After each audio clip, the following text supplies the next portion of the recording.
The Mystery of a Hansom Cab by Fergus Hume.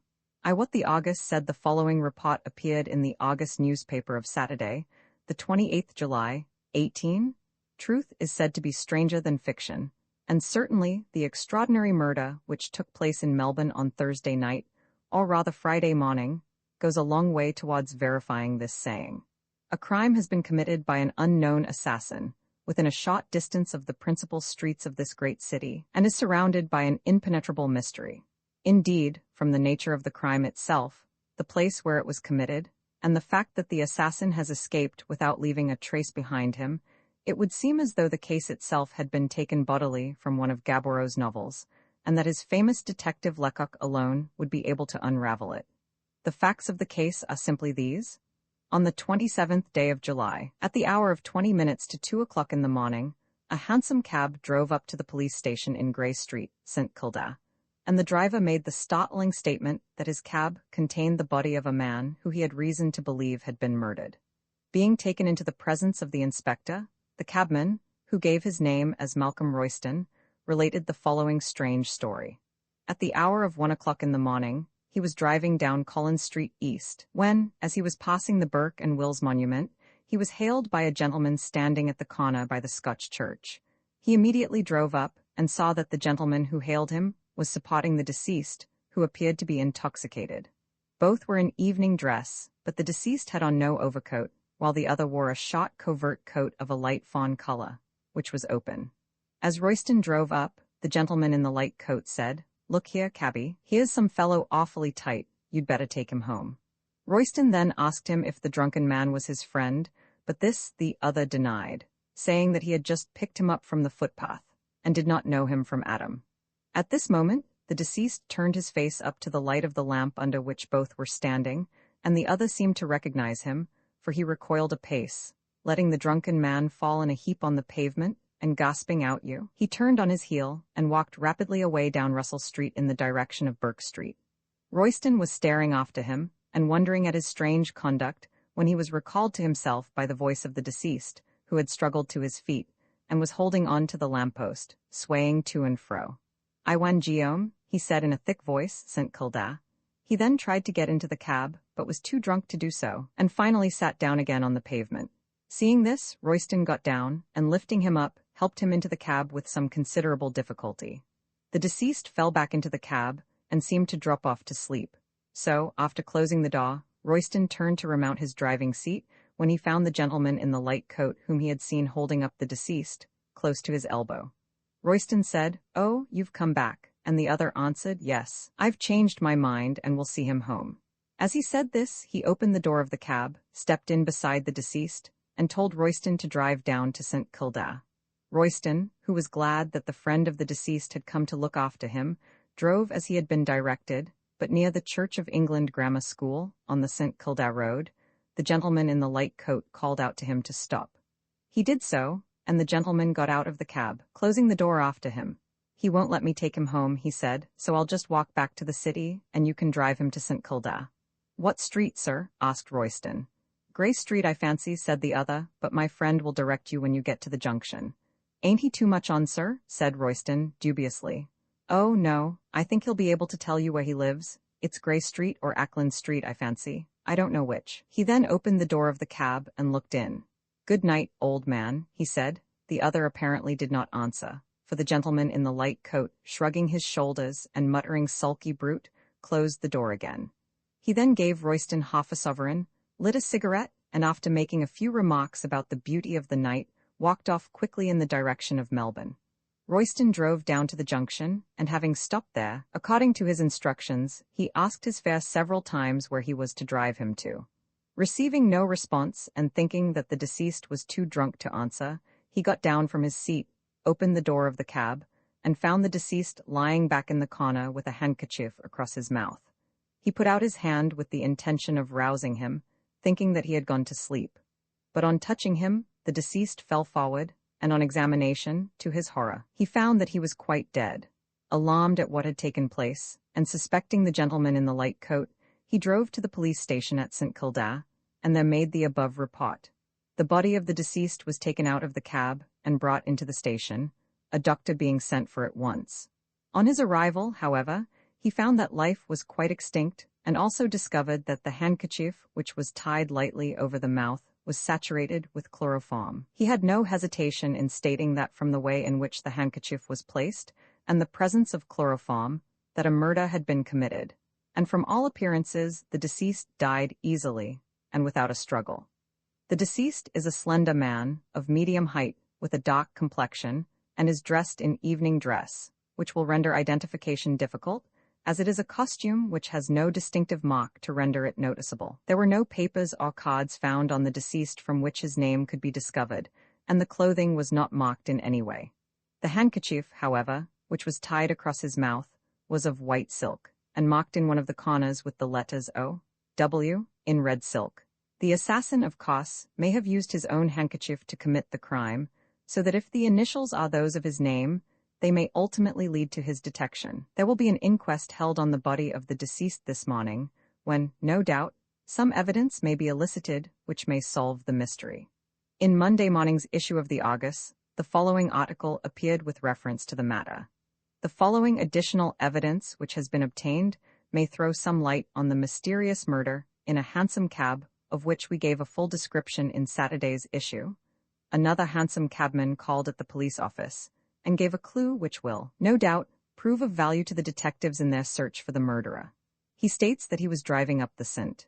Kildare Road on Friday morning about 1:30 when he was hailed by a gentleman in a light coat, who stepped into the cab and told him to drive to Powlett Street, in East Melbourne. He did so, and after paying him, the gentleman got out at the corner of Wellington Parade and Powlett Street and walked slowly up Powlett Street, while the cab drove back to town. Here all clue ends, but there can be no doubt in the minds of our readers as to the identity of the man in the light coat who got out of Royston's cab on the St. Kildare Road, with the one who entered the other cab and alighted therefrom at Powlett Street. There could have been no struggle, as had any taken place the cabman, Royston, surely would have heard the noise. The supposition is, therefore, that the deceased was too drunk to make any resistance, and that the other, watching his opportunity, placed the handkerchief, saturated with chloroform, over the mouth of his victim. Then, after perhaps a few ineffectual struggles, the latter would succumb to the effects of his inhalation. The man in the light coat, judging from his conduct before getting into the cab, appears to have known the deceased, though the circumstance of his walking away on recognition, and returning again, shows that his attitude towards the deceased was not altogether a friendly one. The difficulty is where to start from in the search after the author of what appears to be a deliberate murder, as the deceased seems to be unknown, and his presumed murderer has escaped. But it is impossible that the body can remain long without being identified by someone, as though Melbourne is a large city, yet it is neither Paris nor London, where a man can disappear in a crowd and never be heard of again. The first thing to be done is to establish the identity of the deceased, and then, no doubt, a clue will be obtained leading to the detection of the man in the light coat who appears to have been the perpetrator of the crime. It is of the utmost importance that the mystery in which the crime is shrouded should be cleared up, not only in the interests of justice, but also in those of the public, taking place as it did in a public conveyance and in the public street. To think that the author of such a crime is at present at large, walking in our midst, and perhaps preparing for the committal of another, is enough to shake the strongest nerves. In one of Du Boisgobey's stories, entitled An Omnibus Mystery, a murder closely resembling this tragedy takes place in an omnibus, but we question if even that author would have been daring enough to write about a crime being committed in such an unlikely place as a hansom cab. Here is a great chance for some of our detectives to render themselves famous, and we feel sure that they will do their utmost to trace the author of this cowardly and dastardly murder. In the Queen's name, it was a broiling hot day, one of those cloudless days, with the blazing sun beating down on the arid streets and casting deep, black shadows, a real Australian December day dropped by mistake of the clock of the weather into the middle of August. The previous week having been really chilly, it was all the more welcome. It was Saturday morning, and fashionable Melbourne was doing the block.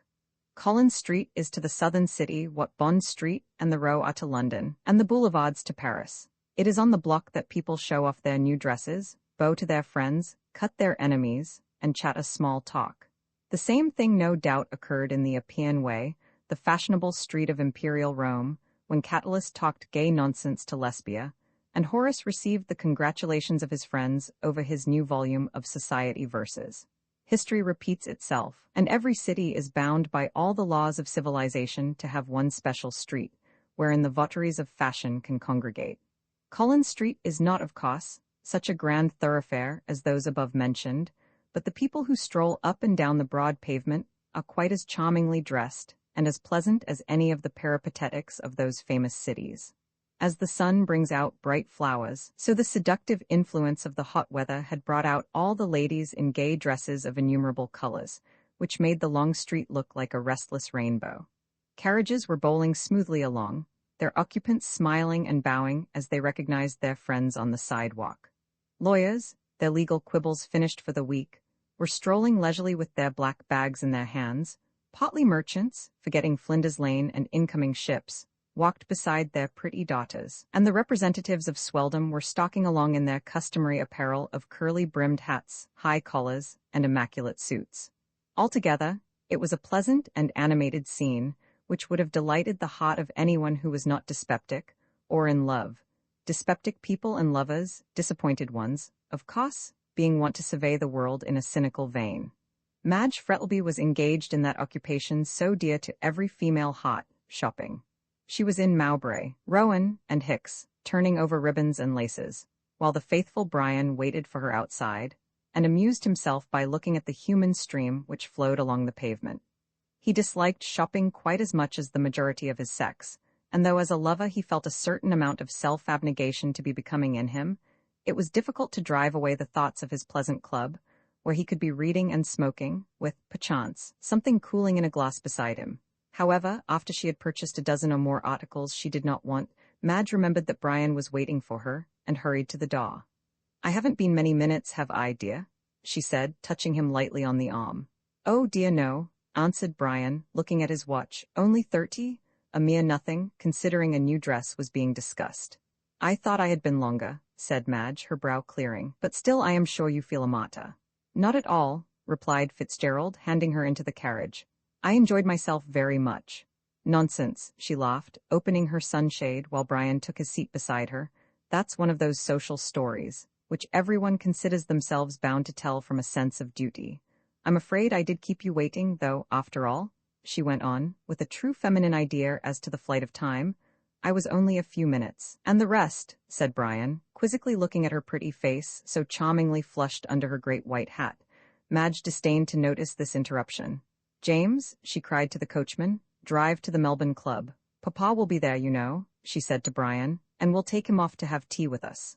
"But it's only 1 o'clock," said Brian, as the town hall clock came in sight. "Mrs. Sampson won't be ready." "Oh, anything will do," replied Madge. "A cup of tea and some thin bread and butter isn't hard to prepare. I don't feel like lunch, and Papa eats so little in the middle of the day. And you?" "Eat a great deal at all times," finished Brian with a laugh. Madge went on chattering in her usual lively manner, and Brian listened to her with delight. Her pleasant talk drove away the evil spirit which had been with him for the last 3 weeks. Suddenly, Madge made an observation as they were passing the Burke and Wills monument, which startled him. "Isn't that the place where Mr. White got into the cab?" she asked, looking at the corner near the Scotch church, where a vagrant of musical tendencies was playing just before the battle, Mother, on a battered old concertina. "So the papers say," answered Brian, listlessly, without turning his head. "I wonder who the gentleman in the light coat could have been," said Madge as she settled herself again. "No one seems to know," he replied evasively. "Ah, but they have a clue," she said. "Do you know, Brian," she went on, "that he was dressed just like you in a light overcoat and soft hat?" "How remarkable," said Fitzgerald, speaking in a slightly sarcastic tone and as calmly as he was able. "He was dressed in the same manner as 9 out of every 10 young fellows in Melbourne." Madge looked at him in surprise at the tone in which he spoke, so different from his usual nonchalant way of speaking. She was about to answer when the carriage stopped at the door of the Melbourne Club. Brian, anxious to escape any more remarks about the murder, sprang quickly out and ran up the steps into the building. He found Mr. Frettlby smoking complacently and reading The Age. As Fitzgerald entered, he looked up, and putting down the paper, held out his hand, which the other took. "Ah, Fitzgerald," he said, "have you left the attractions of Collins Street for the still greater ones of Clubland?" "Not I," answered Brian. "I've come to carry you off to afternoon tea with Madge and myself." "I don't mind," answered Mr. Frettlby, rising. "But isn't afternoon tea at 1:30 rather an anomaly?" "What's in a name?" said Fitzgerald absently as they left the room. "What have you been doing all morning?" "I've been in here for the last half-hour reading," answered the other, carelessly. "Woolmarket, I suppose?" "No, the hansom cab murder." "Oh, that thing?" said Brian, hastily. Then, seeing his companion looking at him in surprise, he apologized. "But indeed," he went on, "I'm nearly worried to death by people asking about White as if I knew all about him, whereas I know nothing." "Just as well you don't," answered Mr. Frettlby as they descended the steps together. He was not a very desirable companion. It was on the tip of Brian's tongue to say, "And yet you wanted him to marry your daughter?" But he wisely refrained, and they reached the carriage in silence. "Now then, Papa," said Madge, when they were all settled in the carriage, and it was rolling along smoothly in the direction of East Melbourne, "what have you been doing?" "Enjoying myself," answered her father, "until you and Brian came and dragged me out into this blazing sunshine." "Well, Brian has been so good of late," said Madge, "that I had to reward him, so I knew that nothing would please him better than to play host." "Certainly," said Brian, rousing himself out of a fit of abstraction, "especially when one has such charming visitors." Madge laughed at this and made a little grimace. "If your tea is only equal to your compliments," she said lightly, "I'm sure Papa will forgive us for dragging him away from his club." "Papa will forgive anything," murmured Mr. Frettlby, tilting his hat over his eyes, "so long as he gets somewhere out of the sun. I can't say I care about playing the parts of Shadrach, Meshach, and Abednego in the fiery furnace of a Melbourne hot day."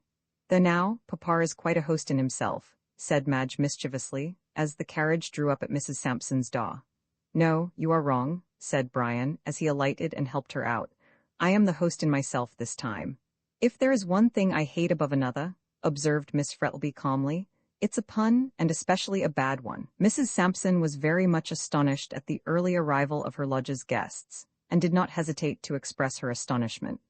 "Bane taken by surprise," she said, with an apologetic cackle. "It ain't to be supposed as miracles can be performed with regard to cookin', the fire having gone out. Not Bane kept a light on account of the eat of the day, which was that ought as never was, though, to be sure, Bane a child in the early days. I remember it were that ought, as my sister's aunt was in the habit of roastin' her jints in the sun." After telling this last romance, and leaving her visitors in doubt whether the joints referred to belong to an animal, or to her sister's aunt, or to herself, Mrs. Sampson crackled away downstairs to get things ready. "What a curious thing that landlady of yours is, Brian," said Madge, from the depths of a huge armchair. "I believe she's a grasshopper from the Fitzroy Gardens." "Oh, no, she's a woman," said Mr. Frettlby, cynically. "You can tell that by the length of her tongue." "A popular error, Papa," retorted Madge sharply. "I know plenty of men who talk far more than any woman." "I hope I'll never meet them, then," said Mr. Frettlby, "for if I did I should be inclined to agree with De Quincey on murder as a fine art." Brian winced at this, and looked apprehensively at Madge, and saw with relief that she was not paying attention to her father, but was listening intently. "There she is," as a faint rustle at the door announced the arrival of Mrs. Sampson and the tea-tray. "I wonder, Brian, you don't think the house is on fire with that queer noise always going on? She wants oil." "Yes, St. Jacob's oil," laughed Brian, as Mrs. Sampson entered and placed her burden on the table. "Not 'avin' any cake," said that lady, "through not being forewarned as to the time of arrival, though it's not ofting I'm taken by surprise, except as to a eadache, which, of course, is accidental to every pussin. I ain't got nothin' but bread and butter. The baker and grocer both bane all that could be desired, except in the way of worryin' for their money, which they thinks as I keeps the bank in the ooze, like Aladdin's cave, as I've 'eard tell in the Arabian Nights, me havin' gained it as a prize for English in my early girlhood. Bane then considered a scholard and industrious." Mrs. Sampson's shrill apologies for the absence of cake having been received, she hopped out of the room, and Madge made the tea. The service was a quaint Chinese one, which Brian had picked up in his wanderings. He used it only on special occasions. As he watched Madge, he could not help thinking how pretty she looked, with her hands moving deftly among the cups and saucers, so bizarre-looking with their sprawling dragons of yellow and green. He half smiled to himself as he thought, "If they knew all, I wonder if they would sit with me so unconcernedly." Mr. Frettlby, too, as he looked at his daughter, thought of his dead wife and sighed. "Well," said Madge as she handed them their tea and helped herself to some thin bread and butter, "you two gentlemen are most delightful company, Papa is sighing like a furnace, and Brian is staring at me with his eyes like blue china saucers. You ought both to be turned forth to funerals like melancholy. Why like melancholy? Queried Brian, lazily. I'm afraid, Mr. Fitzgerald, said the young lady with a smile in her pretty black eyes, that you are not a student of A Midsummer Night's Dream. Very likely not, answered Brian. Midsummer out here is so hot that one gets no sleep and, consequently, no dreams. Depend upon it, if the fall lovers whom Puck treated so badly had lived in Australia, they wouldn't have been able to sleep for the mosquitoes. What nonsense you two young people do talk, said Mr. Frettlby, with an amused smile, as he stirred his tea. Dulce est de zipper in loco, observed Brian, gravely. A man who can't carry out that observation is sure not to be up to much. I don't like Latin, said Miss Frettlby, shaking her pretty head. I agree with Heine's remark that if the Romans had been forced to learn it they would not have found time to conquer the world, which was a much more agreeable task, said Brian. And more profitable? Finished Mr. Frettlby. They chatted in this desultory fashion for a considerable time, till at last Madge rose and said they must go. Brian proposed to dine with them at St. Kilda, and then they would all go to Brock's fireworks. Madge consented to this, and she was just pulling on her gloves when suddenly they heard a ring at the front door, and presently Mrs. Sampson talking in an excited manner at the pitch of her voice. You shan't come in, I tell you, they heard her say shrilly, so it's no good trying, which I've allays eared as an Englishman's ooze is his castle, and you're a break in the law, as well as a spill in the carpets, which has been newly put down. Someone made a reply, then the door of Brian's room was thrown open, and Gobby walked in, followed by another man. Fitzgerald turned as white as a sheet, for he felt instinctively that they had come for him. However, pulling himself together, he demanded, in a haughty tone, the reason of the intrusion. Mr. Gobby walked straight over to where Brian was standing and placed his hand on the young man's shoulder. Brian Fitzgerald, he said in a clear voice, I arrest you in the Queen's name. For what? Asked Brian steadily. The murder of Oliver White. At this Madge gave a cry. It is not true, she said wildly. My God, it's not true. Brian did not answer, but, ghastly pale, held out his hands. Gobby slipped the handcuffs onto his wrists with a feeling of compunction, despite his joy in running his man down. This done, Fitzgerald turned round to where Madge was standing, pale and still, as though turned into stone. Madge, he said in a clear, low voice, I am going to prison, perhaps to death, but I swear to you by all that I hold most sacred that I am innocent of this murder. My darling? She made a step forward, but her father stepped before her. Keep back, he said in a hard voice. There is nothing between you and that man now. She turned round with an ashen face, but with a proud look in her clear eyes. You are wrong, she answered, with a touch of scorn in her voice. I love him more now than ever. Then, before her father could stop her, she placed her arms round her lover's neck and kissed him wildly. My darling, she said, with the tears streaming down her white cheeks, whatever the world may say, you are always dearest of all to me. Brian kissed her passionately and moved away. Madge fell down at her father's feet in a dead faint. Roman 11 counsel for the prisoner Brian Fitzgerald was arrested at a few minutes past 3 o'clock, and by 5 all Melbourne was ringing with the news that the perpetrator of the now famous Hansom cab murder had been caught. The evening papers were full of the affair, and the Herald went through several editions, the demand being far in the excess of the supply. Such a crime had not been committed in Melbourne since the Greer shooting case in the Opera House, and the mystery by which it was surrounded made it even more sensational.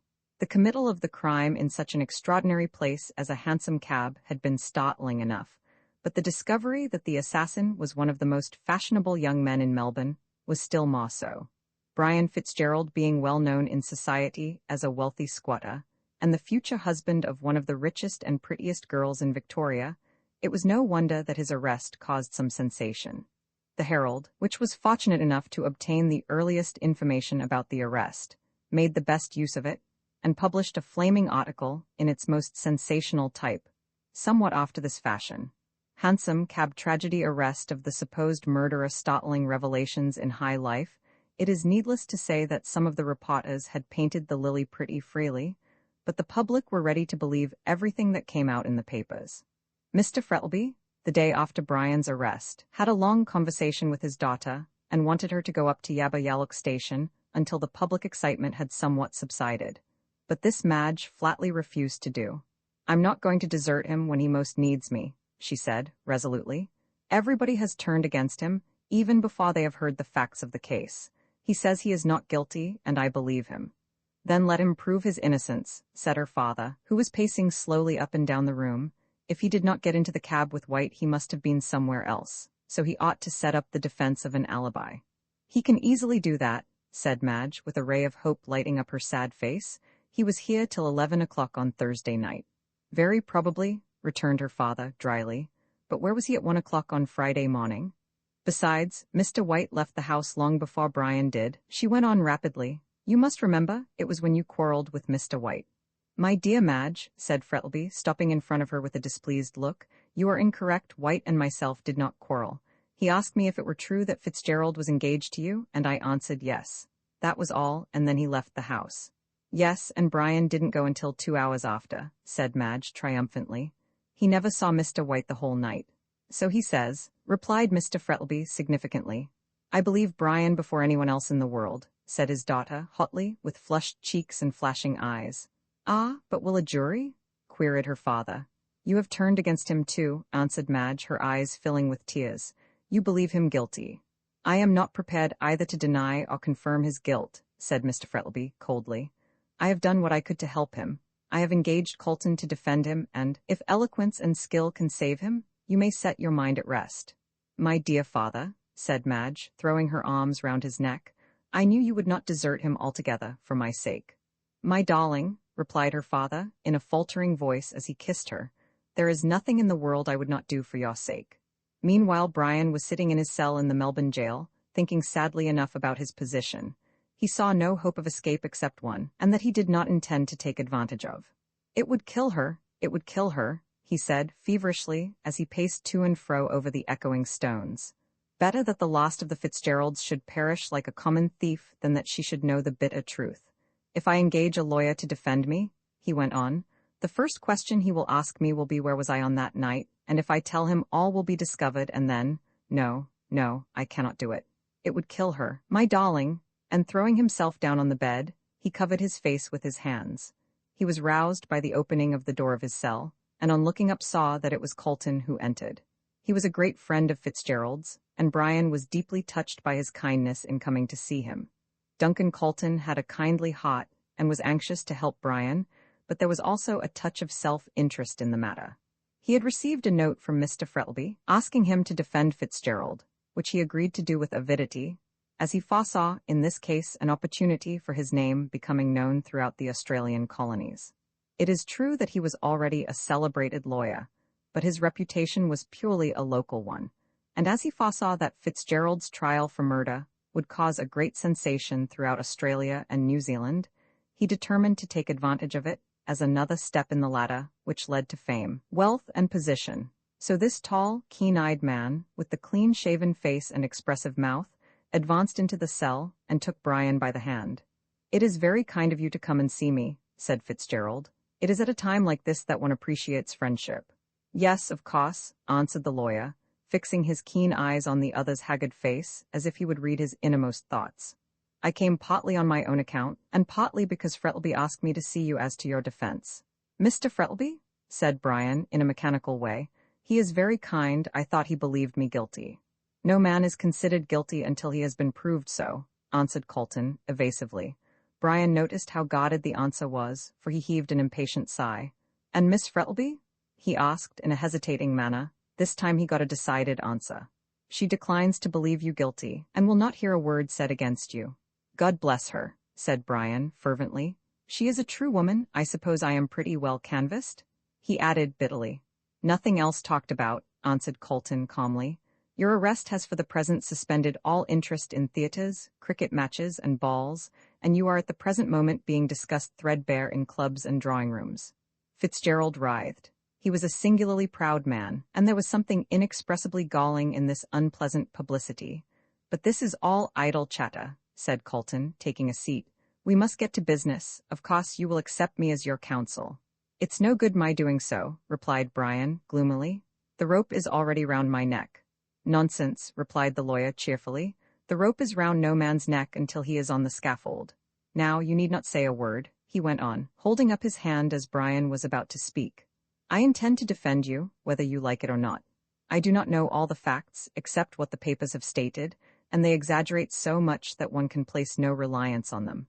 At all events, I believe from my heart that you are innocent, and you must walk out of the prisoner's dock a free man, if only for the sake of that noble girl who loves you." Brian did not answer, but put out his hand, which the other grasped warmly. "I will not deny," went on Colton, "that there is a little bit of professional curiosity about me. This case is such an extraordinary one that I feel as if I were unable to let slip an opportunity of doing something with it. I don't care for your humdrum murders with the poker, and all that sort of thing, but this is something clever, and therefore interesting. When you are safe, we will look together for the real criminal, and the pleasure of the search will be proportionate to the excitement when we find him out." "I agree with everything you say," said Fitzgerald calmly, "but I have no defense to make." "No defense? You are not going to confess you killed him?" "No," with an angry flush, "but there are certain circumstances which prevent me from defending myself." "What nonsense," retorted Colton sharply, "as if any circumstances should prevent a man from saving his own life. But never mind, I like these objections, they make the nut harder to crack, but the kernel must be worth getting at. Now I want you to answer certain questions." "I won't promise." "Well, we shall see," said the lawyer cheerfully, taking out his notebook and resting it on his knee. "First, where were you on the Thursday night preceding the murder?" "I can't tell you." "Oh, yes, you can, my friend. You left St. Kilda and came up to town by the 11 o'clock train." 11:20, corrected Brian. Colton smiled in a gratified manner as he noted this down. "A little diplomacy is all that's required," he said mentally. "And where did you go then?" he added aloud. "I met Rolleston in the train and we took a cab from the Flinders Street station up to the club." "What club?" "The Melbourne Club." "Yes," interrogatively. "Rolleston went home and I went into the club and played cards for a time." "When did you leave the club?" "A few minutes to 1 o'clock in the morning." "And then, I suppose, you went home?" "No, I did not." "Then where did you go?" "Down the street." "Rather vague, I presume you mean Collins Street?" "Yes. You were going to meet someone, I suppose?" "I never said so." "Probably not, but young men don't wander about the streets at night without some object. I was restless and wanted a walk." "Indeed, how curious you should prefer going into the heart of the dusty town for a walk to strolling through the Fitzroy Gardens, which were on your way home. It won't do, you had an appointment to meet someone." "Well, yes. I thought as much, man or woman?" "I cannot tell you." "Then I must find out for myself." "You can't." "Indeed, why not?" "You don't know where to look for her." "Her?" cried Colton, delighted at the success of his craftily put question. "I knew it was a woman." Brian did not answer, but sat biting his lips with vexation. "Now, who is this woman?" No answer. "Come now, Fitzgerald, I know that young men will be young men, and of course you don't like these things talked about, but in this case your character must be sacrificed to save your neck. What is her name?" "I can't tell you." "Oh, you know it then?" "Well, yes, and you won't tell me?" "No." Colton, however, had found out two things that pleased him. First, that Fitzgerald had an appointment, and second, that it had been with a woman. He pursued another line. "When did you last see White?"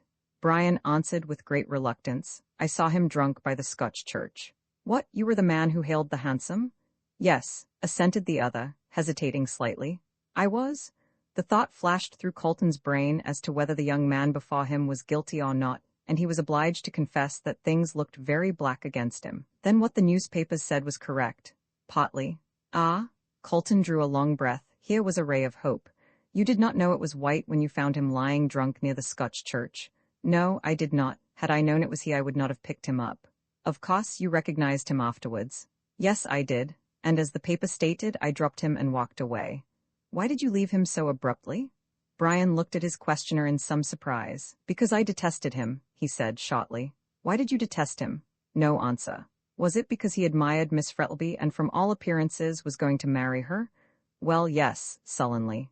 "And now," said Colton impressively, "this is the whole point upon which the case turns. Why did you get into the cab with him?" "I did not get into the cab." "The cabman declares that you did." "He is wrong. I never came back after I recognized White." "Then who was the man who got into the cab with White?" "I don't know." "You have no idea?" "Not the least." "You are certain?" "Yes, perfectly certain. He seems to have been dressed exactly like you." "Very probably. I could name at least a dozen of my acquaintances who wear light coats over their evening dress and soft hats. Do you know if White had any enemies?" "No, I don't. I know nothing about him, beyond that he came from England a short time ago with a letter of introduction to Mr. Frettlby, and had the impertinence to ask Madge to marry him." "Where did White live?" "Down in St. Kilda at the end of Grey Street." "How do you know?" It was in the papers and, hesitatingly, I called on him. Why? To see if he would cease his attentions to Madge and to tell him that she was engaged to me. And what did he say? Laughed at me, curse him. You had high words, evidently. Brian laughed bitterly. Yes, we had. Did anyone hear you? The landlady did, I think. I saw her in the passage as I left the house. The prosecution will bring her forward as a witness. Very likely, indifferently. Did you say anything likely to incriminate yourself? Fitzgerald turned away his head. Yes, he answered in a low voice. I spoke very wildly. Indeed, I did not know at the time what I said. Did you threaten him? Yes, I did. I told him I would kill him if he persisted in his plan of marrying Madge. Ah, if the landlady can swear that she heard you say so, it will form a strong piece of evidence against you. So far as I can see, there is only one defense, and that is an easy one. You must prove an alibi. No answer. You say you did not come back and get into the cab? Said Colton, watching the face of the other closely. No, it was someone else dressed like me. And you have no idea who it was? No, I have not. Then, after you left White and walked along Russell Street, where did you go? I can't tell you. Were you intoxicated? No, indignantly. Then you remember? Yes, and where were you? I can't tell you. You refuse. Yes, I do. Take time to consider. You may have to pay a heavy price for your refusal. If necessary, I will pay it. And you won't tell me where you were? No, I won't. Colton was beginning to feel annoyed. You're very foolish, he said, sacrificing your life to some feeling of false modesty. You must prove an alibi. No answer. At what hour did you get home? About 2 o'clock in the morning. Did you walk home? Yes, through the Fitzroy Gardens. Did you see anyone on your way home? I don't know, I wasn't paying attention. Did anyone see you?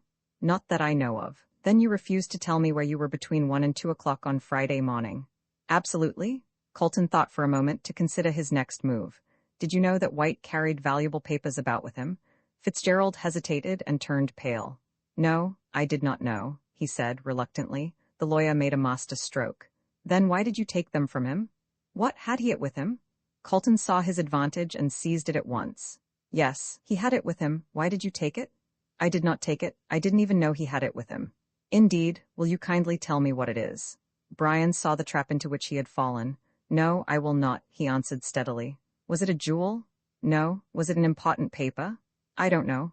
Ah, it was a paper. I can see it in your face. And was that paper of importance to you? Why do you ask? Colton fixed his keen gray eyes steadily on Brian's face. Because, he answered slowly, the man to whom that paper was of such value murdered White. Brian started up, ghastly pale. My God? He almost shrieked, stretching out his hands. It is true after all, and he fell down on the stone pavement in a dead faint. Colton, alarmed, summoned the jailer, and between them they placed him on the bed and dashed some cold water over his face. He recovered, and moaned feebly, while Colton, seeing that he was unfit to be spoken to, left the prison. When he got outside he stopped for a moment and looked back on the grim, grey walls. Brian Fitzgerald, he said to himself, you did not commit the murder yourself, but you know who did. Roman 12, she was a true woman. Melbourne society was greatly agitated over the Hansom cab murder. Before the assassin had been discovered, it had been looked upon merely as a common murder, and one of which society need take no cognizance beyond the bare fact of its committal. But now that one of the most fashionable young men in Melbourne had been arrested as the assassin, it bade fair to assume gigantic proportions.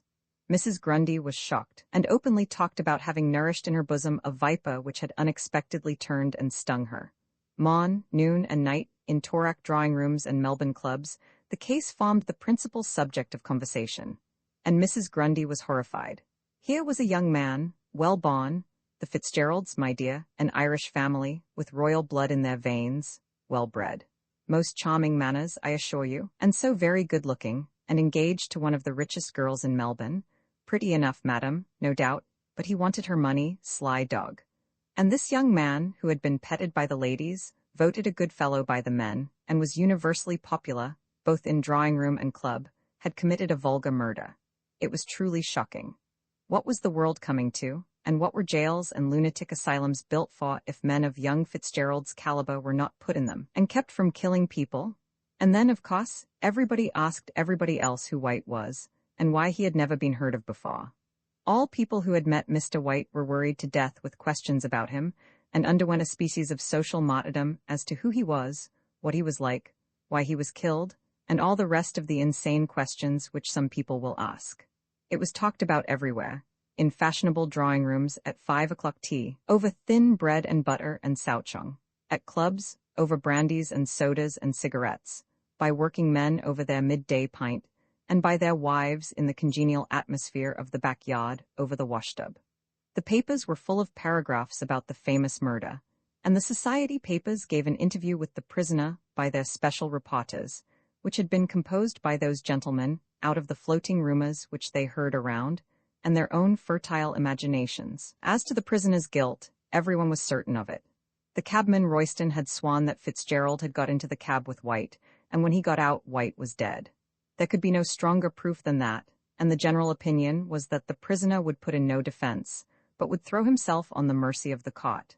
Even the church caught the contagion, and ministers, Anglican, Roman Catholic, and Presbyterian, together with the lesser lights of minor denominations, took the Hansom cab murder as a text whereon to preach sermons on the profligacy of the age, and to point out that the only ark which could save men from the rising flood of infidelity and immorality was their own particular church.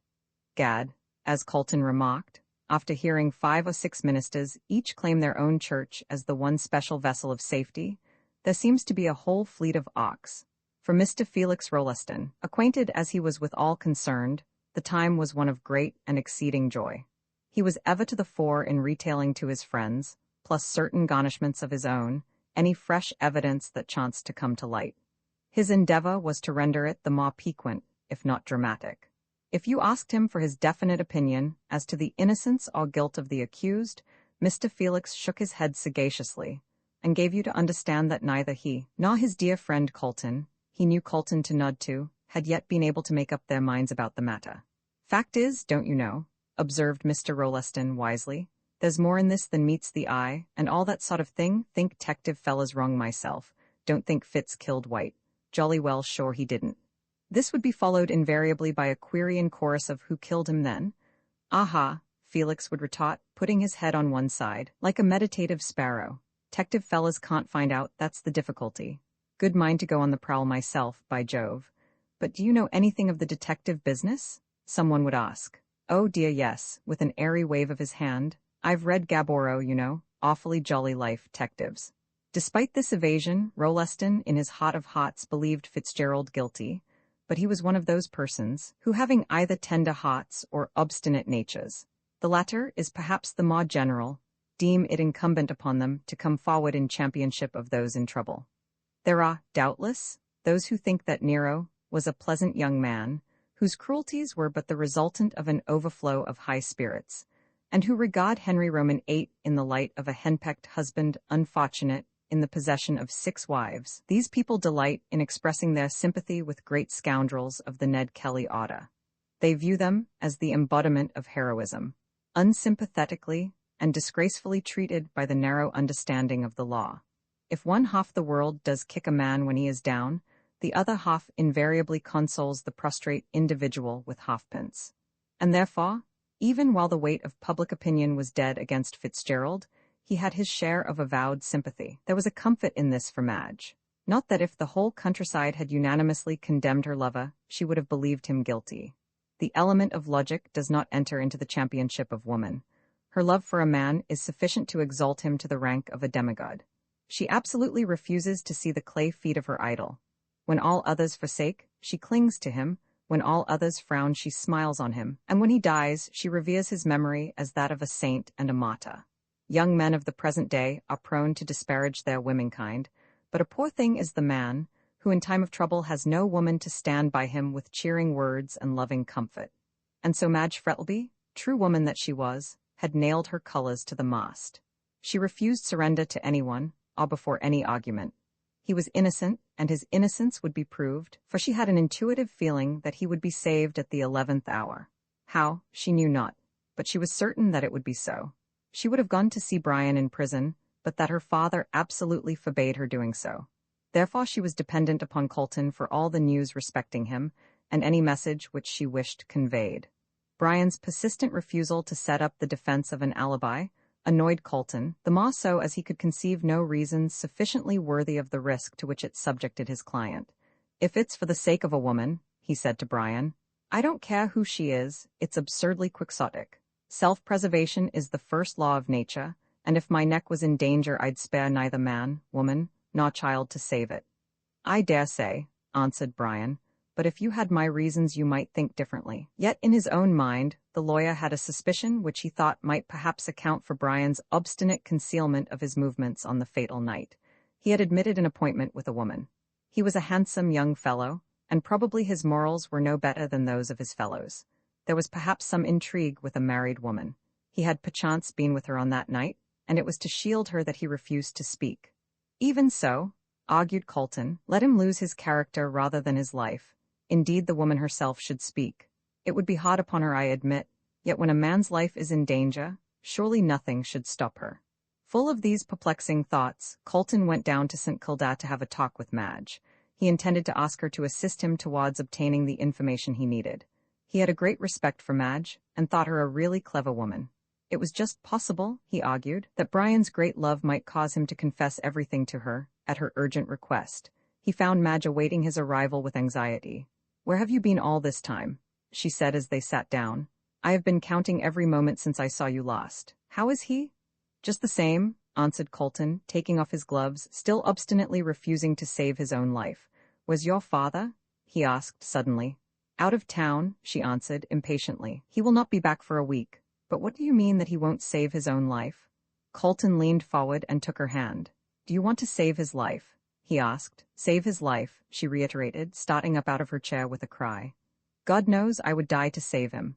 "Pish," murmured Colton to himself as he looked at her glowing face and outstretched hands. "These women are always in extremes. The fact is," he said aloud, "Fitzgerald is able to prove an alibi, and he refuses to do so." "But why?" Colton shrugged his shoulders. "That is best known to himself, some quixotic idea of honor, I fancy. Now, he refuses to tell me where he was on that night. Perhaps he won't refuse to tell you, so you must come up and see him with me, and perhaps he will recover his senses and confess." "But my father," she faltered. "Did you not say he was out of town?" asked Colton. "Yes," hesitated Madge, "but he told me not to go." "In that case," said Colton, rising and taking up his hat and gloves, "I won't ask you." She laid her hand on his arm. "Stop, will it do any good?"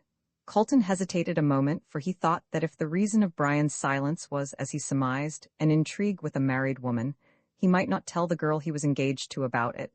But on the other hand, there might be some other reason, and Colton trusted to Madge to find it out. With these thoughts in his mind he turned round. "Yes," he answered boldly, "it may save his life." "Then I shall go," she answered recklessly. "He is more to me than my father, and if I can save him, I will. Wait," and she ran out of the room. "An uncommonly plucky girl," murmured the lawyer as he looked out of the window. "If Fitzgerald is not a fool he will certainly tell her all. That is, of course, if he is able to. Queer things these women are. I quite agree with Balzac's saying that no wonder man couldn't understand woman, seeing that God who created her failed to do so." Madge came back dressed to go out with a heavy veil over her face. "Shall I order the carriage?" she asked, pulling on her gloves with trembling fingers. "Hardly," answered Colton dryly, "unless you want to see a paragraph in the society papers to the effect that Miss Madge Frettleby visited Mr. Fitzgerald in jail. No, no, we'll get a cab. Come, my dear." And taking her arm he led her away. They reached the station and caught a train just as it started, yet notwithstanding this Madge was in a fever of impatience. "How slowly it goes," she said fretfully. "Hush, my dear," said Colton, laying his hand on her arm. "You will betray yourself. We'll arrive soon and save him." "Oh, God grant we may," she said with a low cry, clasping her hands tightly together, while Colton could see the tears falling from under her thick veil. "This is not the way to do so," he said, almost roughly. "You'll be in hysterics soon. Control yourself for his sake." "For his sake," she muttered, and with a powerful effort of will, calmed herself. They soon arrived in Melbourne, and getting a hansom, drove up quickly to the jail. After going through the usual formula, they entered the cell where Brian was, and when the warder who accompanied them opened the door, they found the young man seated on his bed. He looked up, and on seeing Madge, rose and held out his hands with a cry of delight. She ran forward and threw herself on his breast with a stifled sob. For a short time no one spoke, Colton being at the other end of the cell, busy with some notes which he had taken from his pocket, and the warder having retired. "My poor darling," said Madge, stroking back the soft, fair hair from his flushed forehead, "how ill you look." "Yes," answered Fitzgerald with a hard laugh. "Prison does not improve a man, does it?" "Don't speak in that tone, Brian," she said. It is not like you, let us sit down and talk calmly over the matter. I don't see what good that will do, he answered, wearily, as they sat down hand in hand. I have talked about it to Colton till my head aches, and it is no good. Of course not, retorted the lawyer sharply, as he also sat down. Nor will it be any good until you come to your senses and tell us where you were on that night. I tell you I cannot. Brian, dear, said Madge softly, taking his hand, you must tell all for my sake. Fitzgerald sighed. This was the hottest temptation he had yet been subjected to. He felt half inclined to yield and chance the result, but one look at Madge's pure face steeled him against doing so. What could his confession bring but sorrow and regret to one whom he loved better than his life? Madge, he answered gravely, taking her hand again, you do not know what you ask. Yes, I do, she replied, quickly. I ask you to save yourself, to prove that you are not guilty of this terrible crime, and not to sacrifice your life for the sake of. Here she stopped and looked helplessly at Colton, for she had no idea of the reason of Fitzgerald's refusal to speak. For the sake of a woman, finished Colton, bluntly. A woman, she faltered, still holding her lover's hand. Is that the reason? Brian averted his face. Yes, he said in a low, rough voice. A sharp expression of anguish crossed her pale face, and sinking her head on her hands, she wept bitterly. Brian looked at her in a dogged kind of way, and Colton stared grimly at them both. Look here, he said at length to Brian, in an angry voice. If you want my opinion of your conduct, I think it's infamous. Begging your pardon, Miss Frettlby, for the expression. Here is this noble girl, who loves you with her whole heart, and is ready to sacrifice everything for your sake, comes to implore you to save your life, and you coolly turn round and acknowledge another woman. Brian lifted his head haughtily, and his face flushed. You are wrong, he said, turning round sharply. There is the woman for whose sake I keep silence. And rising up from the bed, he pointed to Madge as she sobbed bitterly on it. She lifted up her haggard face with an air of surprise. For my sake? She cried in a startled voice. Oh, he's mad, said Colton, shrugging his shoulders. I shall put in a defense of insanity. No, I am not mad, cried Fitzgerald wildly, as he caught Madge in his arms. My darling, it is for your sake that I keep silence, and I shall do so though my life pays the penalty. I could tell you where I was on that night and save myself. But if I did, you would learn a secret which would curse your life, and I dare not speak, I dare not. Madge looked up into his face with a pitiful smile as her tears fell fast. Dearest, she said softly, do not think of me but only of yourself. Better that I should endure misery than that you should die. I do not know what the secret can be, but if the telling of it will save your life, do not hesitate. See, she cried, falling on her knees, I am at your feet. I implore you by all the love you ever had for me to save yourself, whatever the consequences may be to me. Madge, said Fitzgerald as he raised her in his arms, at one time I might have done so, but now it is too late. There is another and stronger reason for my silence, which I have only found out since my arrest.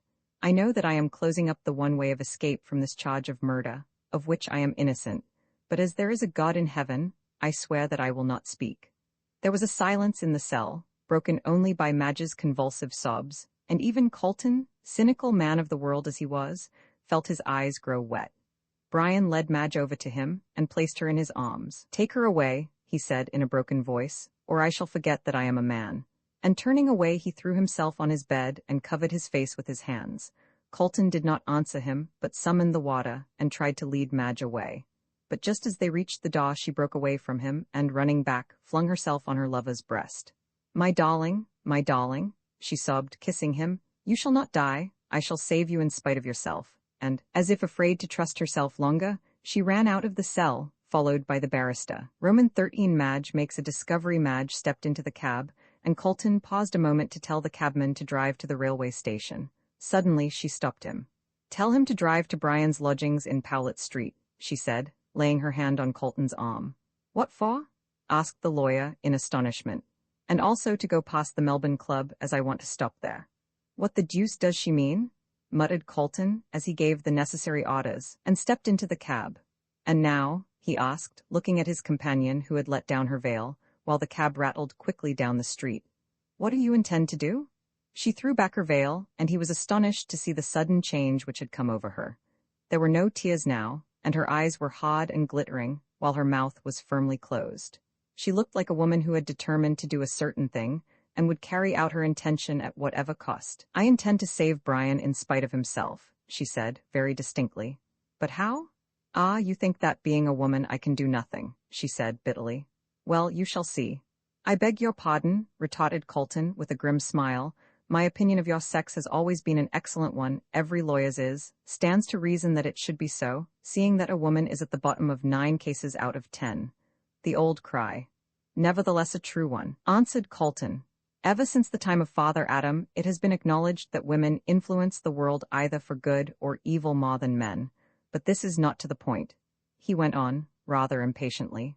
What do you propose to do? Simply this, she answered. In the first place, I may tell you that I do not understand Brian's statement that he keeps silence for my sake, as there are no secrets in my life that can justify his saying so. The facts of the case are simply these. Brian, on the night in question, left our house at St. Kilda at 11 o'clock. He told me that he would call at the club to see if there were any letters for him, and then go straight home. But he might have said that merely as a blind. Madge shook her head. No, I don't think so. I did not ask him where he was going. He told me quite spontaneously. I know Brian's character, and he would not tell a deliberate lie, especially when there was no necessity for it. I am quite certain that he intended to do as he said, and go straight home. When he got to the club, he found a letter there, which caused him to alter his mind. From whom was the letter? Can't you guess? She said impatiently. From the person, man or woman, who wanted to see him and reveal this secret about me, whatever it is. He got the letter at his club and went down Collins Street to meet the writer. At the corner of the Scotch church he found Mr. White, and on recognizing him, left in disgust, and walked down Russell Street to keep his appointment. Then you don't think he came back? I am certain he did not, for, as Brian told you, there are plenty of young men who wear the same kind of coat and hat as he does. Who the second man who got into the cab was I do not know, but I will swear that it was not Brian. And you are going to look for that letter? Yes, in Brian's lodgings. He might have burnt it. He might have done 1,000 things, but he did not, she answered. Brian is the most careless man in the world. He would put the letter into his pocket, or throw it into the waste paper basket, and never think of it again. In this case he did, however.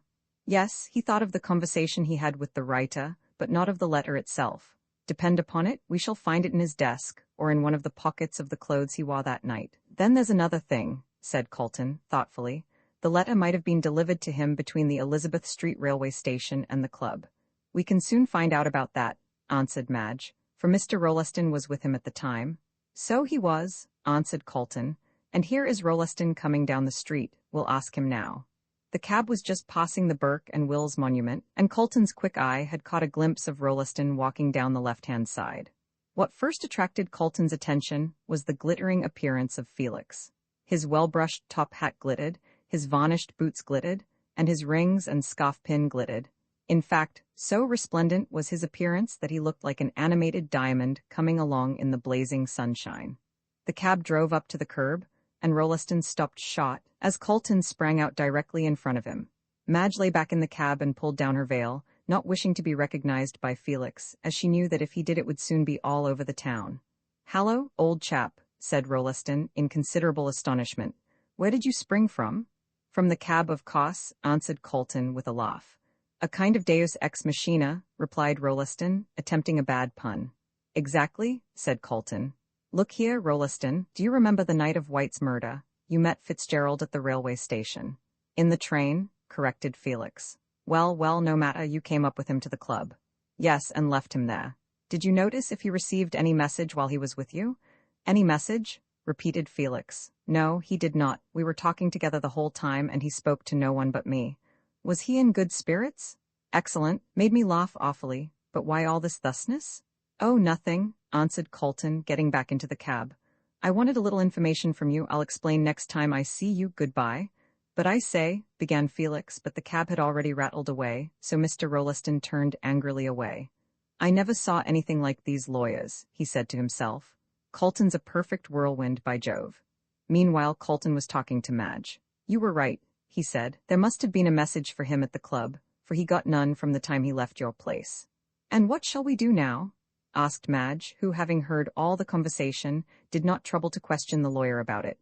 "Find out at the club if any letter was waiting for him on that night," said Colton, as the cab stopped at the door of the Melbourne Club. "Here we are," and with a hasty word to Madge, he ran up the steps. He went to the office of the club to find out if any letters had been waiting for Fitzgerald, and found there a waiter with whom he was pretty well acquainted. "Look here, Brown," said the lawyer. Do you remember on that Thursday night when the hansom cab murder took place if any letters were waiting here for Mr. Fitzgerald? Well, really, sir, hesitated Brown. It's so long ago that I almost forget. Colton gave him a sovereign.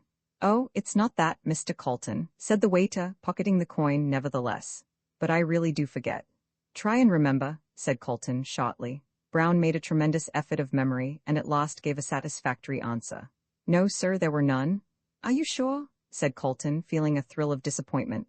Quite sure, sir, replied the other, confidently. I went to the letter rack several times that night, and I am sure there were none for Mr. Fitzgerald. Ah, I thought as much, said Colton, heaving a sigh. Stop, said Brown, as though struck with a sudden idea. Though there was no letter came by post, sir, there was one brought to him on that night. Ah, said Colton, turning sharply. At what time? Just before 12 o'clock, sir. Who brought it? A young woman, sir, said Brown, in a tone of disgust. A bold thing, begging your pardon, sir, and no better than she should be. She bounced in at the door as bold as brass and sings out, Is he in? Get out, I says, or I'll call the perlice. Oh no, you won't, says she. You'll give him that, and she shoves a letter into my hands. Who's him? I asks. I dunno, she answers. It's written there, and I can't read. Give it him at once. And then she clears out before I could stop her. And the letter was for Mr. Fitzgerald? Yes, sir, and a precious dirty letter it was, too. You gave it to him, of course? I did, sir. He was playing cards and he put it in his pocket, after having looked at the outside of it and went on with his game. Didn't he open it?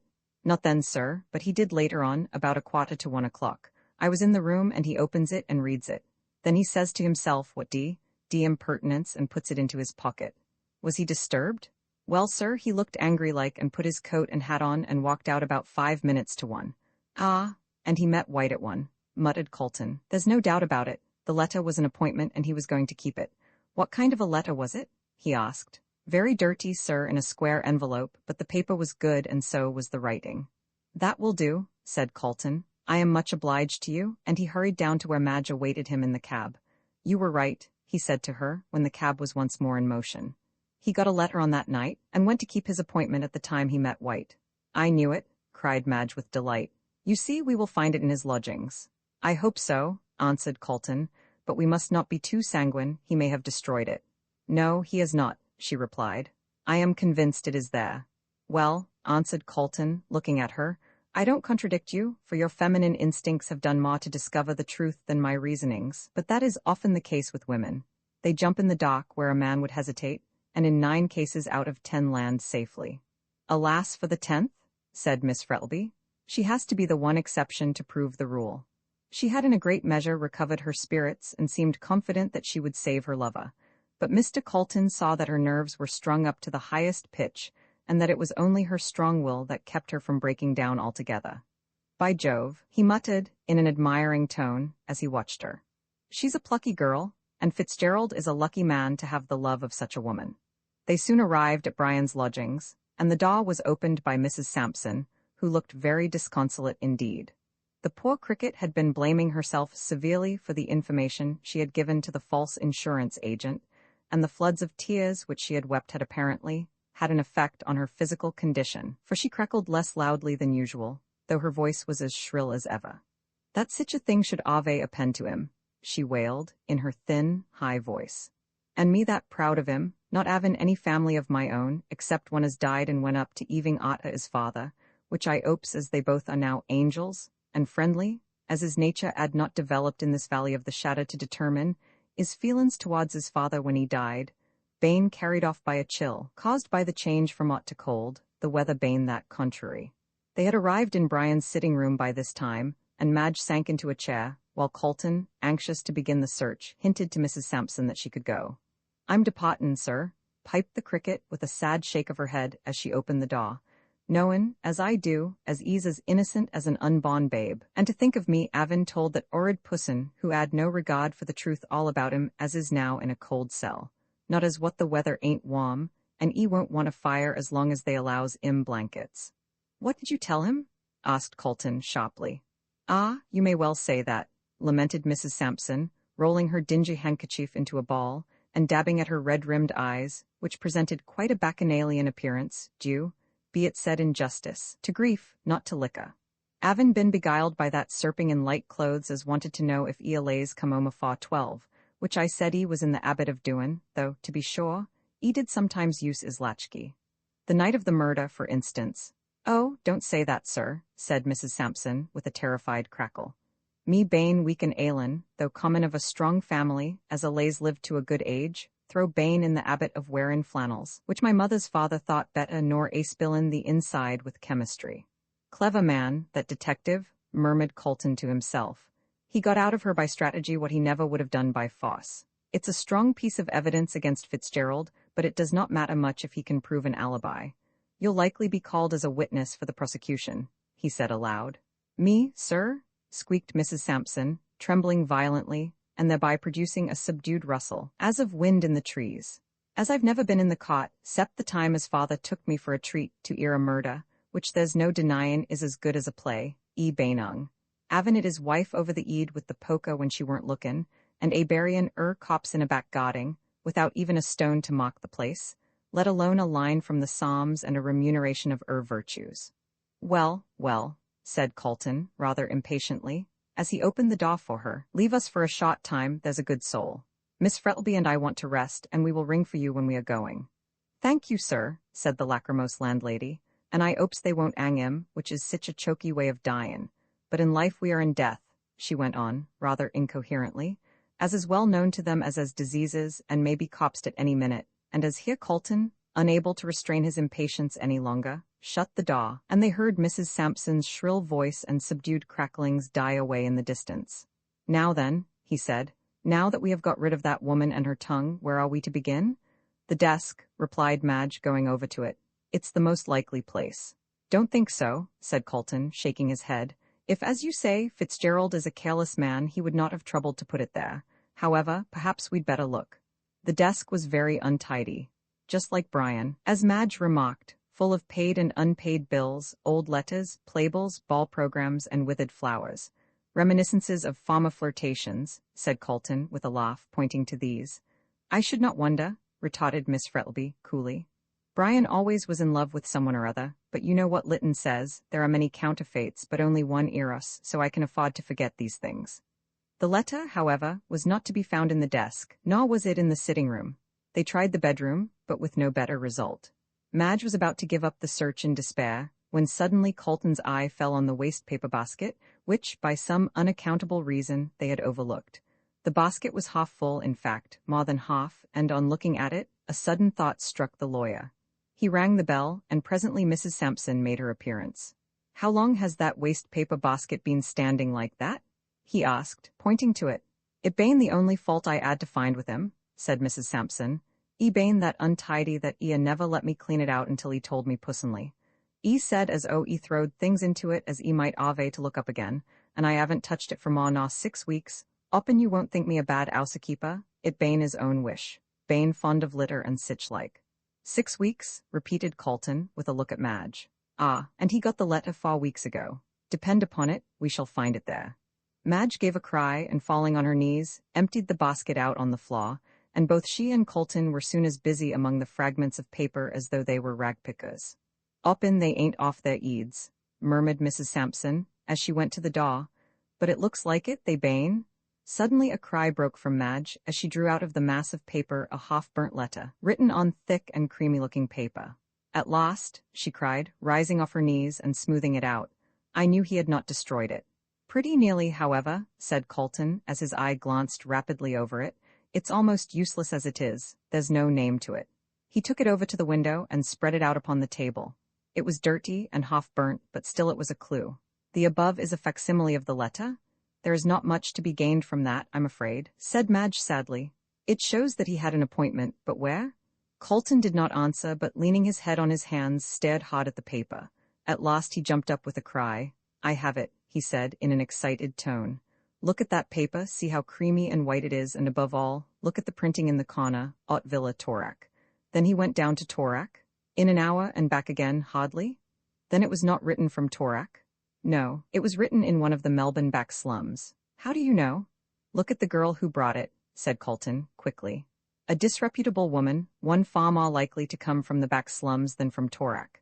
As to the paper, 3 months ago there was a robbery at Torak, and this is some of the paper that was stolen by the thieves. Madge said nothing, but her sparkling eyes and the nervous trembling of her hands showed her excitement. "I will see a detective this evening," said Colton, exultingly. "Find out where this letter came from and who wrote it. We'll save him yet," he said, placing the precious letter carefully in his pocketbook. "You think that you will be able to find the woman who wrote that?" Said the lawyer, looking thoughtful. "She may be dead, as the letter says she is in a dying condition. However, if I can find the woman who delivered the letter at the club, and who waited for Fitzgerald at the corner of Burke and Russell Streets, that will be sufficient. All I want to prove is that he was not in the hansom cab with White. And do you think you can do that?" "Depends upon this letter," said Colton, tapping his pocketbook with his finger. "I'll tell you tomorrow." Shortly afterwards they left the house, and when Colton put Madge safely into the St. Kilda train, her heart felt lighter than it had done since Fitzgerald's arrest. Roman 14 Another Richmond in the field.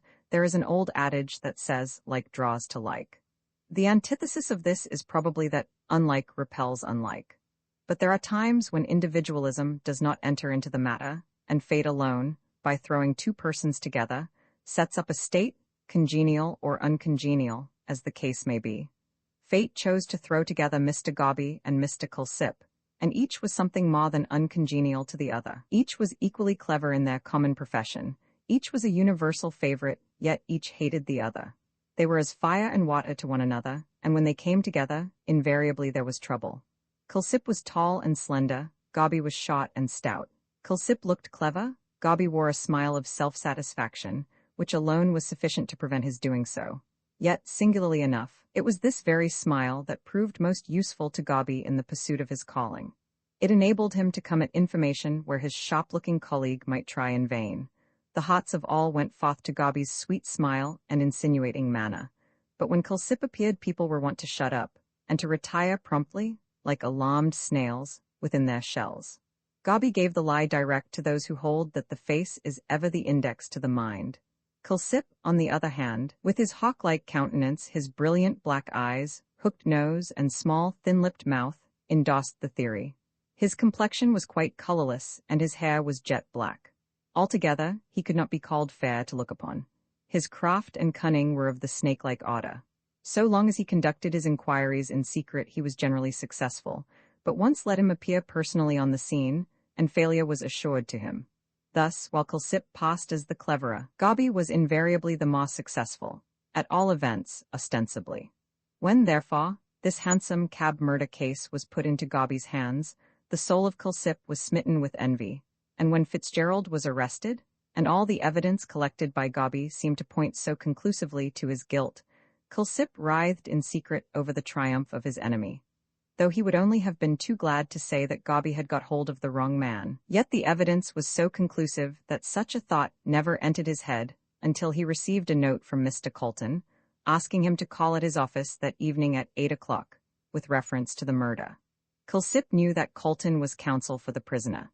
He guessed that he was wanted to follow up a clue, and he determined to devote himself to whatever Colton might require of him, if only to prove Gobby to be wrong. So pleased was he at the mere possibility of triumphing over his rival, that on casually meeting him, he stopped and invited him to drink. The primary effect of his sudden and unusual hospitality was to arouse all Gobby's suspicions, but on second thoughts, deeming himself quite a match for Culsip, both mentally and physically, Gobby accepted the invitation.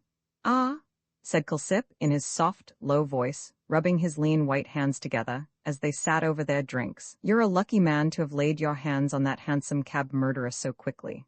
"Yes, I flatter myself I did manage it pretty well," said Gobby, lighting his pipe. "I had no idea that it would be so simple, though, mind you, it required a lot of thought before I got a proper start." "I suppose you're pretty sure he's the man you want?" pursued Culsip softly, with a brilliant flash of his black eyes. "Pretty sure, indeed?"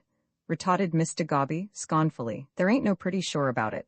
I'd take my Bible oath he's the man. He and White hated one another. He says to White, 'I'll kill you, if I've got to do it in the open street.' He meets White drunk, a fact which he acknowledges himself. He clears out, and the cabman swears he comes back. Then he gets into the cab with a living man, and when he comes out leaves a dead one. He drives to East Melbourne, and gets into the house at a time which his landlady can prove, just the time that a cab would take to drive from the grammar school on the St. Kilda road. If you ain't a fool, Culsip, you'll see as there's no doubt about it." "It looks all square enough," said Culsip, who who wondered what evidence Colton could have found to contradict such a plain statement of fact. "And what's his defense?" "Mr. Colton's the only man as knows that," answered Gobby, finishing his drink. "But clever and all as he is, he can't put anything in that can go against my evidence." "Don't you be too sure of that," sneered Culsip, whose soul was devoured with envy. "Oh, but I am," retorted Gobby, getting as red as a turkey cock at the sneer. "You're jealous, you are, because you haven't got a finger in the pie." "Ah, but I may have yet." "Going hunting yourself, are you?" said Gobby, with an indignant snort. "Hunting for what, for a man as is already caught?" "I don't believe you've got the right man," remarked Culsip deliberately. Mr. Gobby looked upon him with a smile of pity. "No, of course you don't, just because I've caught him. Perhaps when you see him hanged you'll believe it then." "You're a smart man, you are," retorted Culsip, "but you ain't the Pope to be infallible." "And what grounds have you for saying he's not the right man?" demanded Gobby. Culsip smiled, and stole softly across the room like a cat. "You don't think I'm such a fool as to tell you? But you ain't so safe nor clever as you think." And with another irritating smile, he went out. "He's a regular snake," said Gobby to himself, as the door closed on his brother detective.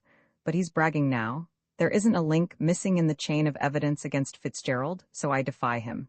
He can do his worst." At 8 o'clock on that night, the soft-footed and soft-voiced detective presented himself at Colton's office. He found the lawyer impatiently waiting for him. Culsip closed the door softly, and then taking a seat opposite to Colton, waited for him to speak. The lawyer, however, first handed him a cigar, and then producing a bottle of whiskey and 2 glasses from some mysterious recess, he filled one and pushed it towards the detective. Culsip accepted these little attentions with the utmost gravity, yet they were not without their effect on him, as the keen-eyed lawyer saw. Colton was a great believer in diplomacy, and never lost an opportunity of inculcating it into young men starting in life. "Diplomacy," said Colton, to one young aspirant for legal honors, "is the oil we cast on the troubled waters of social, professional, and political life. And if you can, by a little tact, manage mankind, you are pretty certain to get on in this world." Colton was a man who practiced what he preached. He believed Culsip to have that feline nature, which likes to be stroked, to be made much of, and he paid him these little attentions, knowing full well they would bear their fruit. He also knew that Culsip entertained no friendly feeling for Gobby, that, in fact, he bore him hatred, and he determined that this feeling which existed between the two men should serve him to the end he had in view. "I suppose," he said, leaning back in his chair and watching the wreaths of blue smoke curling from his cigar, "I suppose you know all the ins and the outs of the Hansom cab murder." "I should rather think so," said Culsip with a curious light in his queer eyes. "Why, Gobby does nothing but brag about it and his smartness in catching the supposed murderer." "Aha," said Colton, leaning forward and putting his arms on the table. "Supposed murderer, eh? Does that mean that he hasn't been convicted by a jury, or that you think that Fitzgerald is innocent?" Culsip stared hard at the lawyer, in a vague kind of way, slowly rubbing his hands together. "Well," he said at length, in a deliberate manner, "before I got your note, I was convinced Gobby had got hold of the right man, but when I heard that you wanted to see me, and knowing you are defending the prisoner, I guessed that you must have found something in his favor which you wanted me to look after." "Right," said Colton, laconically. "As Mr. Fitzgerald said he met White at the corner and hailed the cab," went on the detective. "How do you know that?" interrupted Colton sharply. "Gobby told me." "How the devil did he find out?" cried the lawyer, with genuine surprise. "Because he is always poking and prying about," said Culsip, forgetting, in his indignation, that such poking and prying formed part of detective business. "But at any rate," he went on quickly, "if Mr. Fitzgerald did leave Mr. White, the only chance he's got of proving his innocence is that he did not come back, as the cabman alleged." "Then, I suppose, you think that Fitzgerald will prove an alibi," said Colton. "Well, sir," answered Culsip modestly, "of course you know more about the case than I do, but that is the only defense I can see he can make." "Well, he's not going to put in such a defense. Then he must be guilty," said Culsip promptly. "Not necessarily," returned the barrister dryly. "But if he wants to save his neck, he'll have to prove an alibi," persisted the other. "That's just where the point is," answered Colton. "He doesn't want to save his neck." Culsip, looking rather bewildered, took a sip of whiskey and waited to hear what Mr. Colton had to say. "The fact is," said Colton, lighting a fresh cigar, "he has some extraordinary idea in his head. He refuses absolutely to say where he was on that night." "I understand," said Culsip, nodding his head. "Woman?" "No, nothing of the kind," retorted Colton hastily. I thought so at first, but I was wrong. He went to see a dying woman who wished to tell him something. What about? That's just what I can't tell you, answered Colton quickly. It must have been something important, for she sent for him in great haste, and he was by her bedside between the hours of 1 and 2 on Friday morning. Then he did not return to the cab? No, he did not. He went to keep his appointment, but, for some reason or other, he won't tell where this appointment was. I went to his rooms today and found this half-burnt letter, asking him to come. Colton handed the letter to Culsip, who placed it on the table and examined it carefully. This was written on Thursday, said the detective. Of course, you can see that from the date, and White was murdered on Friday, the 27th. It was written at something Villa Torak, pursued Culsip, still examining the paper. Oh, I understand he went down there. Hardly, retorted Colton, in a sarcastic tone. He couldn't very well go down there, have an interview, and be back in East Melbourne in 1 hour. The cabman Royston can prove that he was at Russell Street at 1 o'clock, and his landlady that he entered his lodging in East Melbourne at 2. No, he wasn't at Torak. When was this letter delivered? Shortly before 12 o'clock at the Melbourne Club, by a girl, who, from what the waiter saw of her, appears to be a disreputable individual. You will see it says bearer will wait him at Burke Street, and as another street is mentioned, and as Fitzgerald, after leaving White, went down Russell Street to keep his appointment, the most logical conclusion is that the bearer of the letter waited for him at the corner of Burke and Russell Streets. Now, went on the lawyer, I want to find out who the girl that brought the letter is. But how? God bless my soul, Culsip, how stupid you are, cried Colton, his irritation getting the better of him. Can't you understand that paper came from one of the back slums, therefore it must have been stolen?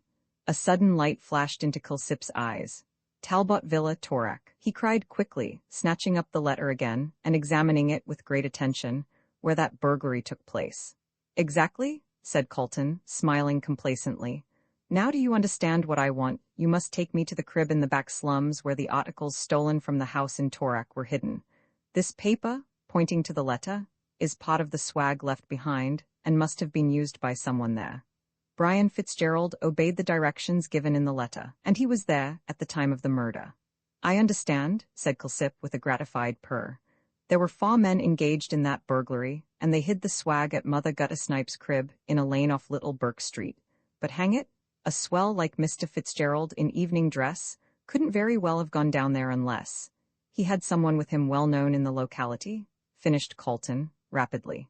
Exactly, that woman who delivered the letter at the club guided him. Judging from the waiter's description of her appearance, I should think she was pretty well known about the slums. Well, said Culsip, rising and looking at his watch, it is now 9 o'clock, so if you like we will go to the old hag's place at once. Dying woman, he said, as if struck by a sudden thought. There was a woman who died there about 4 weeks ago. Who was she? Asked Colton, who was putting on his overcoat. Some relation of Mother Guttersnipe's, I fancy, answered Culsip as they left the office. I don't know exactly what she was. She was called the Queen, and a precious handsome woman she must have been, came from Sydney about 3 months ago, and from what I can make out, was not long from England, died of consumption on the Thursday night before the murder. Roman 15, a woman of the people Burke Street, is a more crowded thoroughfare than Collins Street, especially at night. The theatres that it contains are in themselves sufficient for the gathering of a considerable crowd. It is a grimy crowd for the most part. Round the doors of the hotels, a number of ragged and shabby-looking individuals collect, waiting till some kind friend shall invite them to step inside. Further on, a knot of horsey-looking men are to be seen standing under the Opera House veranda giving and taking odds about the Melbourne Cup, or some other meeting. Here and there are ragged street Arabs, selling matches and newspapers, and against the veranda post, in the full blaze of the electric light, leans a weary, draggled-looking woman, one arm clasping a baby to her breast, and the other holding a pile of newspapers, while she drones out in a hoarse voice. Irald, 3rd edition, 1 penny, until the ear wearies of the constant repetition. Cabs rattle incessantly along the street. Here, a fast-looking hansom with a rakish horse, bearing some gilded youth to his club. There, a dingy-looking vehicle, drawn by a lank quadruped, which staggers blindly down the street. Alternating with these, carriages dash along with their well-groomed horses, and within, the vision of bright eyes, white dresses, and the sparkle of diamonds. Then, further up, just on the verge of the pavement, 3 violins and a harp are playing a German waltz to an admiring crowd of attentive spectators. If there is one thing which the Melbourne folk love more than another, it is music. Their fondness for it is only equaled by their admiration for horse racing. Any street band which plays it all decently may be sure of a good audience and a substantial remuneration for their performance. Some writer has described Melbourne as Glasgow with the sky of Alexandria, and certainly the beautiful climate of Australia, so Italian in its brightness, must have a great effect on the nature of such an adaptable race as the Anglo-Saxon.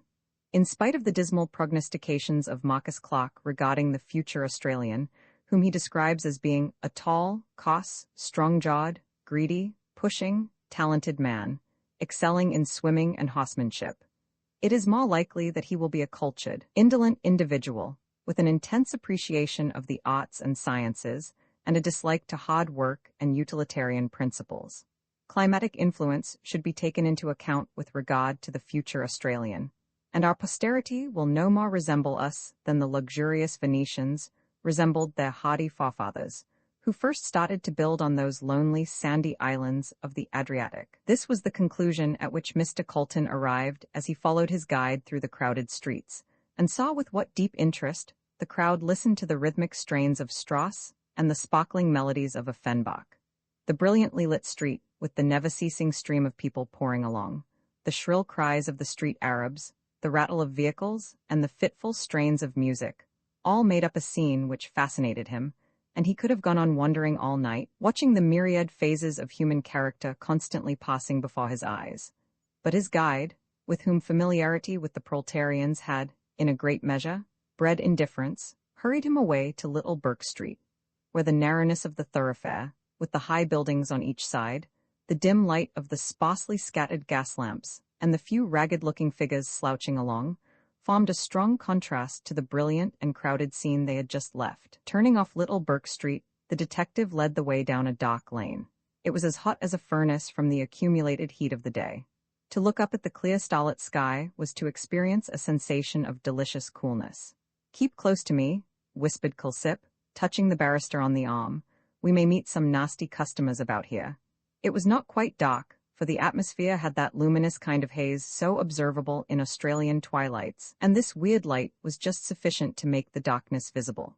Culsip and the barrister kept for safety in the middle of the alley, so that no one could spring upon them unaware, and they could see sometimes on the one side a man cowering back into the black shadow, or on the other, a woman with disordered hair and bare bosom, leaning out of a window trying to get a breath of fresh air. There were also some children playing in the dried-up gutter, and their shrill young voices came echoing strangely through the gloom, mingling with a bacchanalian sort of song, sung by a man, as he slouched along unsteadily over the rough stones. Now and then, a mild-looking string of Chinamen stole along, clad in their dull-hued blue blouses, either chattering shrilly, like a lot of parrots, or moving silently down the alley with a stolid oriental apathy on their yellow faces.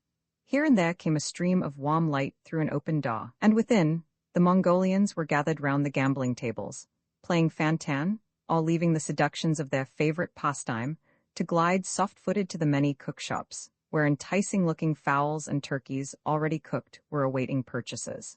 Culsip, turning to the left, led the barrister down another and still narrower lane, the darkness and gloom of which made the lawyer shudder, as he wondered how human beings could live in such murky places. At last, to Colton's relief, for he felt somewhat bewildered by the darkness and narrowness of the lanes through which he had been taken, the detective stopped before a door, which he opened, and stepping inside, beckoned to the barrister to follow. Colton did so, and found himself in a low, dark, ill-smelling passage. At the end, a faint light glimmered. Culsip caught his companion by the arm and guided him carefully along the passage. There was much need of this caution, for Colton could feel that the rotten boards were full of holes, into which one or the other of his feet kept slipping from time to time, while he could hear the rats squeaking and scampering away on all sides. Just as they got to the end of this tunnel, for it could be called nothing else, the light suddenly went out, and they were left in complete darkness. "Light that," cried the detective in a peremptory tone of voice. "What do you mean by dousing the glim?" Thieves' argot was, evidently, well understood here, for there was a shuffle in the dock, a muttered voice, and someone lit a candle. Colton saw that the light was held by an elfish-looking child. Tangled masses of black hair hung over her scowling white face. As she crouched down on the floor against the damp wall, she looked up defiantly yet fearfully at the detective. "Where's mother got a snipe?" asked Kulsip, touching her with his foot. She seemed to resent the indignity and rose quickly to her feet. Upstairs, she replied, jerking her head in the direction of the right wall. Following her direction, Colton, his eyes now somewhat accustomed to the gloom, could discern a gaping black chasm, which he presumed was the stair alluded to. You won't get much out of her tonight. She's going to start booze, she is. Never mind what she's doing or about to do, said Kulsip sharply. Take me to her at once. The girl looked him sullenly up and down, then she led the way into the black chasm and up the stairs. They were so shaky as to make Colton fear they might give way. As they toiled slowly up the broken steps, he held tightly to his companion's arm. At last, they stopped at a door through the cracks of which a faint glimmer of light was to be seen. Here the girl gave a shrill whistle, and the door opened.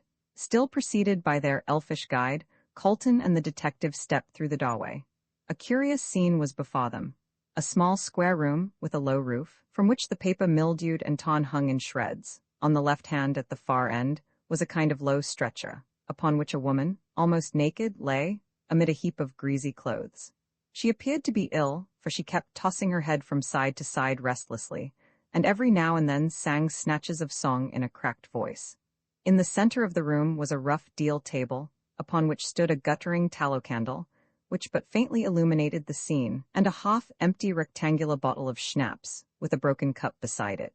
In front of these signs of festivity sat an old woman with a pack of cards spread out before her, and from which she had evidently been telling the fortune of a villainous-looking young man who had opened the door, and who stood looking at the detective with no very friendly expression of countenance.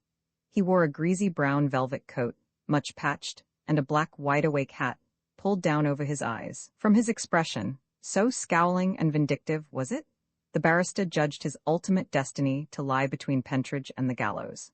As they entered, the fortune-teller raised her head, and, shading her eyes with one skinny hand, looked curiously at the newcomers. Colton thought he had never seen such a repulsive-looking old crone, and in truth her ugliness was, in its very grotesqueness, well worthy the pencil of a Doré. Her face was seamed and lined with innumerable wrinkles, clearly defined by the dirt which was in them, bushy gray eyebrows, drawn frowningly over two piercing black eyes, whose light was undimmed by age, a hook nose, like the beak of a bird of prey, and a thin-lipped mouth devoid of teeth. Her hair was very luxurious and almost white, and was tied up in a great bunch by a greasy bit of black ribbon. As to her chin, Colton, when he saw it wagging to and fro, involuntarily quoted Macbeth's lines, "Ye should be women, and yet your beards forbid me to interpret that ye are so." She was no bad representative of the weird sisters. As they entered, she eyed them viciously, demanding what the blazes they wanted. "Want your booze?" cried the child with an elfish laugh as she shook back her tangled hair. "Get out, you whelp," croaked the old hag, shaking one skinny fist at her, "or I'll tear your ear out." "Yes, she can go," said Kulsip, nodding to the girl, "and you can clear too," he added, sharply, turning to the young man, who stood still holding the door open. At first he seemed inclined to dispute the detective's order, but ultimately obeyed him, muttering, as he went out, something about the blooming cheek of Show and Swell's Cove's cribs. The child followed him out, her exit being accelerated by Mother Guttersnipe, who, with a rapidity only attained by long practice, seized the shoe from one of her feet, and flung it at the head of the rapidly retreating girl. "Wait till I catches ya, Liza," she shrieked with a volley of oaths. "I'll break your eed for ye."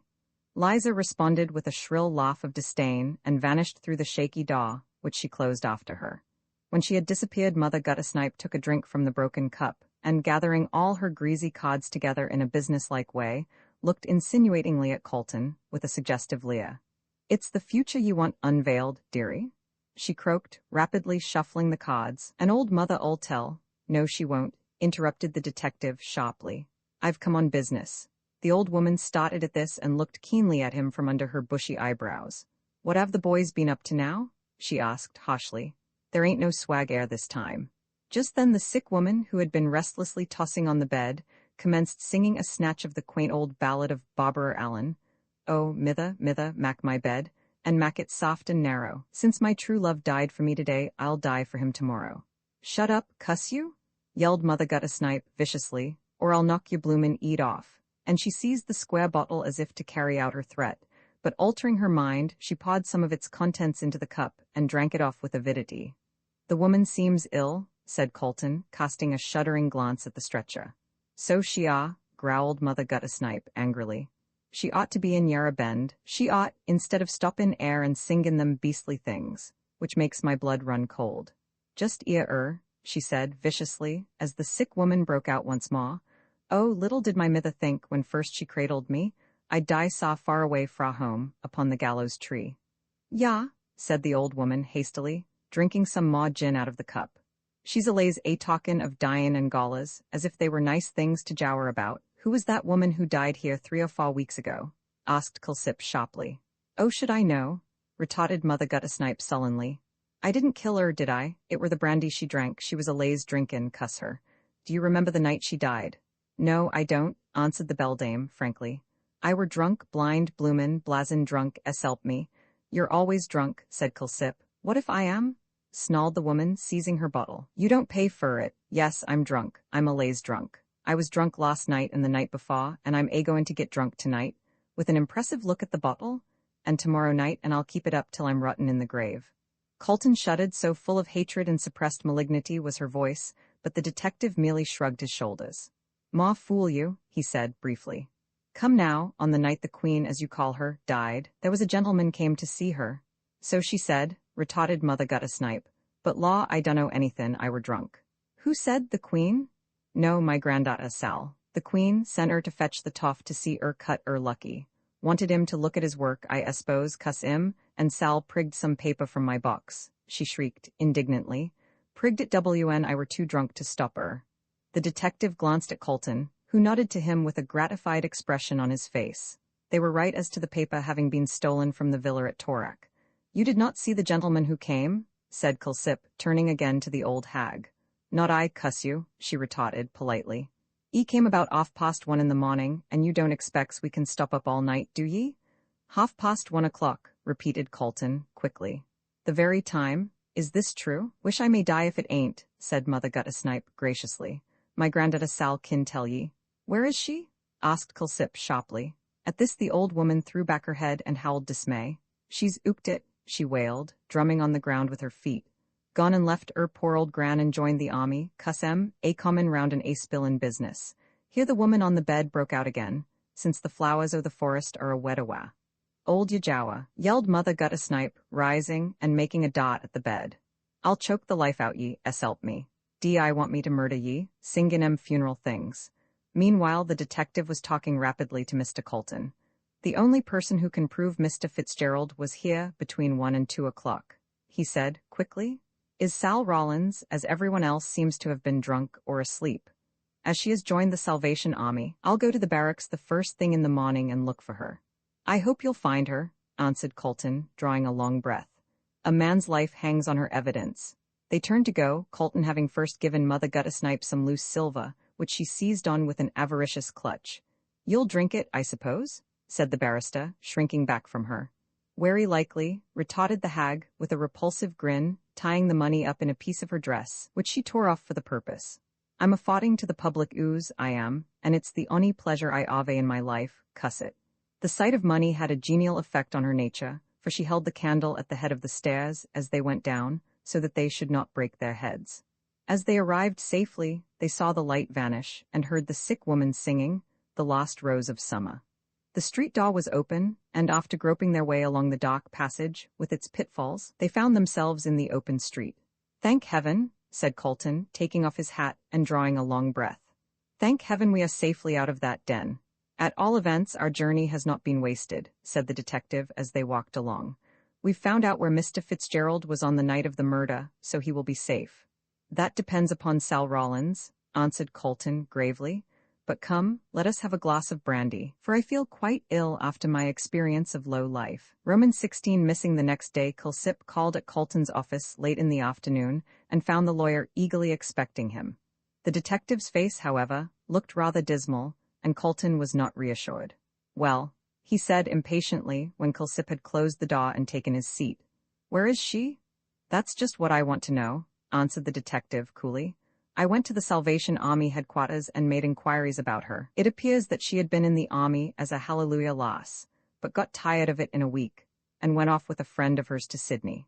She carried on her old life of dissipation, but ultimately her friend got sick of her, and the last thing they heard about her was that she had taken up with a Chinaman in one of the Sydney slums. I telegraphed at once to Sydney, and got a reply that there was no person of the name of Sal Rollins known to the Sydney police, but they said they would make inquiries and let me know the result. Ah, she has, no doubt, changed her name, said Colton, thoughtfully, stroking his chin. I wonder why. Wanted to get rid of the army, I expect, answered Culsip dryly. The straying lamb did not care about being hunted back to the fold. And when did she join the army? The very day after the murder. Rather sudden conversion? Yes, but she said the death of the woman on Thursday night had so startled her that she went straight off to the army to get her religion properly fixed up. The effects of fright, no doubt, said Colton dryly. I've met a good many examples of these sudden conversions, but they never last long as a rule. It's a case of the devil was sick, the devil a monk would be, more than anything else. Good-looking? So, I believe, replied Culsip, shrugging his shoulders. Very ignorant, could neither read nor write. That accounts for her not asking for Fitzgerald when she called at the club. She probably did not know whom she had been sent for. It will resolve itself into a question of identification, I expect. However, if the police can't find her, we will put an advertisement in the papers offering a reward, and send out handbills to the same effect. She must be found. Brian Fitzgerald's life hangs on a thread, and that thread is Sal Rollins. Yes, assented Culsip, rubbing his hands together. Even if Mr. Fitzgerald acknowledges that he was at Mother Guttersnipe's on the night in question, she will have to prove that he was there, as no one else saw him. Are you sure of that? As sure as anyone can be in such a case. It was a late hour when he came, and everyone seems to have been asleep except the dying woman and Sal. And as one is dead, the other is the only person that can prove that he was there at the time when the murder was being committed in the Hansom. And Mother Guttersnipe was drunk, as she acknowledged last night. She thought that if a gentleman did call, it must have been the other one. The other one? Repeated Colton in a puzzled voice. What other one? Oliver White. Colton arose from his seat with a blank air of astonishment. Oliver White? He said, as soon as he could find his voice. Was he in the habit of going there? Culsip curled himself up in his seat like a sleek cat, and pushing forward his head till his nose looked like the beak of a bird of prey, looked keenly at Colton. Look here, sir, he said, in his low, purring voice. There's a good deal in this case which don't seem plain. In fact, the further we go into it, the more mixed up it seems to get. I went to see Mother Guttersnipe this morning, and she told me that White had visited the Queen several times while she lay ill, and that he seemed to be pretty well acquainted with her. But who the deuce is this woman they call the Queen? Said Colton, irritably. She seems to be at the bottom of the whole affair. Every path we take leads to her. I know hardly anything about her, replied Culsip, except that she was a good-looking woman, of about 49.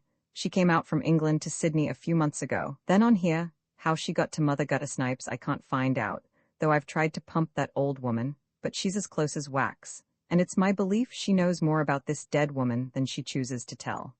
But what could she have told Fitzgerald to make him act in this silly manner? A stranger who comes from England and dies in a Melbourne slum can't possibly know anything about Miss Frettlby. Not unless Miss Frettlby was secretly married to White, suggested Culsip, and the Queen knew it. Nonsense, retorted Colton sharply. Why, she hated him and loves Fitzgerald. Besides, why on earth should she marry secretly and make a confidant of a woman in one of the lowest parts of Melbourne? At one time her father wanted her to marry White, but she made such strong opposition that he eventually gave his consent to her engagement with Fitzgerald. And White? Oh, he had a row with Mr. Frettlby, and left the house in a rage. He was murdered the same night for the sake of some papers he carried. Oh, that's Gobby's idea, said Culsip scornfully, with a vicious snarl. And it's mine too, answered Colton firmly. White had some valuable papers which he always carried about with him. The woman who died evidently told Fitzgerald that he did so. I gathered as much from an accidental admission he made. Culsip looked puzzled. I must confess that it is a riddle, he said at length, but if Mr. Fitzgerald would only speak, it would clear everything up. Speak about what? The man who murdered White. Well, if he did not go quite so far as that, he might at least supply the motive for the crime. Perhaps so, answered Colton as the detective rose to go, but it's no use. Fitzgerald, for some reason or another, has evidently made up his mind not to speak, so our only hope in saving him lies in finding this girl. If she's anywhere in Australia, you may be sure she'll be found, answered Culsip confidently as he took his departure. Australia isn't so overcrowded as all that. But if Sal Rollins was in Australia at all, she certainly must have been in some very remote part, All efforts to find her proved futile. It was an open question if she was alive or dead. She seemed to have vanished completely. She was last seen in a Sydney den with a Chinaman whom afterwards she appears to have left. Since then, nothing whatever was known of her. Notices offering large rewards for her discovery were inserted in all the newspapers, Australian and New Zealand, but nothing came of them.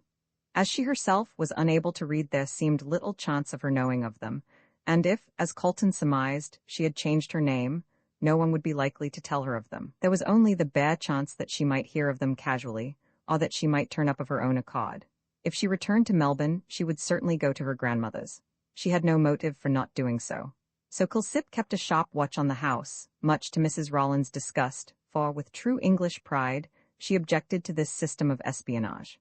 "Cuss him," she croaked over her evening drink to an old crone, as withered and evil-looking as herself. "Why can't he stop in his own bloomin' ooze, and leave mine alone? A comin' round air a puckin' and pryin' and a parenting people from earnin', they're livin' and a gittin' drunk when they ain't well." "What do we want?" asked her friend, rubbing her weak old knees. "Once his throat cut," said Mother Guttersnipe, viciously. "And help me I'll do for 'im some night, e's a watchin' round air, as if it were Pentridge. He can get what he can out of that whelp as ran away. But I knows suthin' he don't know, cuss him."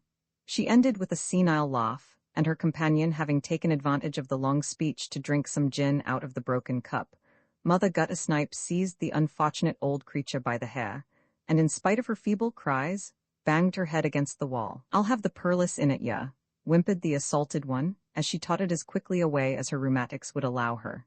"See if I don't." "Get out," retorted Mother Guttersnipe, indifferently, as she filled herself a fresh cup. "You come a falutin' round air agin priggin' my drinks, cuss you, and I'll cut your throat and wring your wicked old ead off." The other gave a howl of dismay at hearing this pleasant proposal, and tottered out as quickly as possible, leaving Mother Guttersnipe in undisputed possession of the field. Meanwhile, Colton had seen Brian several times, and used every argument in his power to get him to tell everything, but he either maintained an obstinate silence, or merely answered. It would only break her heart. He admitted to Colton, after a good deal of questioning, that he had been at Mother Guttersnipe's on the night of the murder. After he had left White by the corner of the Scotch church, as the cabman, Royston, had stated, he had gone along Russell Street and met Sal Rawlins near the Unicorn Hotel. She had taken him to Mother Guttersnipe's, where he had seen the dying woman, who had told him something he could not reveal. "Well," said Mr. Colton, after hearing the admission, "you might have saved us all this trouble by admitting this before, and yet kept your secret, whatever it may be. Had you done so, we might have got hold of Sal Rawlins before she left Melbourne, but now it's a mere chance whether she turns up or not." Brian did not answer to this. In fact, he seemed hardly to be thinking of what the lawyer was saying, but just as Colton was leaving, he asked, "How is Madge?" "How can you expect her to be?" said Colton, turning angrily on him.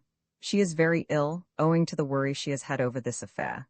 My darling," cried Brian, in agony, clasping his hands above his head. "I did it only to save you." Colton approached him and laid his hand lightly on his shoulder. "My dear fellow," he said, gravely, "the confidences between lawyer and client are as sacred as those between priest and penitent. You must tell me this secret which concerns Miss Frettlby so deeply." "No," said Brian, firmly. "I will never repeat what that wretched woman told me. When I would not tell you before, in order to save my life, it is not likely I am going to do so now, when I have nothing to gain and everything to lose by telling it."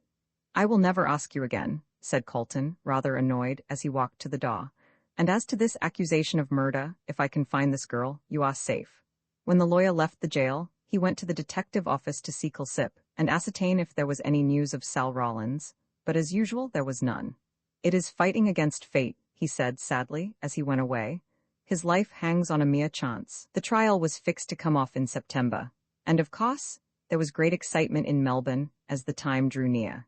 Great, therefore, was the disappointment when it was discovered that the prisoner's counsel had applied for an adjournment of the trial till October, on the ground that an important witness for the defense could not be found. Romans 17, the trial, in spite of the utmost vigilance on the part of the police, and the offer of a large reward, both by Colton, on behalf of the accused, and by Mr. Frettlby, the much-desired Sal Rawlins still remained hidden.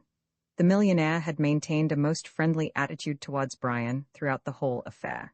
He refused to believe him guilty, and when Colton told him of the defense of proving an alibi by means of Sal Rawlins, he immediately offered a large reward, which was in itself enough to set every person with any time on their hands hunting for the missing witness. All Australia and New Zealand rang with the extremely plebeian name of Sal Rawlins, the papers being full of notices offering rewards, and handbills of staring red letters were posted up in all railway stations, in conjunction with liquid sunshine, rum, and DWD. Whiskey. She had become famous without knowing it, unless, indeed, she had kept herself concealed purposely, but this was hardly probable, as there was no apparent motive for her doing so. If she was above ground, she must certainly have seen the handbills, if not the papers, and though not able to read, she could hardly help hearing something about the one topic of conversation throughout Australia. Notwithstanding all this, Sal Rawlins was still undiscovered, and Colton, in despair, began to think that she must be dead. But Madge, though at times her courage gave way, was still hopeful. God will not permit such a judicial crime as the murder of an innocent man to be committed, she declared. Mr. Colton, to whom she said this, shook his head doubtfully. God has permitted it to take place before, he answered softly, and we can only judge the future by the past. At last, the day of the long-expected trial came, and as Colton sat in his office looking over his brief, a clerk entered and told him Mr. Frettlby and his daughter wished to see him. When they came in, the barrister saw that the millionaire looked haggard and ill, and there was a worried expression on his face. "There is my daughter, Colton," he said, after hurried greetings had been exchanged. "She wants to be present in court during Fitzgerald's trial, and nothing I can say will dissuade her." Colton turned and looked at the girl in some surprise. "Yes," she answered, meeting his look steadily, though her face was very pale. "I must be there. I shall go mad with anxiety unless I know how the trial goes on. But think of the disagreeable amount of attention you will attract," urged the lawyer. "No one will recognize me," she said calmly. "I am very plainly dressed, and I will wear this veil." And drawing one from her pocket, she went to a small looking-glass which was hanging on the wall, and tied it over her face. Colton looked in perplexity at Mr. Frettlby. "I'm afraid you must consent," he said. "Very well," replied the other, almost sternly, while a look of annoyance passed over his face. "I shall leave her in your charge. And you?" "I'm not coming," answered Frettlby quickly, putting on his hat. "I don't care about seeing a man whom I have had at my dinner table in the prisoner's dock, much as I sympathize with him. Good day." And with a curt nod he took his leave. When the door closed on her father, Madge placed her hand on Colton's arm. "Any hope?" she whispered, looking at him through the black veil. "The merest chance," answered Colton, putting his brief into his bag. "We have done everything in our power to discover this girl, but without result. If she does not come at the 11th hour, I'm afraid Brian Fitzgerald is a doomed man." Madge fell on her knees with a stifled cry. "Oh, God of mercy," she cried, raising her hands as if in prayer. "Save him. Save my darling, and let him not die for the crime of another. God," she dropped her face in her hands and wept convulsively, as the lawyer touched her lightly on the shoulder. "Come," he said kindly.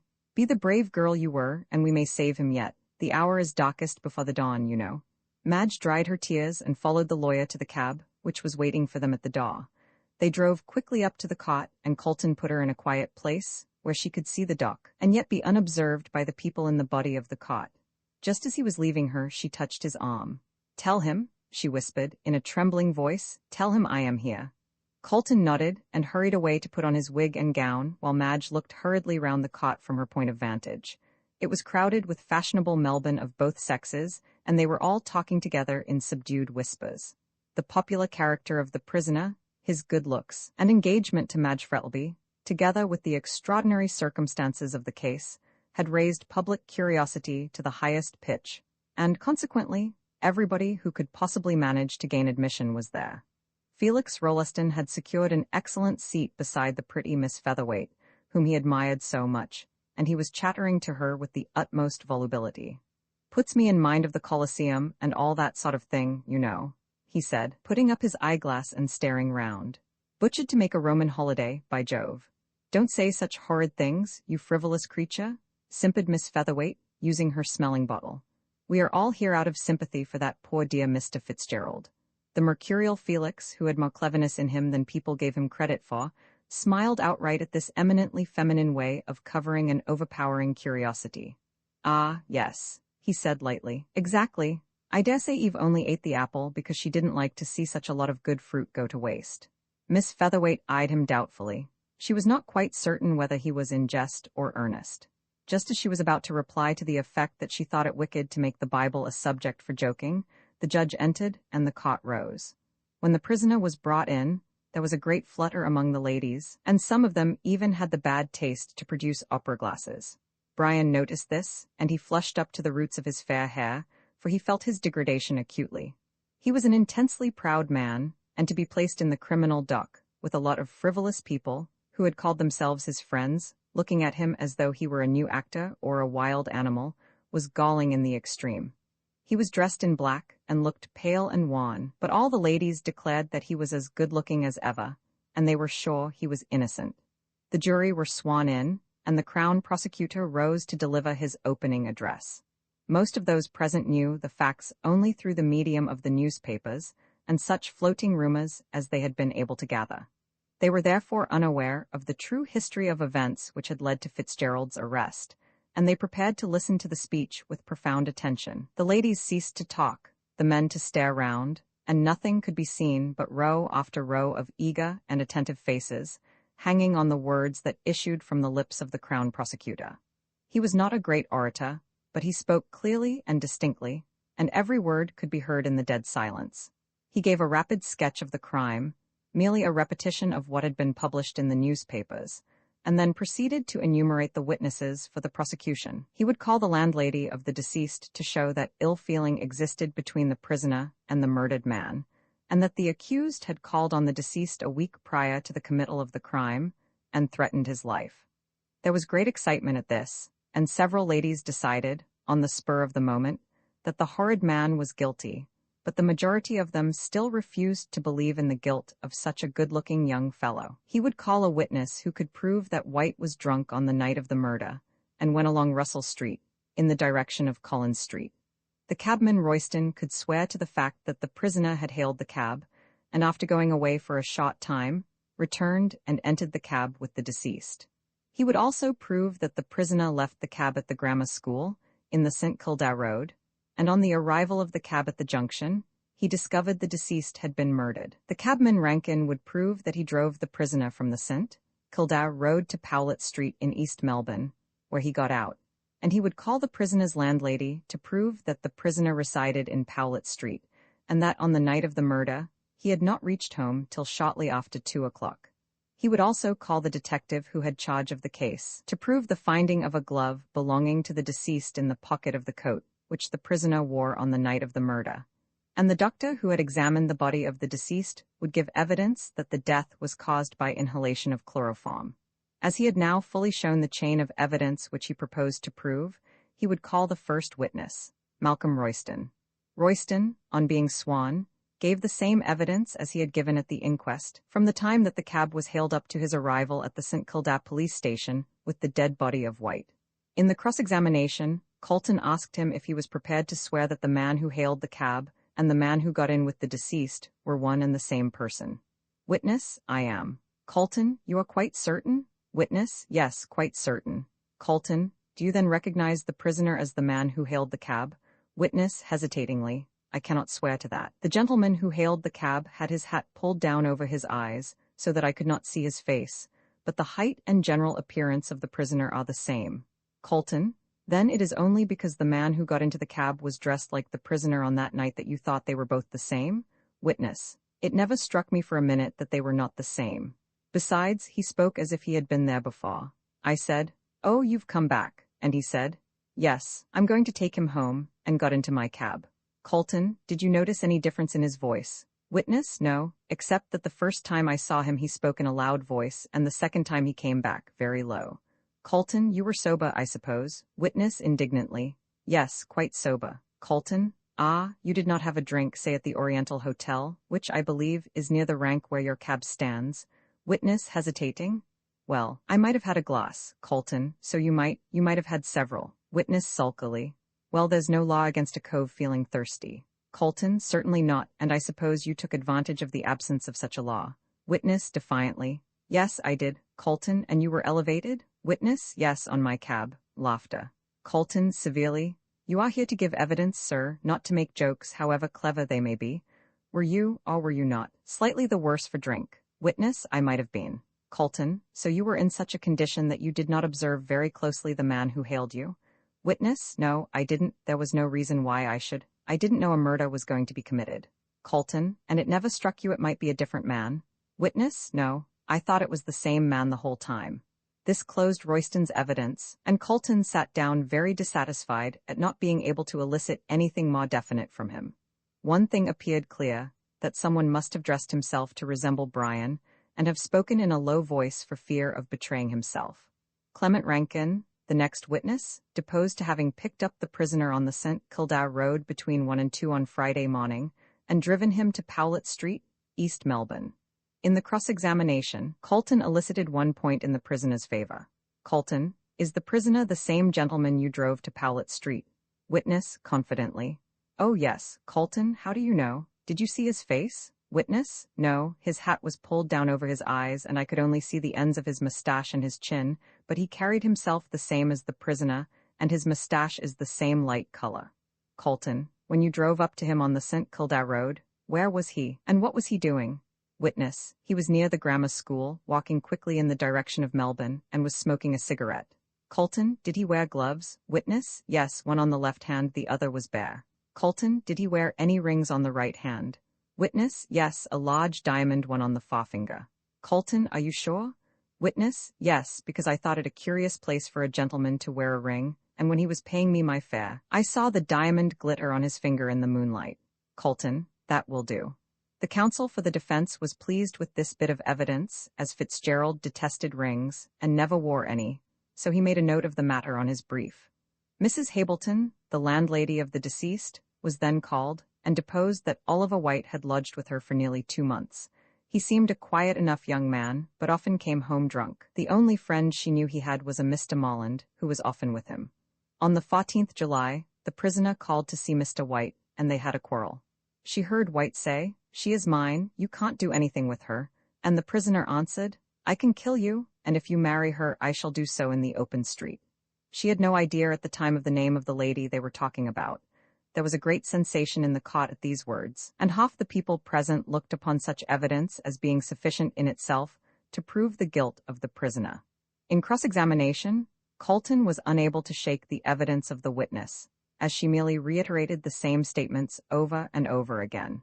The next witness was Mrs. Sampson, who crackled into the witness box dissolved in tears, and gave her answers in a piercingly shrill tone of anguish.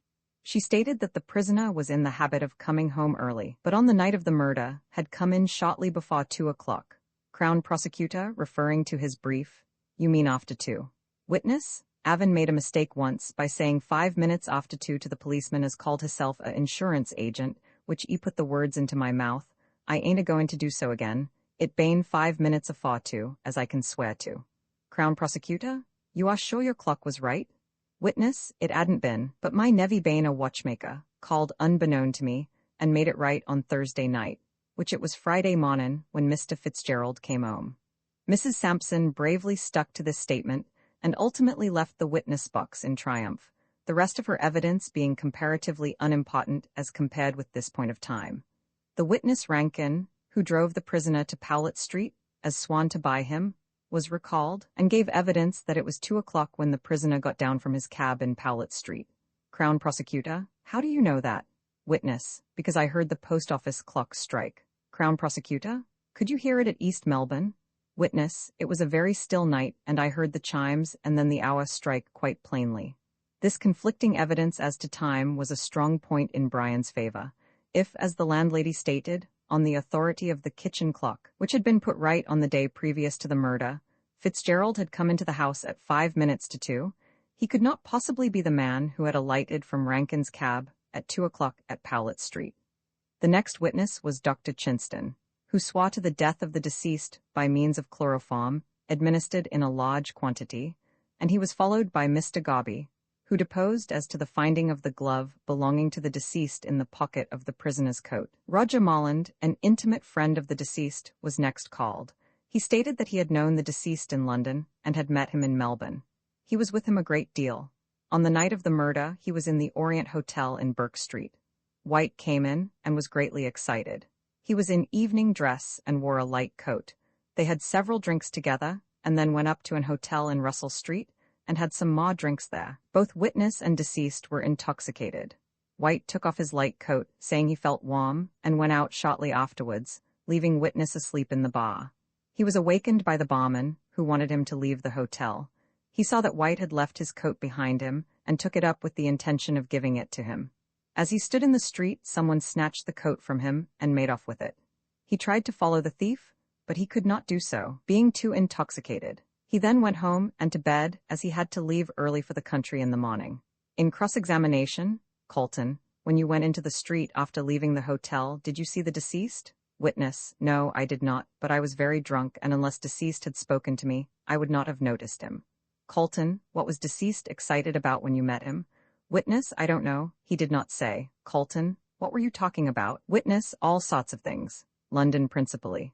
Colton: did the deceased mention anything about papers? Witness, surprised: no, he did not. Colton: are you sure? Witness: quite sure. Colton: what time did you get home? Witness: I don't know, I was too drunk to remember. This closed the case for the Crown, and as it was now late, the case was adjourned till the next day.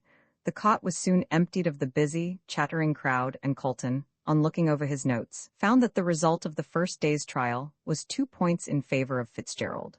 First, the discrepancy of time in the evidence of Rankin and the landlady, Mrs. Sampson. Second, the evidence of the cabman Royston, as to the wearing of a ring on the forefinger of the right hand by the man who murdered White, whereas the prisoner never wore rings. These were slender proofs of innocence to put against the overwhelming mass of evidence in favor of the prisoner's guilt. The opinions of all were pretty well divided, some being in favor and others against, when suddenly an event happened which surprised everyone. All over Melbourne extras were posted, and the news passed from lip to lip like wildfire. Return of the missing witness, Sal Rawlins. Roman 18. Sal Rawlins tells all she knows, and indeed, such was the case. Sal Rawlins had made her appearance at the 11th hour, to the heartfelt thankfulness of Colton, who saw in her an angel from heaven, sent to save the life of an innocent man. It was at the conclusion of the trial, and together with Madge, he had gone down to his office, when his clock entered with a telegram. The lawyer opened it hastily, and with a silent look of pleasure on his face, handed the telegram to Madge. She, womanlike, being more impulsive, gave a cry when she read it, and falling on her knees, thanked God for having heard her prayers, and saved her lover's life. Take me to her at once, she implored the lawyer. She was anxious to hear from Sal Rawlins' own lips the joyful words which would save Brian from a felon's death. No, my dear, answered Colton, firmly, but kindly. I can hardly take a lady to the place where Sal Rawlins lives. You will know all tomorrow, but meanwhile, you must go home and get some sleep. And you will tell him? She whispered, clasping her hands on Colton's arm. At once, he answered promptly. And I will see Sal Rawlins tonight and hear what she has to say. Rest content, my dear, he added, as he placed her in the carriage. He is perfectly safe now. Brian heard the good news with a deep feeling of gratitude, knowing that his life was safe, and that he could still keep his secret. It was the natural revulsion of feeling after the unnatural life he had been leading since his arrest. When one is young and healthy, and has all the world before one, it is a terrible thing to contemplate a sudden death. And yet, in spite of his joy at being delivered from the hangman's rope, there mingled with his delight the horror of that secret which the dying woman had told him with such malignant joy. I had rather she had died in silence than she should have bequeathed me this legacy of sorrow. And the jailer, seeing his haggard face the next morning, muttered to himself, he war blessed if the swell warn't sorry he war safe. So, while Brian was pacing up and down his cell during the weary watches of the night, Madge, in her own room, was kneeling beside her bed and thanking God for his great mercy, and Colton, the good fairy of the two lovers, was hurrying towards the humble abode of Mrs. Rawlins, familiarly known as Mother Guttersnipe. Kilsip was beside him, and they were talking eagerly about the providential appearance of the invaluable witness. What I like, observed Kilsip in his soft, purring tone, is the sell it will be for that Gobby. He was so certain that Mr. Fitzgerald was the man, and when he gets off tomorrow Gobby will be in a rage. Where was Sal the whole time? Asked Colton, absently, not thinking of what the detective was saying. Ill, answered Kilsip. After she left the Chinaman she went into the country, caught cold by falling into some river, and ended up by getting brain fever. Some people found her, took her in, and nursed her. When she got well, she came back to her grandmother's. But why didn't the people who nursed her tell her she was wanted? They must have seen the papers. Not they, retorted the detective. They knew nothing. Vegetables? Muttered Colton contemptuously. How can people be so ignorant? Why, all Australia has been ringing with the case. At any rate, it's money out of their pocket. Well, there's nothing more to tell, said Kilsip, except that she turned up tonight at 5 o'clock, looking more like a copse than anything else. When they entered the squalid, dingy passage that led to Mother Guttersnipe's abode, they saw a faint light streaming down the stair. As they climbed up, they could hear the rancorous voice of the old hag, pouring forth alternate blessings and curses on her prodigal offspring, and the low tones of a girl's voice in reply. On entering the room, Colton saw that the sick woman, who had been lying in the corner on the occasion of his last visit, was gone. Mother Guttersnipe was seated in front of the deal table, with a broken cup and her favorite bottle of spirits before her. She evidently intended to have a night of it, in order to celebrate Sal's return, and had commenced early, so as to lose no time. Sal herself was seated on a broken chair, and leaned wearily against the wall. She stood up as Colton and the detective entered, and they saw that she was a tall, slender woman of about 25, not bad-looking, but with a pallid and haggard appearance from recent illness. She was clothed in a kind of tawdry blue dress, much soiled and torn, and had over her shoulders an old tartan shawl, which she drew tightly across her breast as the strangers entered. Her grandmother, who looked more weird and grotesquely horrible than ever, saluted Colton and the detective on their entrance with a shrill yell, and a volley of choice language. "Oh, ye have come again, ave ye," she screeched, raising her skinny arms, "to take my gal away from poor old grandmother, as nust cuss her, when her own mother had gone gallivantin' with swells. I'll ave the lower of ye both, help me, I will." Kilsip paid no attention to this outbreak of the old fury, but turned to the girl. "This is the gentleman who wants to speak to you," he said, gently, making the girl sit on the chair again, for indeed she looked too ill to stand. "Just tell him what you told me." "'Bout the Queen, sir," said Sal, in a low, hoarse voice, fixing her wild eyes on Colton. "If I'd only known as you was a-wantin' me, I'd ave come afar." "Where were you?" asked Colton in a pitying tone. "New South Wales," answered the girl with a shiver. "The cove as I went with T. Sydney left me, yes, left me to die like a dog in the gutter." "Cuss him," croaked the old woman in a sympathetic manner as she took a drink from the broken cup. "I tooked up with a Chinaman," went on her granddaughter, wearily, "and lived with him for a bit. It's awful, ain't it?" she said with a dreary laugh as she saw the disgust on the lawyer's face. "But Chinamen ain't bad. They treat a paw girl a dashed sight better nor a white cove does. They don't beat the life out of 'em with their fists, nor drag 'em about the floor by the hair." "Cuss 'em?" croaked Mother Guttersnipe drowsily. "I'll tear their eats out." "I think I must have gone mad, I must," said Sal, pushing her tangled hair off her forehead. "For arter I left the China Cove, I went on walkin' right into the bush, tryin' to cool my eed, for it felt on fire like. I went into a river and got wet, and then I took my hat and boots off and lay down on the grass, and then the rain comed on, and I walked to a ooze as was near, where they tooked me in. Oh, sich kind people," she sobbed, stretching out her hands, "that didn't badger me 'bout my soul, but gave me good food to eat. I gave 'em a wrong name. I was so 'fraid of that army findin' me. Then I got ill, and knowed nothin' for weeks. They said I was off my chump, and then I came back to see Gran." "Cuss ye," said the old woman, but in such a tender tone that it sounded like a blessing. "And did the people who took you in never tell you anything about the murder?" asked Colton. Sal shook her head. "No, it were a long way in the country, and they never knowed anythin', they didn't." "Ah, that explains it," muttered Colton to himself. "Come now," he said cheerfully, "tell me all that happened on the night you brought Mr. Fitzgerald to see the Queen." "Who's he?" asked Sal, puzzled. "Mr. Fitzgerald, the gentleman you brought the letter for to the Melbourne Club." "Oh, 'im," said Sal, a sudden light breaking over her wan face. "I never knowed his name afore." Colton nodded complacently. "I knew you didn't," he said. "That's why you didn't ask for him at the club." "She never told me his name," said Sal, jerking her head in the direction of the bed. "Then whom did she ask you to bring to her?" asked Colton eagerly. "No one," replied the girl. "This was the way of it. On that night she was awful ill, and I sat beside her while Gran was asleep. I was drunk," broke in Gran fiercely. "None of your lies, I was blazin' drunk. And says she to me, she says," went on the girl, indifferent to her grandmother's interruption, "get me some paper and a pencil, and I'll write a note to him. I will." So I goes and gets what she asks for out of Gran's box. "Stole it, cuss ye," shrieked the old hag, shaking her fist. Hold your tongue, said Kilsip in a peremptory tone. Mother Guttersnipe burst into a volley of oaths and, having run rapidly through all she knew, subsided into a sulky silence. She wrote on it, went on Sal, and then asked me to take it to the Melbourne Club and give it to him.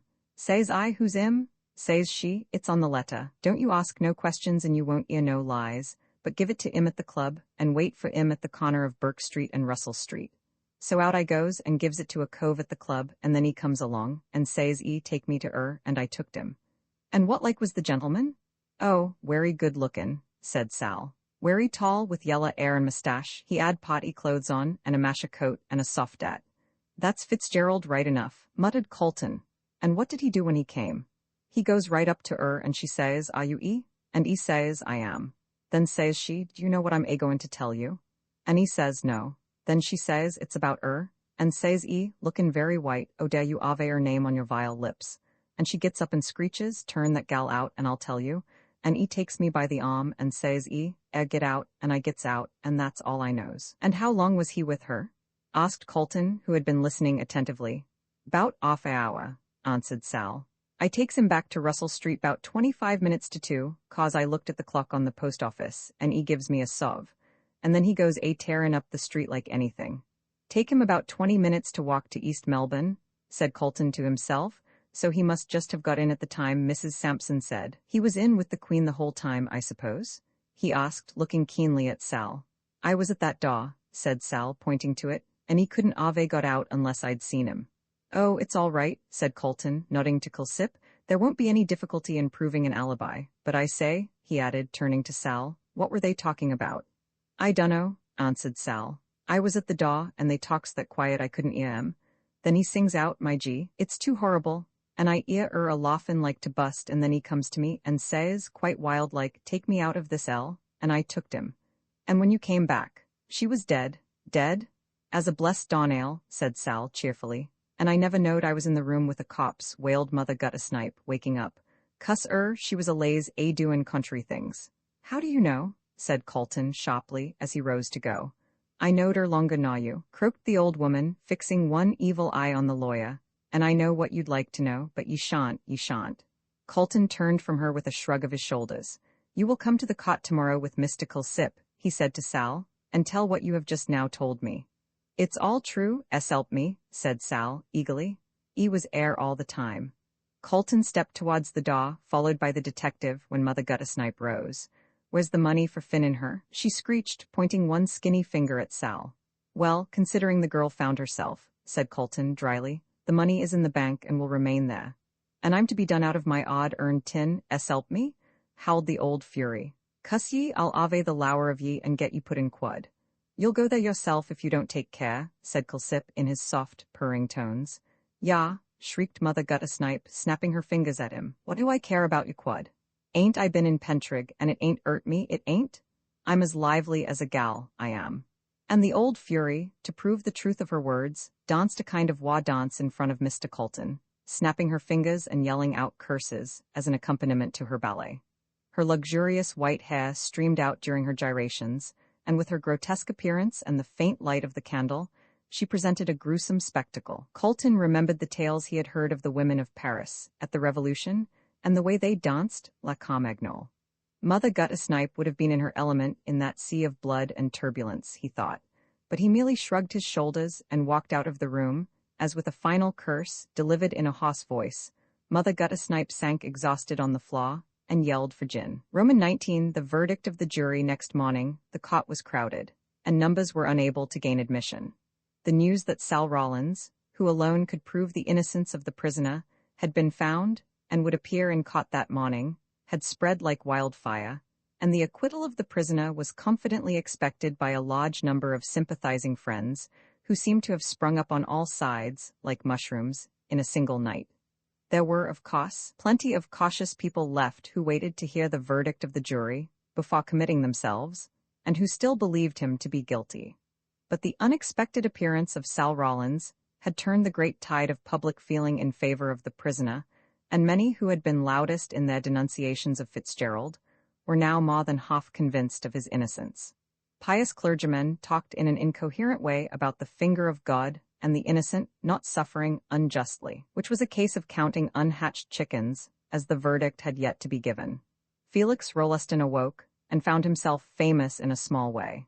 Out of good-natured sympathy, and a spice of contrariness, he had declared his belief in Brian's innocence, and now, to his astonishment, he found that his view of the matter was likely to prove correct.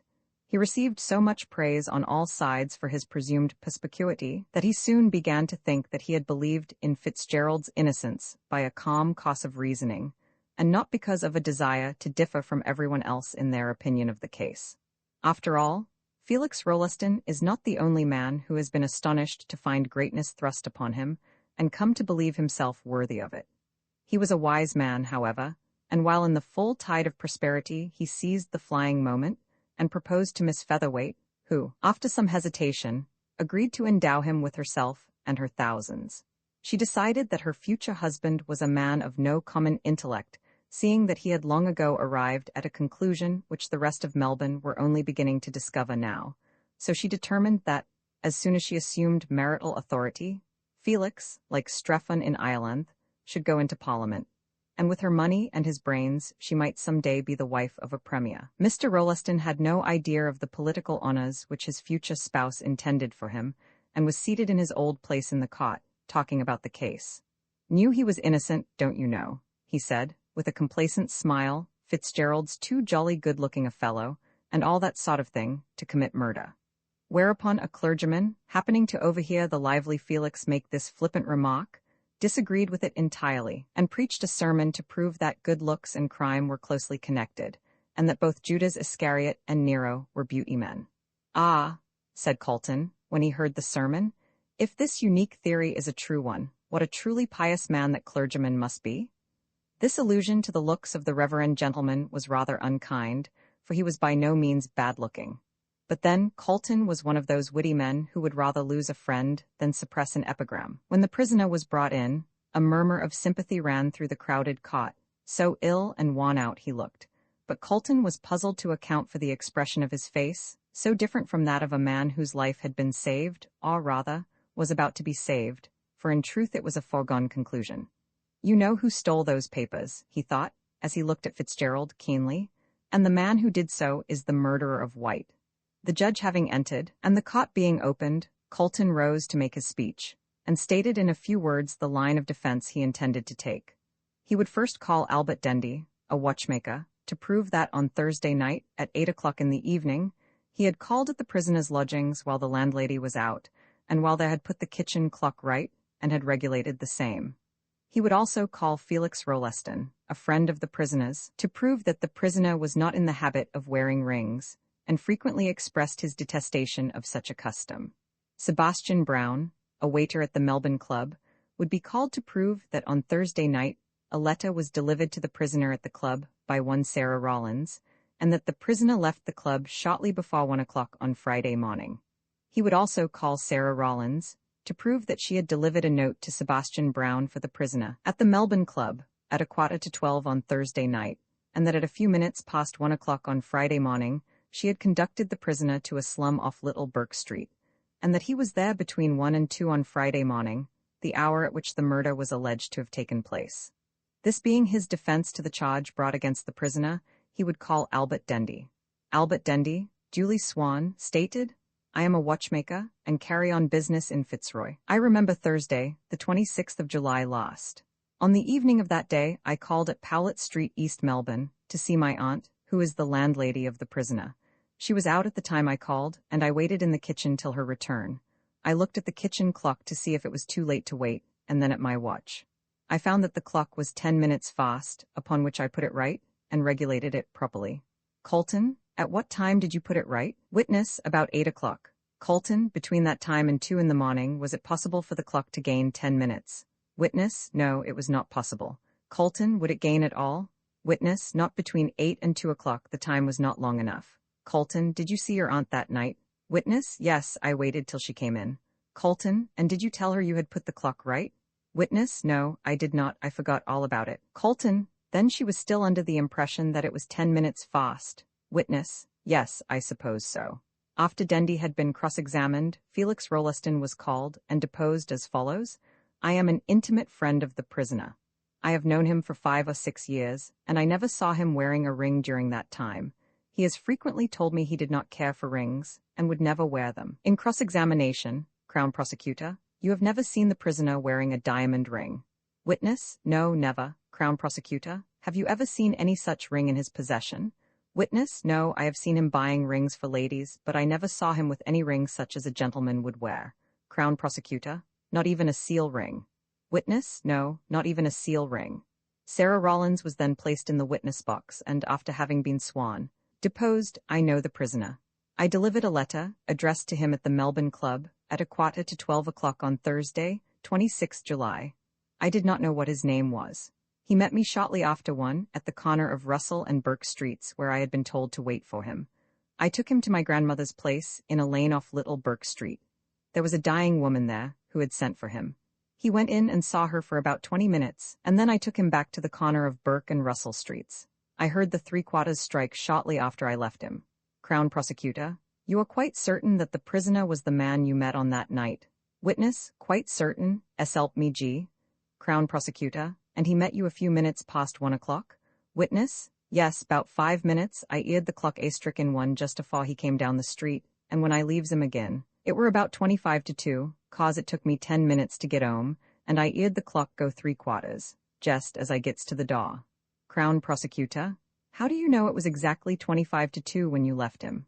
Witness, cause I saw the clocks. I left him at the corner of Russell Street and comes down Burke Street, so I could see the post office clock as plain as day, and when I gets into Swanston Street, I looks at the town all premiscus-like, and sees the same time there. Crown Prosecutor, and you never lost sight of the prisoner the whole time? Witness, no, there was only one door by the room, and I was a-sittin' outside it, and when he comes out he falls over me. Crown Prosecutor, were you asleep? Witness, not a blessed wink. Colton then directed Sebastian Brown to be called. He deposed, I know the prisoner. He is a member of the Melbourne Club at which I am a waiter. I remember Thursday, 26 July. On that night the last witness came with a letter to the prisoner. It was about 11:45. She just gave it to me and went away. I delivered it to Mr. Fitzgerald. He left the club at about 10 minutes to 1.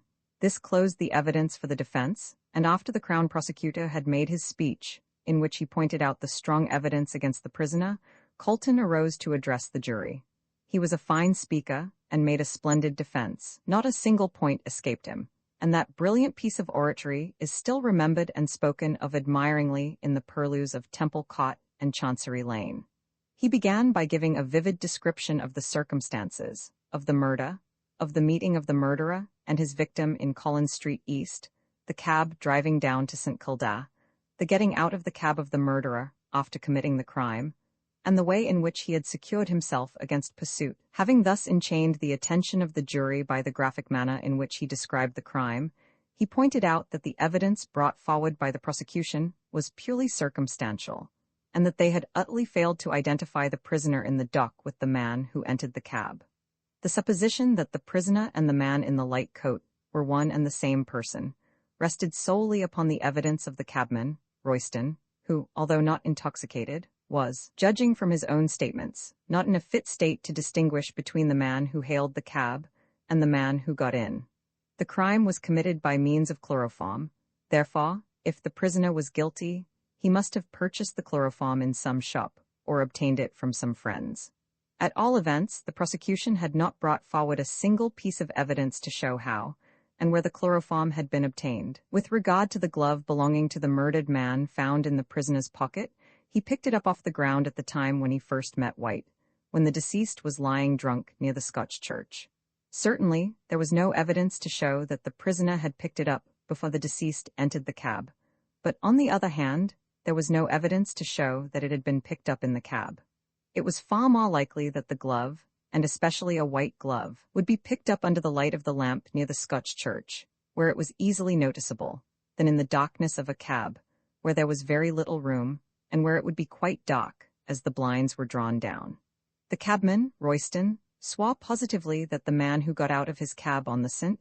Kilda road wore a diamond ring on the forefinger of his right hand, and the cabman, Rankin, swore to the same thing about the man who got out at Powlett Street. Against this could be placed the evidence of one of the prisoner's most intimate friends, one who had seen him almost daily for the last 5 years, and he had sworn positively that the prisoner was not in the habit of wearing rings. The cabman Rankin had also sworn that the man who entered his cab on the St. Kildare Road alighted at Powlett Street, East Melbourne, at 2 o'clock on Friday morning, as he heard that hour strike from the post office clock, whereas the evidence of the prisoner's landlady showed plainly that he entered the house 5 minutes previously, and her evidence was further supported by that of the watchmaker, Dendy. Mrs. Sampson saw the hand of her kitchen clock point to 5 minutes to 2, and, thinking it was 10 minutes slow, told the detective that the prisoner did not enter the house till 5 minutes past 2, which would just give the man who alighted from the cab, presuming him to have been the prisoner, sufficient time to walk up to his lodgings. The evidence of the watchmaker, Dendy, however, showed clearly that he had put the clock right at the hour of 8 on Thursday night, that it was impossible for it to gain 10 minutes before 2 on Friday morning, and therefore the time, 5 minutes to 2, seen by the landlady was the correct one, and the prisoner was in the house 5 minutes before the other man alighted from the cab in Powlett Street.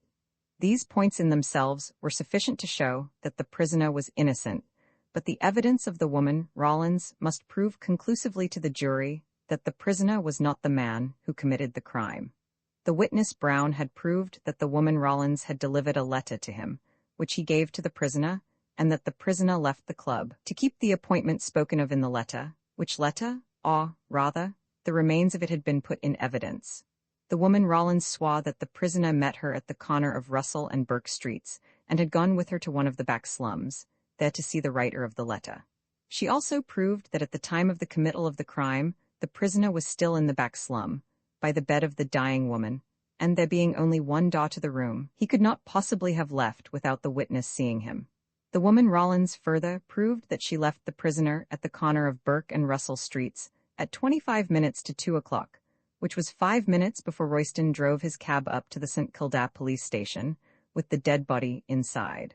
Finally, the woman Rollins proved her words by stating that she saw both the post office and town hall clocks, and supposing the prisoner started from the corner of Burke and Russell Streets, as she says he did, he would reach East Melbourne in 20 minutes, which made it 5 minutes to 2 on Friday morning, the time at which, according to the landlady's statement, he entered the house.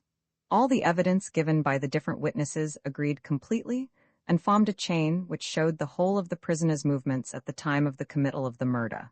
Therefore, it was absolutely impossible that the murder could have been committed by the man in the dock.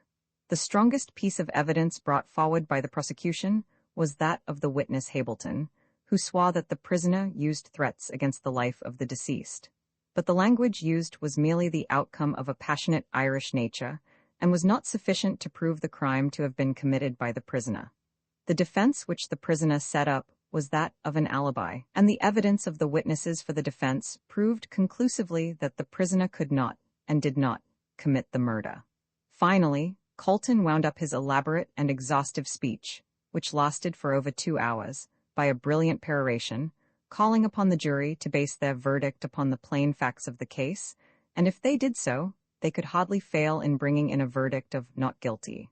When Colton sat down, a subdued murmur of applause was heard, which was instantly suppressed, and the judge began to sum up, strongly in favor of Fitzgerald. The jury then retired, and immediately there was a dead silence in the crowded cot, an unnatural silence, such as must have fallen on the blood-loving Roman populace when they saw the Christian martyrs kneeling on the hot yellow sands of the arena, and watched the long, lithe forms of lion and panther creeping steadily towards their prey.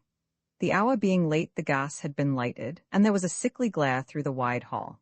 Fitzgerald had been taken out of cot on the retiring of the jury, but the spectators stared steadily at the empty dock, which seemed to enchain them by some indescribable fascination. They conversed among themselves only in whispers, until even the whispering ceased, and nothing could be heard but the steady ticking of the clock, and now and then the quick-drawn breath of some timid onlooker. Suddenly, a woman, whose nerves were overstrung, shrieked, and the cry rang weirdly through the crowded hall. She was taken out, and again there was silence, every eye being now fixed on the door through which the jury would reissue with their verdict of life or death. The hands of the clock moved slowly round, a quarter, a half, 3/4, and then the hour sounded with a silvery ring which startled everyone. Madge, sitting with her hands tightly clasped together, began to fear that her highly strung nerves would give way. My God, she muttered softly to herself. Will this suspense never end? Just then the door opened, and the jury re-entered. The prisoner was again placed in the dock, and the judge resumed his seat, this time with the black cap in his pocket, as everyone guessed. The usual formalities were gone through, and when the foreman of the jury stood up, every neck was craned forward, and every ear was on the alert to catch the words that fell from his lips. The prisoner flushed a little, and then grew pale as death, giving a quick, nervous glance at the quiet figure in black, of which he could just catch a glimpse. Then came the verdict, sharp and decisive, not guilty. On hearing this, a cheer went up from everyone in the cot, so strong was the sympathy with Brian. In vain the crier of the cot yelled, "Order," until he was red in the face. In vain the judge threatened to commit all present for contempt of cot. His voice being inaudible, it did not matter much. The enthusiasm could not be restrained, and it was 5 minutes before order was obtained. The judge, having recovered his composure, delivered his judgment, and discharged the prisoner, in accordance with the verdict. Colton had won many cases, but it is questionable if he had ever heard a verdict which gave him so much satisfaction as that which proclaimed Fitzgerald innocent. And Brian, stepping down from the dock a free man, passed through a crowd of congratulating friends to a small room off the cot, where a woman was waiting for him, a woman who clung round his neck and sobbed out, my darling, I knew that God would save you." Roman 2. The evidence at the inquest. Held on the body found in the Hansom cab, the following articles taken from the deceased were placed on the table: £2 10 in gold and silver. The white silk handkerchief, which was saturated with chloroform, and was found tied across the mouth of the deceased, marked with the letters O.W., in red silk. A cigarette case of Russian leather, half filled with Old Judge cigarettes. A left-hand white glove of kid, rather soiled, with black seams down the back. Samuel Gobby, of the detective office, was present in order to see if anything might be said by the witnesses likely to point to the cause or to the author of the crime. The first witness called was Malcolm Royston, in whose cab the crime had been committed. He told the same story as had already appeared in the Argus, and the following facts were elicited by the coroner. Q. Can you give a description of the gentleman in the light coat, who was holding the deceased when you drove up? A. I did not observe him very closely, as my attention was taken up by the deceased, and besides, the gentleman in the light coat was in the shadow. Q. Describe him from what you saw of him. A. He was fair, I think, because I could see his moustache, rather tall, and an evening dress with a light coat over it. I could not see his face very plainly, as he wore a soft felt hat which was pulled down over his eyes. Q. What kind of hat was it he wore? A wide awake. A. Yes, the brim was turned down, and I could see only his mouth and moustache. Q. What did he say when you asked him if he knew the deceased? A. He said he didn't, that he had just picked him up. Q. And afterwards he seemed to recognize him? A. Yes, when the deceased looked up he said, "You?" and let him fall onto the ground. Then he walked away towards Burke Street. Q. Did he look back? A. Not that I saw. Q. How long were you looking after him? A. About a minute. Q. And when did you see him again? A. After I put deceased into the cab I turned round and found him at my elbow. Q. And what did he say? A. I said, "Oh, you've come back," and he said, "Yes, I've changed my mind and will see him home," and then he got into the cab and told me to drive to St. Kilda. Q. He spoke then as if he knew the deceased? A. Yes, I thought that he recognized him only when he looked up, and perhaps having had a row with him walked away, but thought he'd come back. Q. Did you see him coming back? A. No, the first I saw of him was at my elbow when I turned. Q. And when did he get out? A. Just as I was turning down by the grammar school on the St. Kilda road. Q. Did you hear any sounds of fighting or struggling in the cab during the drive? A. No, the road was rather rough, and the noise of the wheels going over the stones would have prevented my hearing anything. Q. When the gentleman in the light coat got out, did he appear disturbed? A. No, he was perfectly calm. Q. How could you tell that? A. Because the moon had risen and I could see plainly. Q. Did you see his face then? A. No, his hat was pulled down over it. I only saw as much as I did when he entered the cab in Collins Street. Q. Were his clothes torn or disarranged in any way? A. No, the only difference I remarked in him was that his coat was buttoned. Q. And was it open when he got in? A. No, but it was when he was holding up the deceased. Q. Then he buttoned it before he came back and got into the cab? A. Yes, I suppose so. Q. What did he say when he got out of the cab on the St. Kilda road? A. He said that the deceased would not let him take him home, and that he would walk back to Melbourne. Q. And you asked him where you were to drive the deceased to? A. Yes, and he said that the deceased lived either in Grey Street or Ackland Street, St. Kilda, but that the deceased would direct me at the junction. Q. Did you not think that the deceased was too drunk to direct you? A. Yes, I did, but his friend said that the sleep and the shaking of the cab would sober him a bit by the time I got to the junction. Q. The gentleman in the light coat apparently did not know where the deceased lived. A. No, he said it was either in Ackland Street or Grey Street. Q. Did you not think that curious? A. No, I thought he might be a club friend of the deceased. Q. For how long did the man in the light coat talk to you? A. About 5 minutes. Q. And during that time you heard no noise in the cab? A. No, I thought the deceased had gone to sleep. Q. And after the man in the light coat said good night to the deceased, what happened? A. He lit a cigarette, gave me a half-sovereign, and walked off towards Melbourne. Q. Did you observe if the gentleman in the light coat had his handkerchief with him? A. Oh, yes, because he dusted his boots with it. The road was very dusty. Q. Did you notice any striking peculiarity about him? A. Well, no, except that he wore a diamond ring. Q. What was there peculiar about that? A. He wore it on the forefinger of the right hand, and I never saw it that way before. Q. When did you notice this? A. When he was lighting his cigarette. Q. How often did you call to the deceased when you got to the junction? A. 3 or 4 times. I then got down and found he was quite dead. Q. How was he lying? A. He was doubled up in the far corner of the cab, very much in the same position as I left him when I put him in. His head was hanging on one side, and there was a handkerchief across his mouth. When I touched him, he fell into the other corner of the cab, and then I found out he was dead. I immediately drove to the St. Kilda police station and told the police.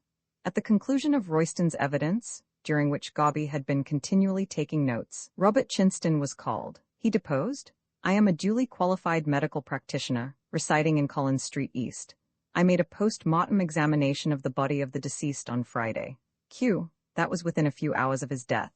A. Yes, judging from the position of the handkerchief and the presence of chloroform that the deceased had died from the effects of anesthesia, and knowing how rapidly the poison evaporates, I made the examination at once.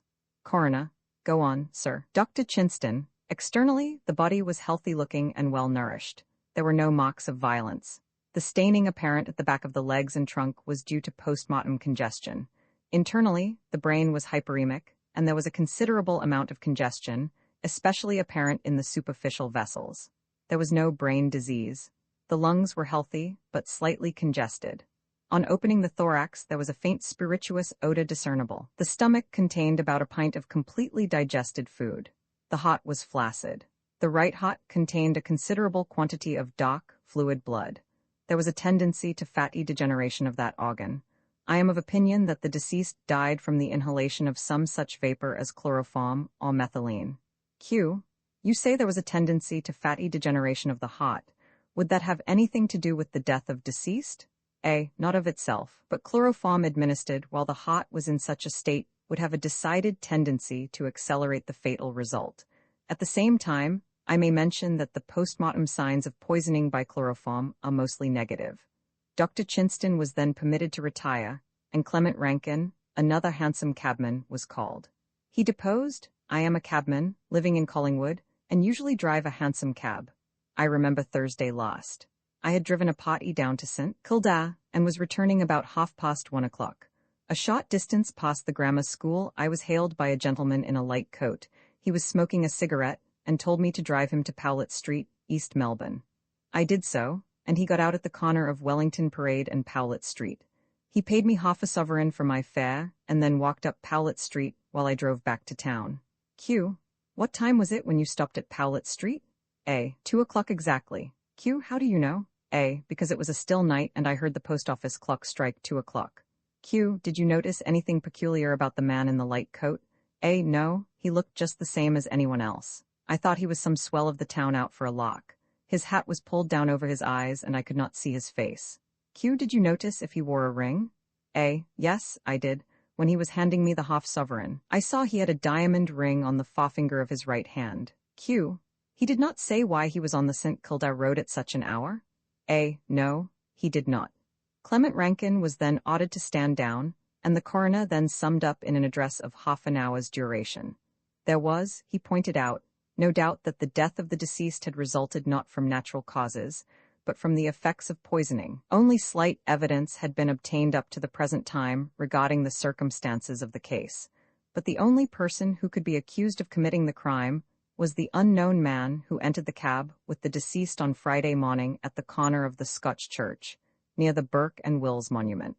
It had been proved that the deceased, when he entered the cab, was to all appearances in good health, though in a state of intoxication, and the fact that he was found by the cabman, Royston, after the man in the light coat had left the cab, with a handkerchief, saturated with chloroform, tied over his mouth, would seem to show that he had died through the inhalation of chloroform, which had been deliberately administered.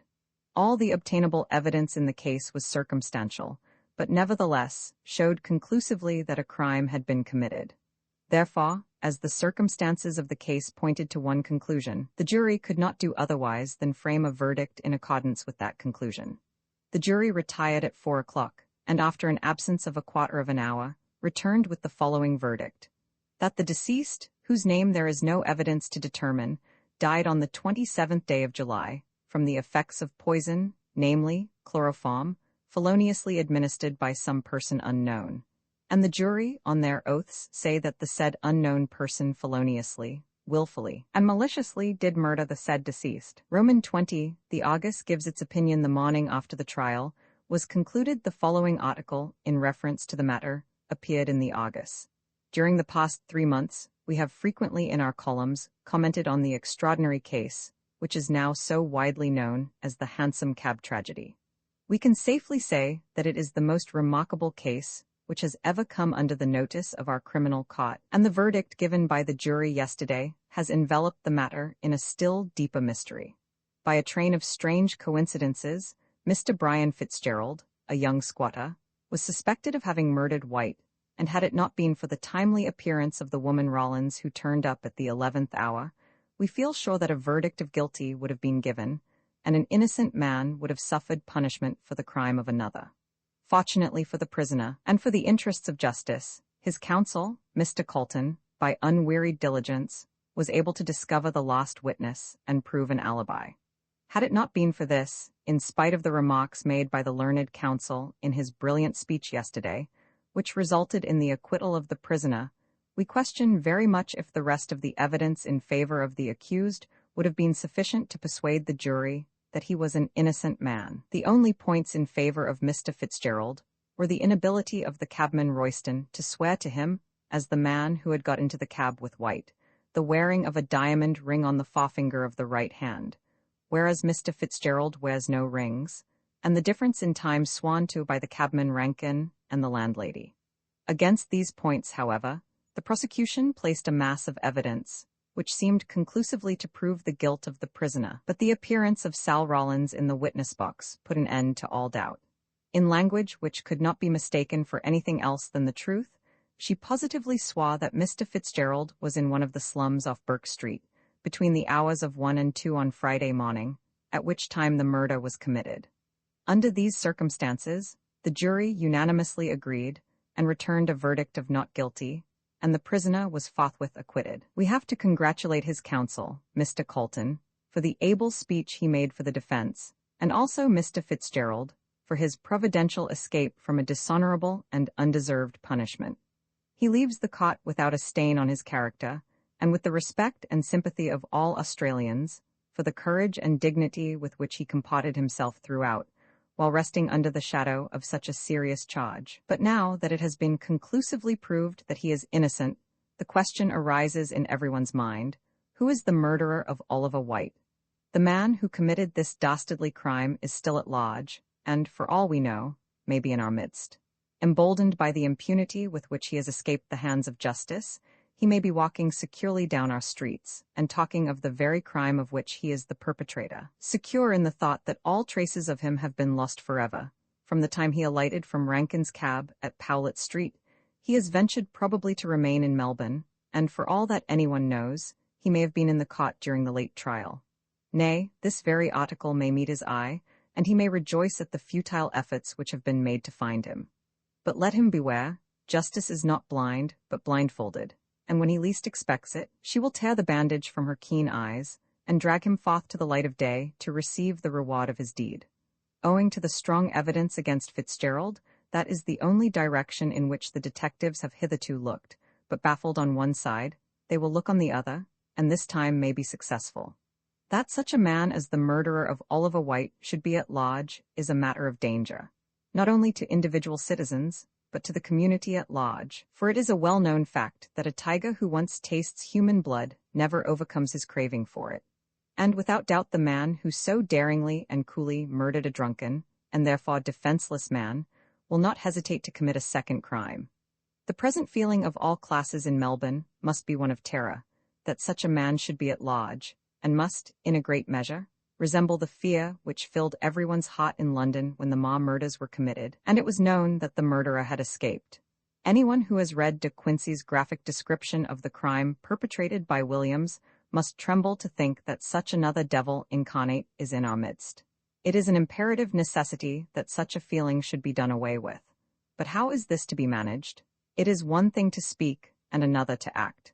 There seems to be no possible clue discoverable at present which can lead to the discovery of the real murderer. The man in the light coat who got out of Rankin's cab at Powlett Street, East Melbourne, designedly, as it now appears, in order to throw suspicion on Fitzgerald, has vanished as completely as the witches in Macbeth, and left no trace behind.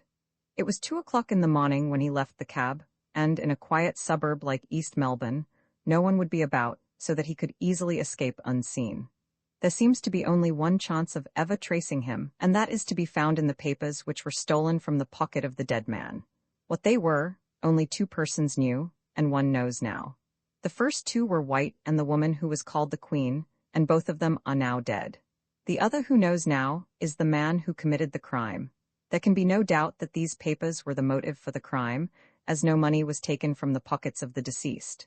The fact also that the papers were carried in a pocket made inside the waistcoat of the deceased shows that they were of value. Now, the reason we think that the dead woman knew of the existence of these papers is simply this. It appears that she came out from England with White as his mistress, and after staying some time in Sydney came on to Melbourne.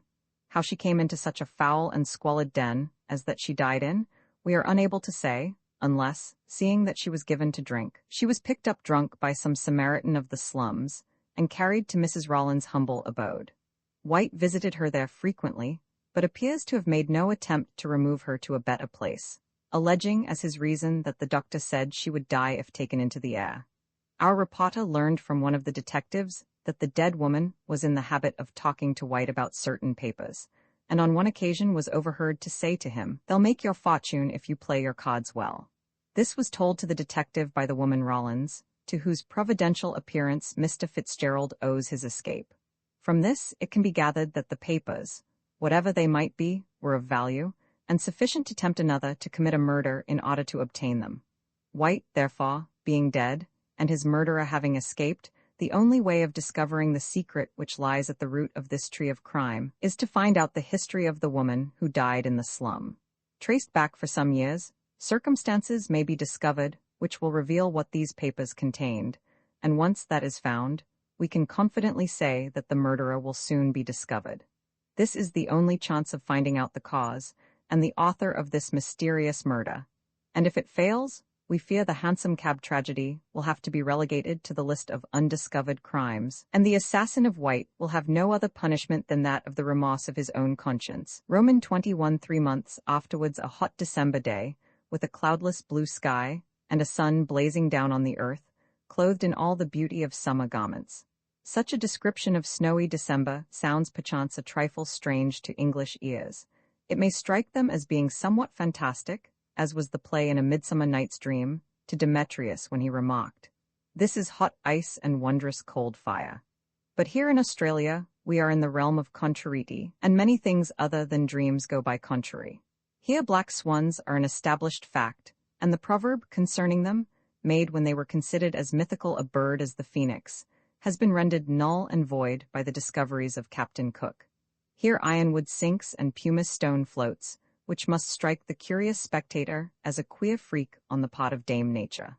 At home, the Edinburgh mail bears the hardy traveller to a cold climate, with snowy mountains and wintry blasts. But here the further north one goes the hotter it gets, till one arrives in Queensland, where the heat is so great that a profane traveler of an epigrammatic turn of mind once fittingly called it an amateur hell.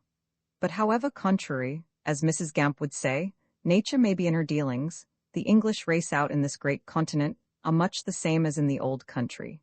John Bull, Paddy, and Sandy, all being of a conservative turn of mind, and with strong opinions as to the keeping up of old customs.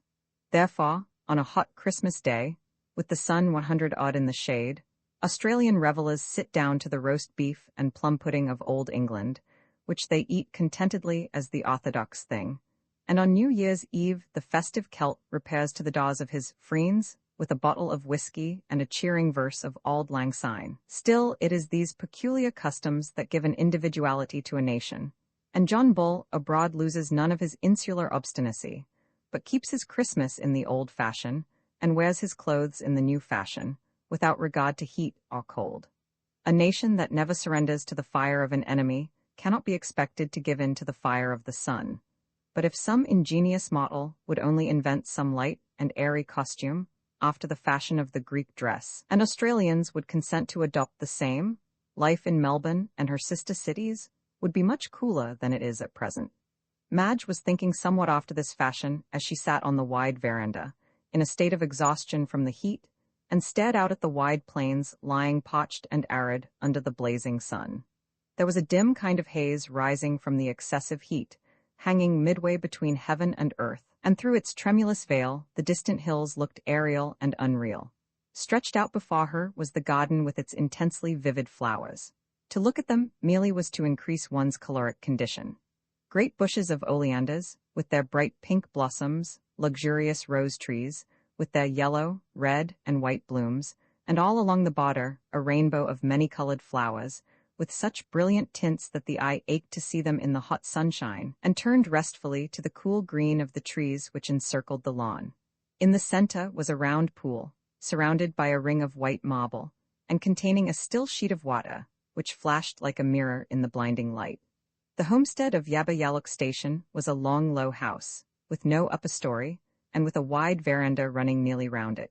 Cool green blinds were hung between the pillars to keep out the sun, and all along were scattered lounging chairs of basket-work, with rugs, novels, empty soda-water bottles, and all the other evidences that Mr. Frettlby's guests had been wise, and stayed inside during the noonday heat. Madge was seated in one of these comfortable chairs, and she divided her attention between the glowing beauty of the world outside, which she could see through a narrow slit in the blinds, and a new novel from Mullins lying open on her knee. But she did not seem greatly interested in her book, and it was not long before she let it fall unheeded to the ground and took refuge in her own thoughts. The trial through which she had so recently passed had been a great one, and it had not been without its outward result. It had left its impress on her beautiful face, and there was a troubled look in her eyes. After Brian's acquittal of the murder of Oliver White, she had been taken by her father up to the station, in the hope that it would restore her to health. The mental strain which had been on her during the trial had nearly brought on an attack of brain fever. But here, far from the excitement of town life, in the quiet seclusion of the country, she had recovered her health, but not her spirits. Women are more impressionable than men, and it is, perhaps, for this reason that they age quicker. A trouble which would pass lightly over a man leaves an indelible mark on a woman, both physically and mentally, and the terrible episode of White's murder had changed Madge from a bright and merry girl into a grave and beautiful woman. Sorrow is a potent enchantress. Once she touches the heart, life can never be quite the same again. We never must surrender ourselves entirely to pleasure, and often we find so many of the things we have longed for are after all but Dead Sea fruit. Sorrow is the veiled Isis of the world, and once we penetrate her mystery and see her deeply furrowed face and mournful eyes, the magic light of romance dies all away, and we realize the hard bitter fact of life in all its nakedness. Madge felt something of all this. She saw the world now, not as the fantastic fairyland of her girlish dreams, but as the sorrowful vale of tears through which we must all walk till we reach the promised land. And Brian, he also had undergone a change, for there were a few white hairs now amid his curly, chestnut locks, and his character, from being gay and bright, had become moody and irritable. After the trial he had left town immediately, in order to avoid meeting with his friends, and had gone up to his station, which was next to that of the Frettlbys. There he worked hard all day, and smoked hard all night, thinking over the secret which the dead woman had told him, and which threatened to overshadow his life. Every now and then he rode over and saw Madge. But this was generally when he knew her father to be away from Melbourne, for of late he had disliked the millionaire. Madge could not but condemn his attitude, remembering how her father had stood beside him in his recent trouble. Yet there was another reason why Brian kept aloof from Yabba Yallook Station. He did not wish to meet any of the gay society which was there, knowing that since his trial he was an object of curiosity and sympathy to everyone, a position galling enough to his proud nature. At Christmas time, Mr. Frettlby had asked several people up from Melbourne, and though Madge would rather have been left alone, yet she could not refuse her father, and had to play hostess with a smiling brow and aching heart. Felix Rolleston, who a month since had joined the noble army of Benedicts, was there with Mrs. Rolleston, née Miss Featherweight, who ruled him with a rod of iron. Having bought Felix with her money, she had determined to make good use of him, and, being ambitious to shine in Melbourne society, had insisted upon Felix studying politics, so that when the next general election came round, he could enter Parliament. Felix had rebelled at first, but ultimately gave way, as he found that, when he had a good novel concealed among his parliamentary papers, time passed quite pleasantly, and he got the reputation of a hard worker at little cost. They had brought up Julia with them, and this young person had made up her mind to become the second Mrs. Frettlby. She had not received much encouragement, but, like the English at Waterloo, did not know when she was beaten, and carried on the siege of Mr. Frettlby's heart in an undaunted manner. Dr. Chinston had come up for a little relaxation, and gave never a thought to his anxious patients or the many sick rooms he was in the habit of visiting. A young English fellow, called Peterson, who amused himself by travelling, an old colonist, full of reminiscences of the old days, when, by gad, sir, we hadn't a gas lamp in the whole of Melbourne, and several other people, completed the party. They had all gone off to the billiard-room, and left Madge in her comfortable chair, half asleep. Suddenly she started, as she heard a step behind her, and turning, saw Sal Rollins, in the neatest of black gowns, with a coquettish white cap and apron, and an open book. Madge had been so delighted with Sal for saving Brian's life that she had taken her into her service as maid. Mr. Frettlby had offered strong opposition at first that a fallen woman like Sal should be near his daughter, but Madge was determined to rescue the unhappy girl from the life of sin she was leading, and so at last he reluctantly consented. Brian, too, had objected, but ultimately yielded, as he saw that Madge had set her heart on it. Mother Guttersnipe objected at first, characterizing the whole affair as cussed humbug, but she, likewise, gave in, and Sal became maid to Miss Frettlby, who immediately set to work to remedy Sal's defective education by teaching her to read.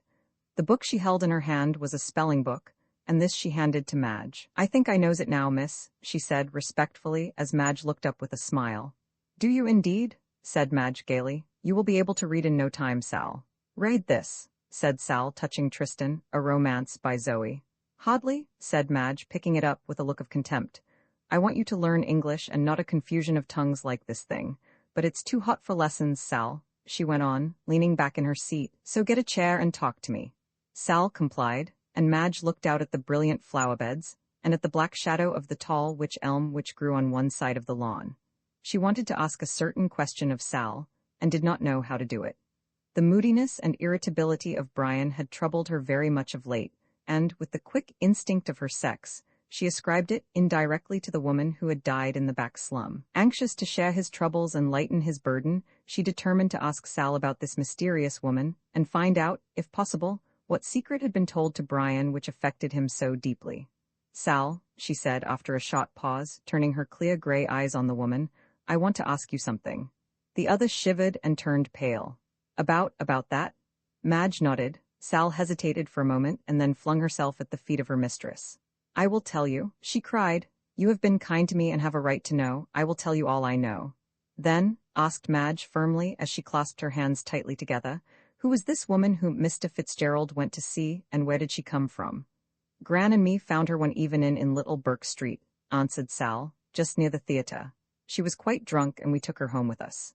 "How kind of you," said Madge. "Oh, it wasn't that," replied the other dryly. "Gran wanted her clothes. She was awful swell dressed."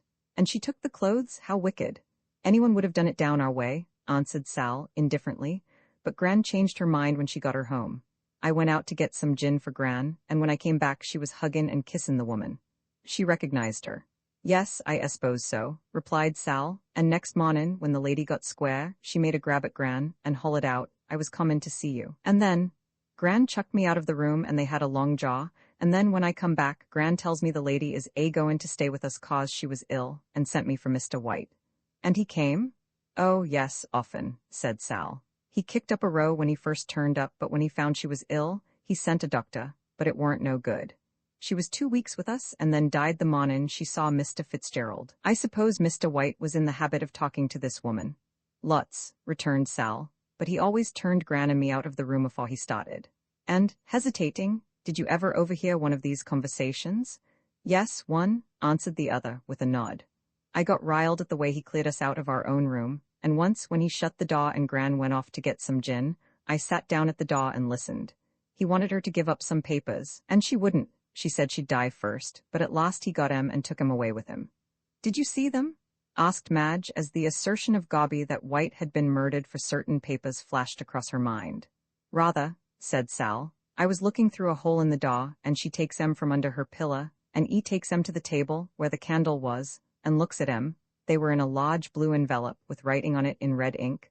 Then he put 'em in his pocket, and she sings out, You'll lose 'em, and he says, No, I'll always have 'em with me, and if he wants 'em, he'll have to kill me fust afore he gets 'em. And you did not know who the man was to whom the papers were of such importance? No, I didn't, they never said no names. And when was it White got the papers? About a week before he was murdered, said Sal, after a moment's thought. And after that he never turned up again. She kept watchin' for him night and day, and 'cause he didn't come, got mad at him.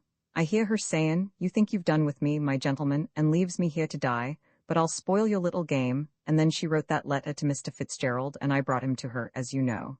Yes, yes, said Madge, rather impatiently. I heard all that at the trial, but what conversation passed between Mr. Fitzgerald and this woman? Did you hear it?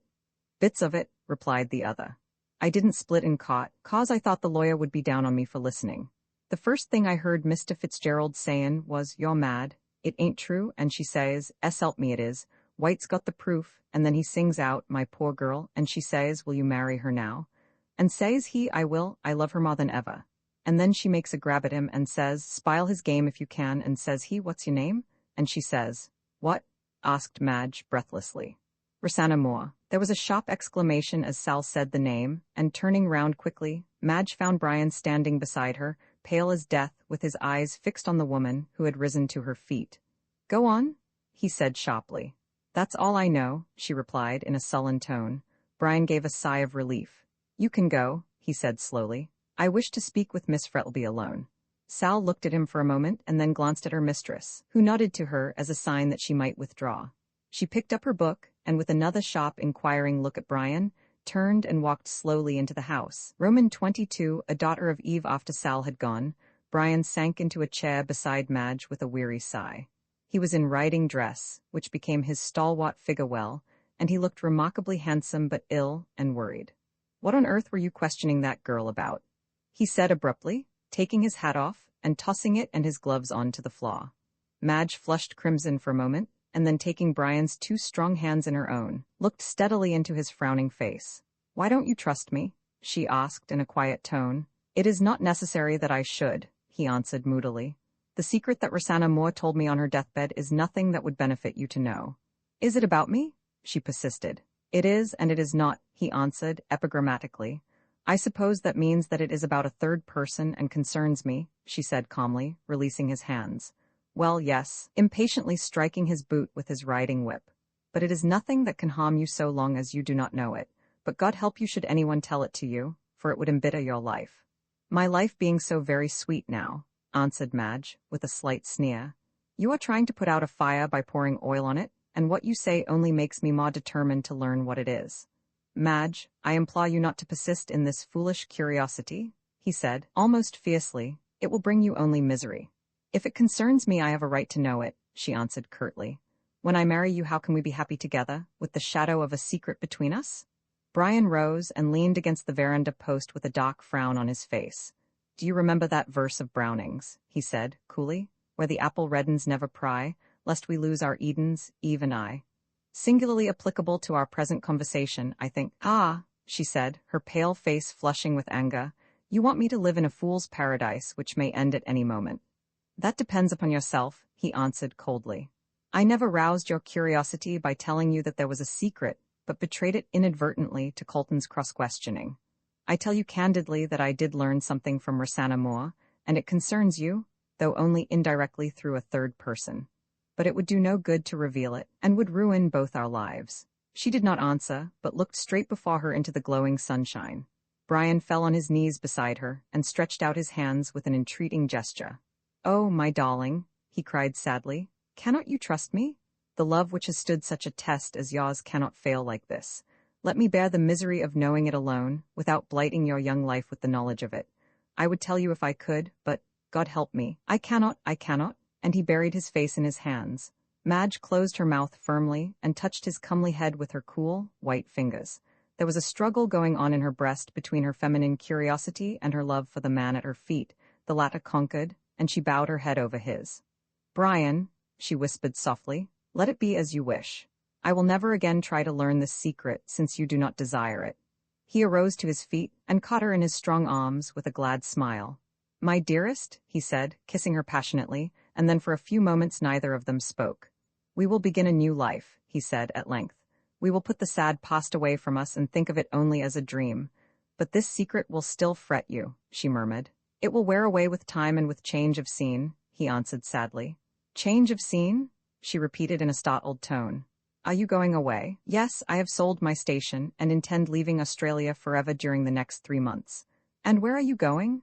Asked the girl, rather bewildered. Anywhere, he said a little bitterly. I am going to follow the example of Cain and be a wanderer on the face of the earth. Alone? That is what I have come to see you about, said Brian, looking steadily at her. I have come to ask you if you will marry me at once, and we will leave Australia together. She hesitated. I know it is asking a great deal, he said hurriedly. To leave your friends, your position, and, with hesitation, your father. But think of my life without you, think how lonely I shall be, wandering round the world by myself. But you will not desert me now, I have so much need of you. You will come with me and be my good angel in the future as you have been in the past. She put her hand on his arm, and looking at him with her clear, grey eyes, said, Yes, thank God for that, said Brian, reverently, and there was again a silence. Then they sat down and talked about their plans and built castles in the air, after the fashion of lovers. I wonder what Papa will say? Observed Madge, idly twisting her engagement ring round and round. Brian frowned, and a dark look passed over his face. I suppose I must speak to him about it? He said at length, reluctantly. Yes, of course, she replied lightly. It is merely a formality, still, one that must be observed. And where is Mr. Frettlby? Asked Fitzgerald, rising. In the billiard-room, she answered, as she followed his example. No, she continued, as she saw her father step on to the veranda. Here he is. Brian had not seen Mark Frettlby for some time, and was astonished at the change which had taken place in his appearance. Formerly, he had been as straight as an arrow, with a stern, fresh-colored face, but now he had a slight stoop, and his face looked old and withered. His thick, black hair was streaked here and there with white. His eyes alone were unchanged. They were as keen and bright as ever. Brian knew full well how he himself had altered. He knew, too, that Madge was not the same, and now he could not but wonder whether the great change that was apparent in her father was attributable to the same sauce, to the murder of Oliver White. Sad and thoughtful as Mr. Frettlby looked as he came along, a smile broke over his face as he caught sight of his daughter. My dear Fitzgerald, he said, holding out his hand, this is indeed a surprise. When did you come over? About half an hour ago, replied Brian, reluctantly, taking the extended hand of the millionaire. I came to see Madge and have a talk with you. Ah, that's right, said the other, putting his arm round his daughter's waist. So that's what has brought the roses to your face, young lady? He went on, pinching her cheek playfully. You will stay to dinner, of course, Fitzgerald? Thank you, no, answered Brian hastily. My dress, nonsense, interrupted Frettlby, hospitably. We are not in Melbourne, and I am sure Madge will excuse your dress. You must stay. Yes, do, said Madge in a beseeching tone, touching his hand lightly. I don't see so much of you that I can let you off with half an hour's conversation. Brian seemed to be making a violent effort. Very well, he said in a low voice, I shall stay. And now, said Frettlby in a brisk tone as he sat down, the important question of dinner being settled, what is it you want to see me about? Your station? No, answered Brian, leaning against the veranda post while Madge slipped her hand through his arm. I have sold it. Sold it? echoed Frettlby aghast. What for? I felt restless and wanted a change. Ah, a rolling stone, said the millionaire, shaking his head. Gathers no moss, you know. Stones don't roll of their own accord, replied Brian, in a gloomy tone. They are impelled by a force over which they have no control. Oh, indeed? Said the millionaire, in a joking tone. And may I ask what is your propelling force? Brian looked at the man's face with such a steady gaze that the latter's eyes dropped after an uneasy attempt to return it. Well, he said impatiently, looking at the two tall young people standing before him, what do you want to see me about? Madge has agreed to marry me at once, and I want your consent. Impossible, said Frettlby curtly. There is no such a word as impossible, retorted Brian, coolly, thinking of the famous remark in Richelieu. Why should you refuse? I am rich now. Pshaw, said Frettlby, rising impatiently. It's not money I'm thinking about, I've got enough for both of you, but I cannot live without Madge. Then come with us, said his daughter, kissing him. Her lover, however, did not second the invitation, but stood moodily twisting his tawny moustache and staring out into the garden in an absent sort of manner. What do you say, Fitzgerald? Said Frettlby, who was eyeing him keenly. Oh, delighted, of course, answered Brian, confusedly. In that case, returned the other, coolly, I will tell you what we will do. I have bought a steam yacht, and she will be ready for sea about the end of January. You will marry my daughter at once and go round New Zealand for your honeymoon. When you return, if I feel inclined, and you two turtle doves don't object, I will join you, and we will make a tour of the world. Oh, how delightful, cried Madge, clasping her hands. I am so fond of the ocean, with a companion of course, she added, with a saucy glance at her lover. Brian's face had brightened considerably, for he was a born sailor, and a pleasant yachting voyage in the blue waters of the Pacific, with Madge as his companion, was to his mind as near paradise as any mortal could get. And what is the name of the yacht? He asked with deep interest. Her name? Repeated Mr. Frettlby hastily. Oh, a very ugly name, and one which I intend to change. At present she is called the Rosanna. Rosanna? Brian and his betrothed both started at this, and the farmer stared curiously at the old man, wondering at the coincidence between the name of the yacht and that of the woman who died in the Melbourne slum. Mr. Frettlby flushed a little when he saw Brian's eye fixed on him with such an inquiring gaze, and rose with an embarrassed laugh. You are a pair of moonstruck lovers, he said gaily, taking an arm of each and leading them into the house. But you forget dinner will soon be ready. Roman 23 across the walnuts and the wine moor, sweetest of bards, sings. Oh, there's nothing half so sweet in life as love's young dream. But he made this assertion in his callow days, before he had learned the value of a good digestion. To a young and fervid youth, love's young dream is, no doubt, very charming, lovers, as a rule, having a small appetite. But to a man who has seen the world and drunk deeply of the wine of life, there is nothing half so sweet in the whole of his existence as a good dinner. A hard heart and a good digestion will make any man happy. So said Talleyrand, a cynic if you like, but a man who knew the temper of his day and generation. Ovid wrote about the art of love, Brillat Savarin, of the art of dining. Yet I warrant you, the gastronomical treatise of the brilliant Frenchman is more widely read than the passionate songs of the Roman poet, who does not value as the sweetest in the whole 24 the hour when, seated at an artistically laid table, with delicately cooked viands, good wines, and pleasant company, all the cares and worries of the day give place to a delightful sense of absolute enjoyment.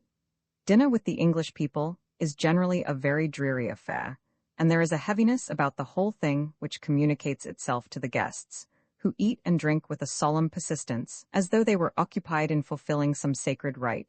But there are men, alas, few and far between, who possess the rare art of giving good dinners, good in the sense of sociality as well as in that of cookery. Mark Frettlby was one of these rare individuals. He had an innate genius for getting pleasant people together, people who, so to speak, dovetailed into one another. He had an excellent cook, and his wines were irreproachable, so that Brian, in spite of his worries, was glad that he had accepted the invitation. The bright gleam of the silver, the glitter of glass, and the perfume of flowers, all collected under the subdued crimson glow of a pink-shaded lamp, which hung from the ceiling, could not but give him a pleasurable sensation. On one side of the dining room were the French windows opening onto the veranda, and beyond appeared the vivid green of the trees, and the dazzling colors of the flowers, somewhat tempered by the soft hazy glow of the twilight. Brian had made himself as respectable as possible under the odd circumstances of dining in his riding dress, and sat next to Madge, contentedly sipping his wine, and listening to the pleasant chatter which was going on around him. Felix Rolleston was in great spirits, the more so as Mrs. Rolleston was at the further end of the table, hidden from his view. Julia Featherweight sat near Mr. Frettlby and chatted to him so persistently that he wished she would become possessed of a dumb devil. Dr. Chinston and Peterson were seated on the other side of the table, and the old colonist, whose name was Valpy, had the post of honor on Mr. Frettlby's right hand. The conversation had turned onto the subject, ever green and fascinating, of politics, and Mr. Rolleston thought it a good opportunity to air his views as to the government of the colony, and to show his wife that he really meant to obey her wish and become a power in the political world. "By Jove, you know," he said, with a wave of his hand as though he were addressing the house, "the country is going to the dogs and all that sort of thing. What we want is a man like Beaconsfield." "Ah, but you can't pick up a man like that every day," said Frettlby, who was listening with an amused smile to Rolleston's disquisitions. "Rather a good thing, too," observed Dr. Chinston dryly. "Genius would become too common." "Well, when I am elected," said Felix, who had his own views, which modesty forbade him to publish on the subject of the coming colonial Disraeli, "I probably shall form a party." "To advocate what?" asked Peterson, curiously. "Oh, well, you see," hesitated Felix, "I haven't drawn up a program yet, so can't say at present." "Yes, you can hardly give a performance without a program," said the doctor, taking a sip of wine, and then everybody laughed. "And on what are your political opinions founded?" asked Mr. Frettlby, absently, without looking at Felix. "Oh, you see, I've read the parliamentary reports and constitutional history, and Vivian Grey," said Felix, who began to feel himself somewhat at sea. "The last of which is what the author called it, a lusus naturae," observed Chinston. "Don't erect your political schemes on such bubble foundations as are in that novel, for you won't find a Marquis Carabas out here." "Unfortunately, no," observed Felix mournfully, "but we may find a Vivian Grey." Everyone smothered a smile, the illusion was so patent. "Well, he didn't succeed in the end," cried Peterson. "Of course he didn't," retorted Felix disdainfully. "He made an enemy of a woman, and a man who is such a fool as to do that deserves to fall." "You have an excellent opinion of our sex, Mr. Rolleston," said Madge, with a wicked glance at the wife of that gentleman, who was listening complacently to her husband's aimless chatter. "No better than they deserve," replied Rolleston, gallantly. "But you have never gone in for politics, Mr. Frettlby?" "Who? I know," said the host, rousing himself out of the brown study into which he had fallen. "I'm afraid I'm not sufficiently patriotic, and my business did not permit me." "And now?" "Now," echoed Mr. Frettlby, glancing at his daughter, "I intend to travel." "The jolliest thing out," said Peterson, eagerly. "One never gets tired of seeing the queer things that are in the world." "I've seen queer enough things in Melbourne in the early days," said the old colonist with a wicked twinkle in his eyes. "Oh," cried Julia, putting her hands up to her ears, "don't tell me them, for I'm sure they are naughty." "We weren't saints then," said old Valpy with a senile chuckle. "Ah, then we haven't changed much in that respect," retorted Frettlby dryly. "You talk of your theatres now," went on Valpy with the garrulousness of old age. "Why, you haven't got a dancer like Rosanna." Brian started on hearing this name again, and he felt Madge's cold hand touch his. "And who was Rosanna?" asked Felix, curiously, looking up. "A dancer and burlesque actress," replied Valpy, vivaciously, nodding his old head. "Such a beauty, we were all mad about her, such hair and eyes. You remember her, Frettlby?" "Yes," answered the host in a curiously dry voice. But before Mr. Valpy had the opportunity to wax more eloquent, Madge rose from the table, and the other ladies followed. The ever-polite Felix held the door open for them, and received a bright smile from his wife for what she considered his brilliant talk at the dinner table. Brian sat still, and wondered why Frettlby changed color on hearing the name. He supposed that the millionaire had been mixed up with the actress, and did not care about being reminded of his early indiscretions. And after all, who does? "She was as light as a fairy," continued Valpy, with wicked chuckle. "What became of her?" asked Brian, abruptly. Mark Frettlby looked up suddenly, as Fitzgerald asked this question.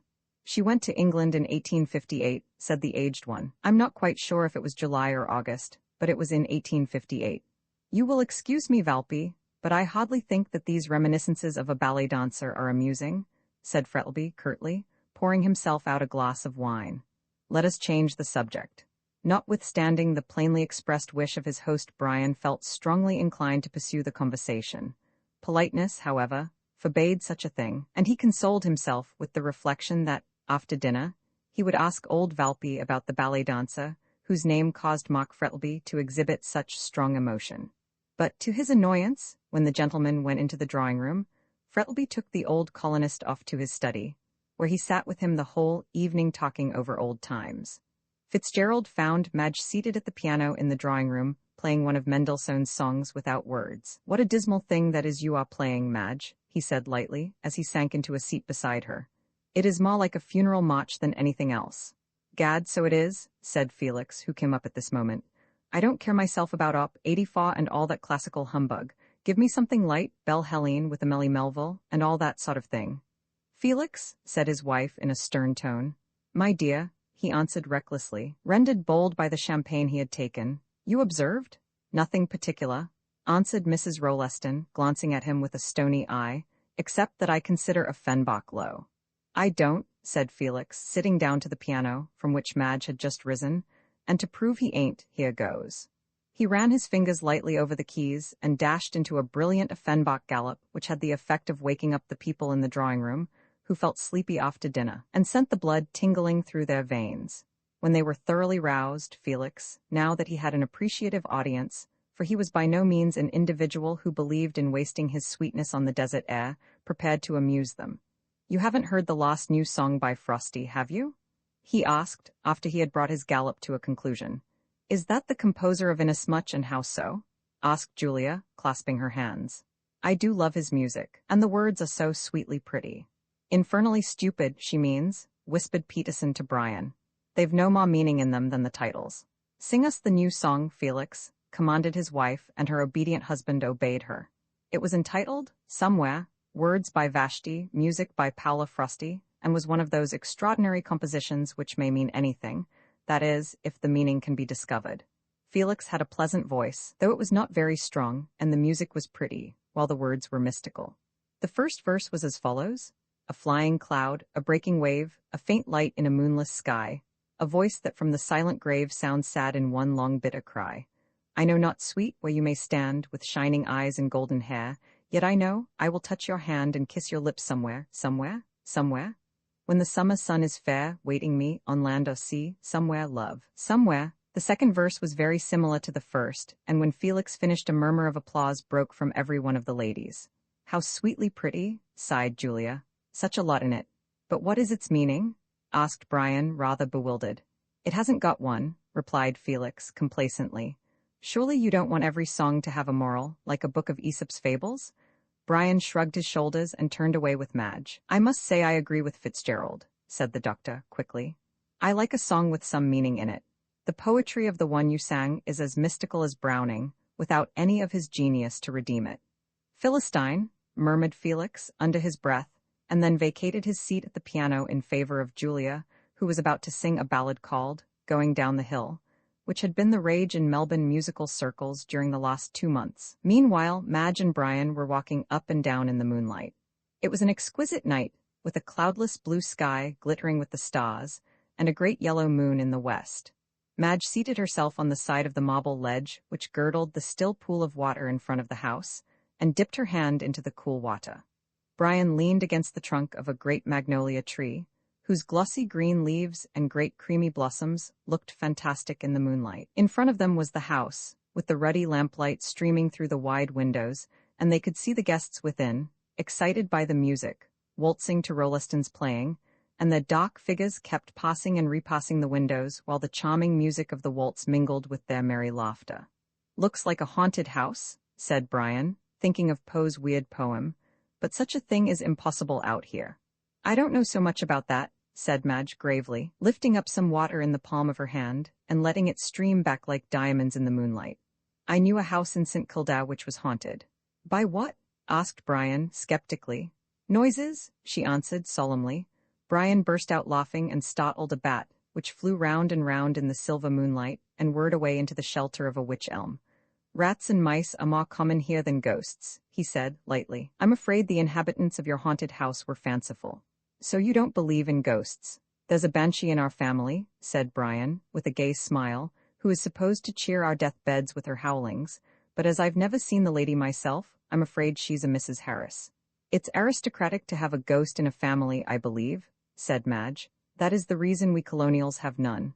Ah, but you will have, he answered with a careless laugh. There are, no doubt, democratic as well as aristocratic ghosts, but pshaw, he went on impatiently, what nonsense I talk. There are no ghosts except of a man's own raising. The ghosts of a dead youth, the ghosts of past follies, the ghosts of what might have been, these are the spectres which are more to be feared than those of the churchyard.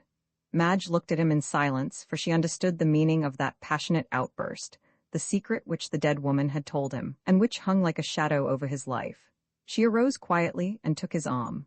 The light touch roused him, and a faint wind sent an eerie rustle through the still leaves of the magnolia as they walked back in silence to the house. Roman 24, Brian receives a letter. Notwithstanding the hospitable invitation of Mr. Frettlby, Brian refused to stay at Yabba Yallook that night, but after saying goodbye to Madge, mounted his horse and rode slowly away in the moonlight.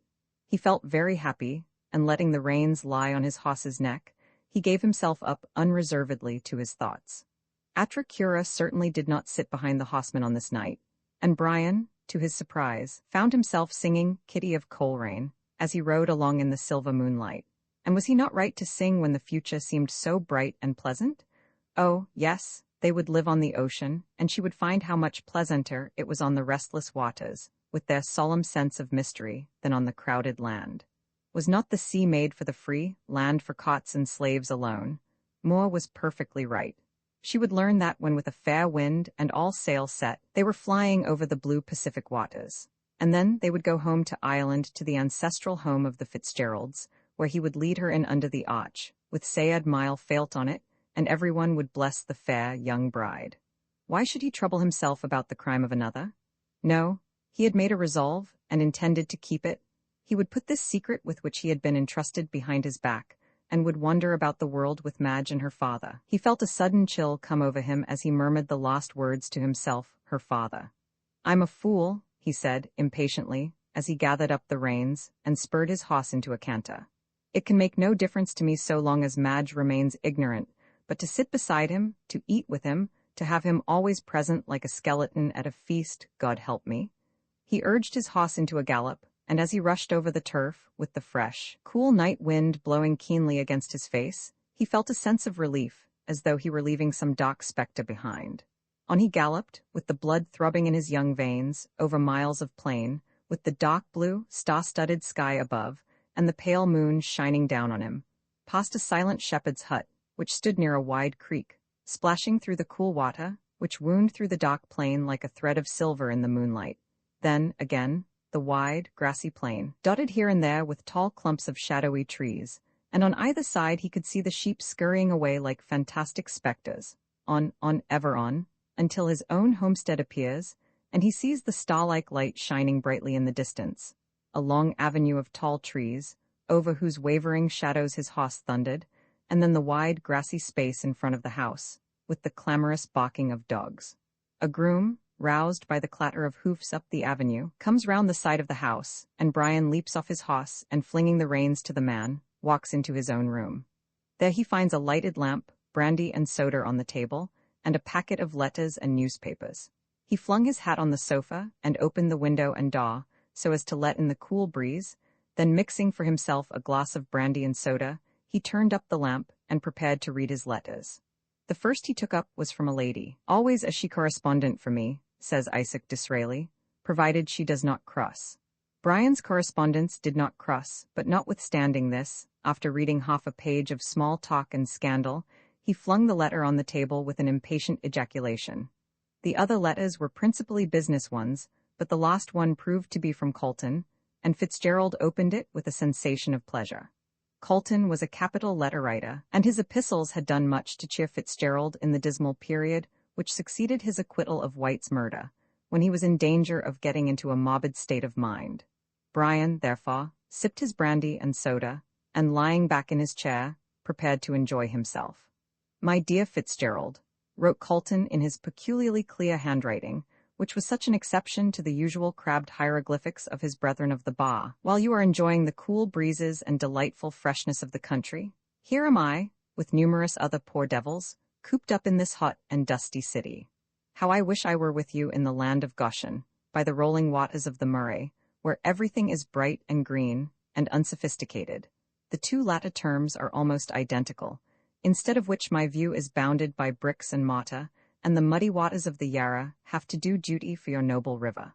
Ah, I too have lived in Arcadia, but I don't now. And even if some power gave me the choice to go back again, I am not sure that I would accept. Arcadia, after all, is a lotus-eating paradise of blissful ignorance, and I love the world with its pomps, vanities, and wickedness. While you, therefore, O Corydon, don't be afraid, I'm not going to quote Virgil. Studying nature's book, I am deep in the musty leaves of Themis' volume, but I dare say that the Great Mother teaches you much better things than her artificial daughter does me. However, you remember that pithy proverb, when one is in Rome, one must not speak ill of the Pope, so being in the legal profession, I must respect its muse. I suppose when you saw that this letter came from a law office, you wondered what the deuce a lawyer was writing to you for, and my handwriting, no doubt, suggested a writ. Pshaw? I am wrong there. You are past the age of writs, not that I hint that you are old. By no means. You are just at that appreciative age when a man enjoys life most, when the fire of youth is tempered by the experience of age, and one knows how to enjoy to the utmost the good things of this world, videlicet, love, wine, and friendship. I am afraid I am growing poetical, which is a bad thing for a lawyer, for the flower of poetry cannot flourish in the arid wastes of the law. On reading what I have written, I find I have been as discursive as Prede's vicar, and as this letter is supposed to be a business one, I must deny myself the luxury of following out a train of idle ideas and write sense. I suppose you still hold the secret which Rosanna Moore entrusted you with? Ah, you see I know her name, and why. Simply because, with the natural curiosity of the human race, I have been trying to find out who murdered Oliver White, and as the Argus very cleverly pointed out Rosanna Moore as likely to be at the bottom of the whole affair, I have been learning her past history. The secret of White's murder, and the reason for it, is known to you, but you refuse, even in the interests of justice, to reveal it? Why, I don't know. But we all have our little faults, and from an amiable though mistaken sense of, shall I say, duty? You refuse to deliver up the man whose cowardly crime so nearly cost you your life. After your departure from Melbourne, everyone said, the hansom cab tragedy is at an end, and the murderer will never be discovered. I ventured to disagree with the Weissackers who made such a remark, and asked myself, who was this woman who died at Mother Guttersnipe's? Receiving no satisfactory answer from myself, I determined to find out, and took steps accordingly. In the first place, I learned from Roger Molland, who, if you remember, was a witness against you at the trial, that White and Rosanna Moore had come out to Sydney in the John Elder, about a year ago, as Mr. and Mrs. White. I need hardly say that they did not think it needful to go through the formality of marriage, as such a tie might have been found inconvenient on some future occasion. Molland knew nothing about Rosanna Moore, and advised me to give up the search, as, coming from a city like London, it would be difficult to find anyone that knew her there. Notwithstanding this, I telegraphed home to a friend of mine, who is a bit of an amateur detective, find out the name and all about the woman who left England in the John Elder on the 21st day of August, 18, as wife of Oliver White. Mirabile dictu, he found out all about her. And knowing, as you do, what a maelstrom of humanity London is, you must admit my friend was clever. It appears, however, that the task I set him was easier than he expected, for the so-called Mrs. White was rather a notorious individual in her own way. She was a burlesque actress at the Frivolity Theatre in London, and, being a very handsome woman, had been photographed innumerable times. Consequently, when she very foolishly went with White to choose a berth on board the boat, she was recognized by the clerks in the office as Rosanna Moore, better known as Musette of the Frivolity. Why she ran away with White, I cannot tell you. With reference to men understanding women, I refer you to Balzac's remark, ain't it the same? Perhaps Musette got weary of St. John's Wood and champagne suppers, and longed for the purer air of her native land. Ah, you open your eyes at this latter statement. You are surprised? No, on second thoughts you are not, because she told you herself that she was a native of Sydney, and had gone home in 1858, after a triumphant career of acting in Melbourne. And why did she leave the applauding Melbourne public and the fleshpots of Egypt? You know this also. She ran away with a rich young squatter, with more money than morals, who happened to be in Melbourne at the time.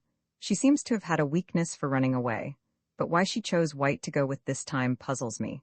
He was not rich, not particularly good-looking, had no position, and a bad temper. How do I know all these traits of Mr. White's character, morally and socially. Easily enough, my omniscient friend found them all out. Mr. Oliver White was the son of a London tailor, and his father being well off, retired into a private life, and ultimately went the way of all flesh.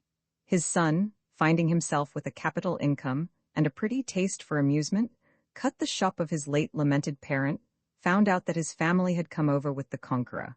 Glanville de White helped to sew the Bayeux tapestry, I suppose, and graduated at the Frivolity Theatre as a masher. In common with the other gilded youth of the day, he worshipped at the gaslit shrine of Musette, and the goddess, pleased with his incense, left her other admirers in the lurch, and ran off with fortunate Mr. White.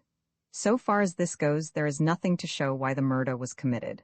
Men do not perpetrate crimes for the sake of light o' loves like Musette, unless, indeed, some wretched youth embezzles money to buy jewelry for his divinity.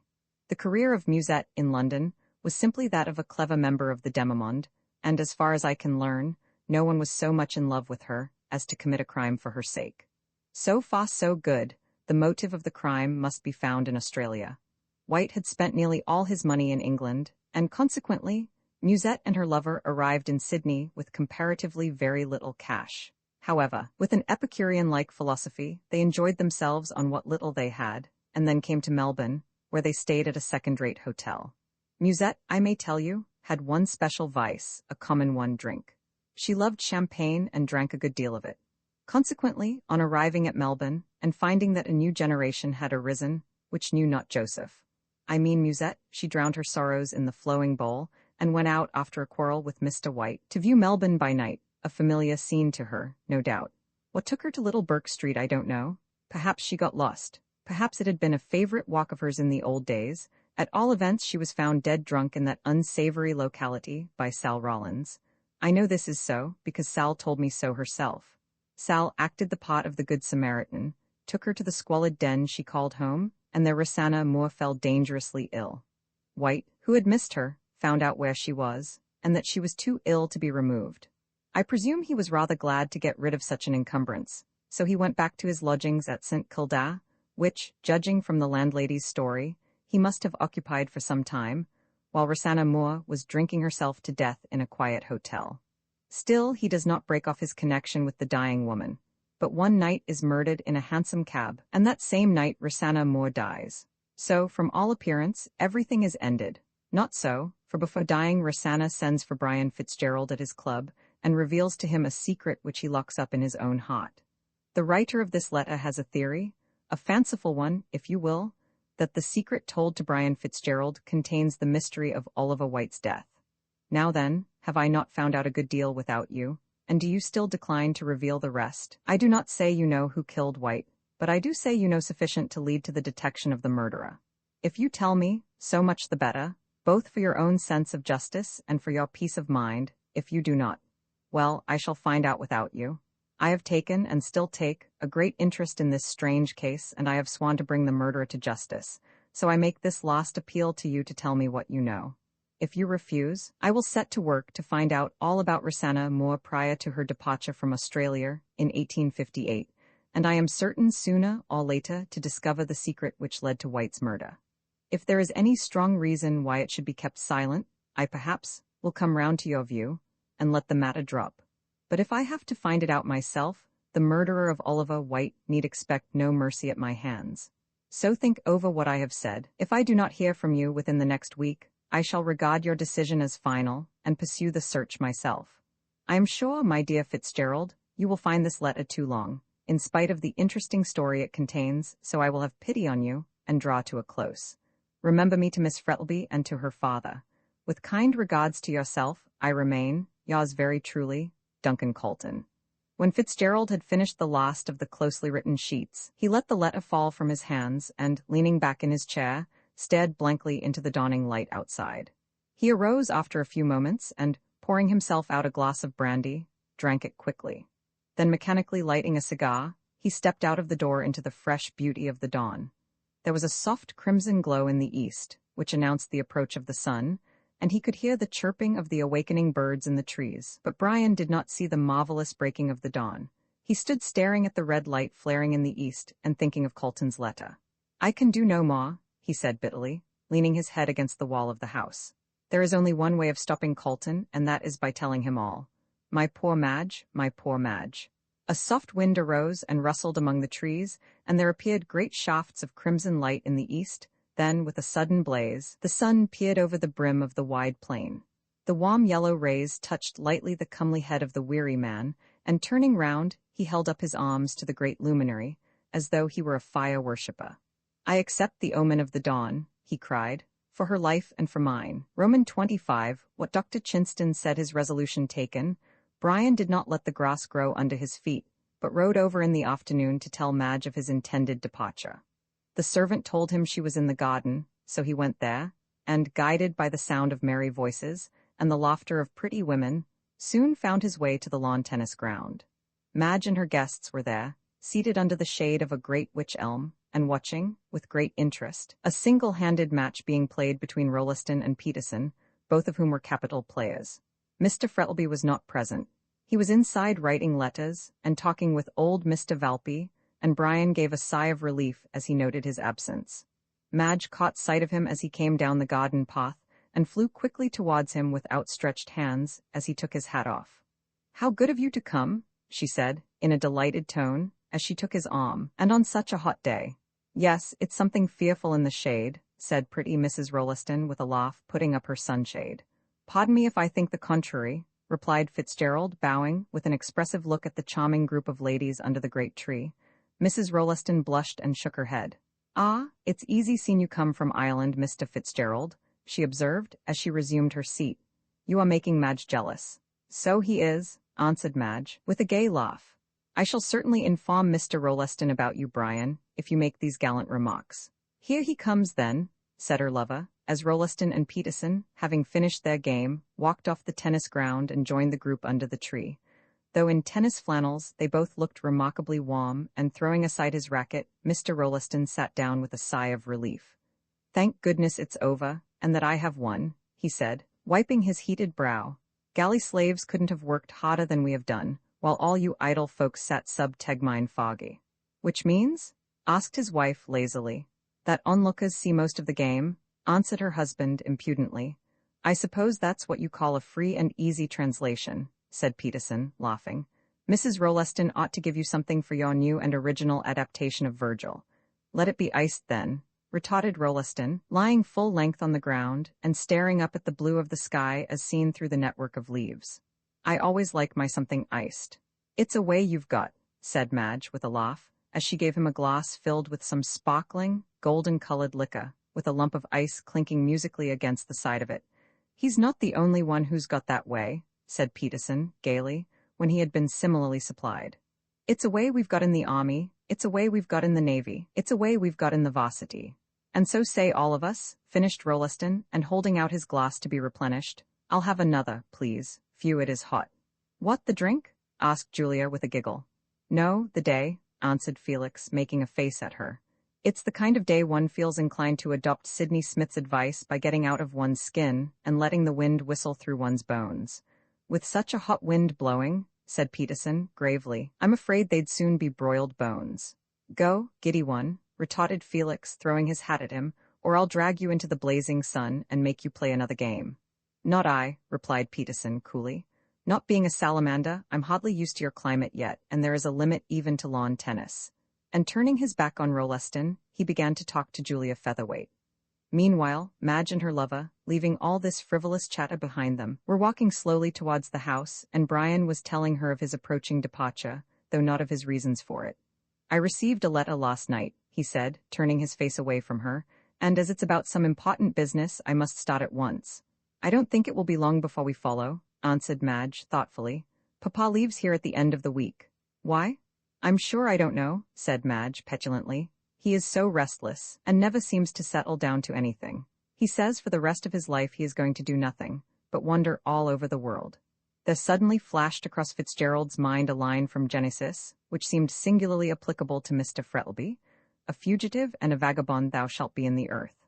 "Everyone gets these restless fits sooner or later," he said, idly.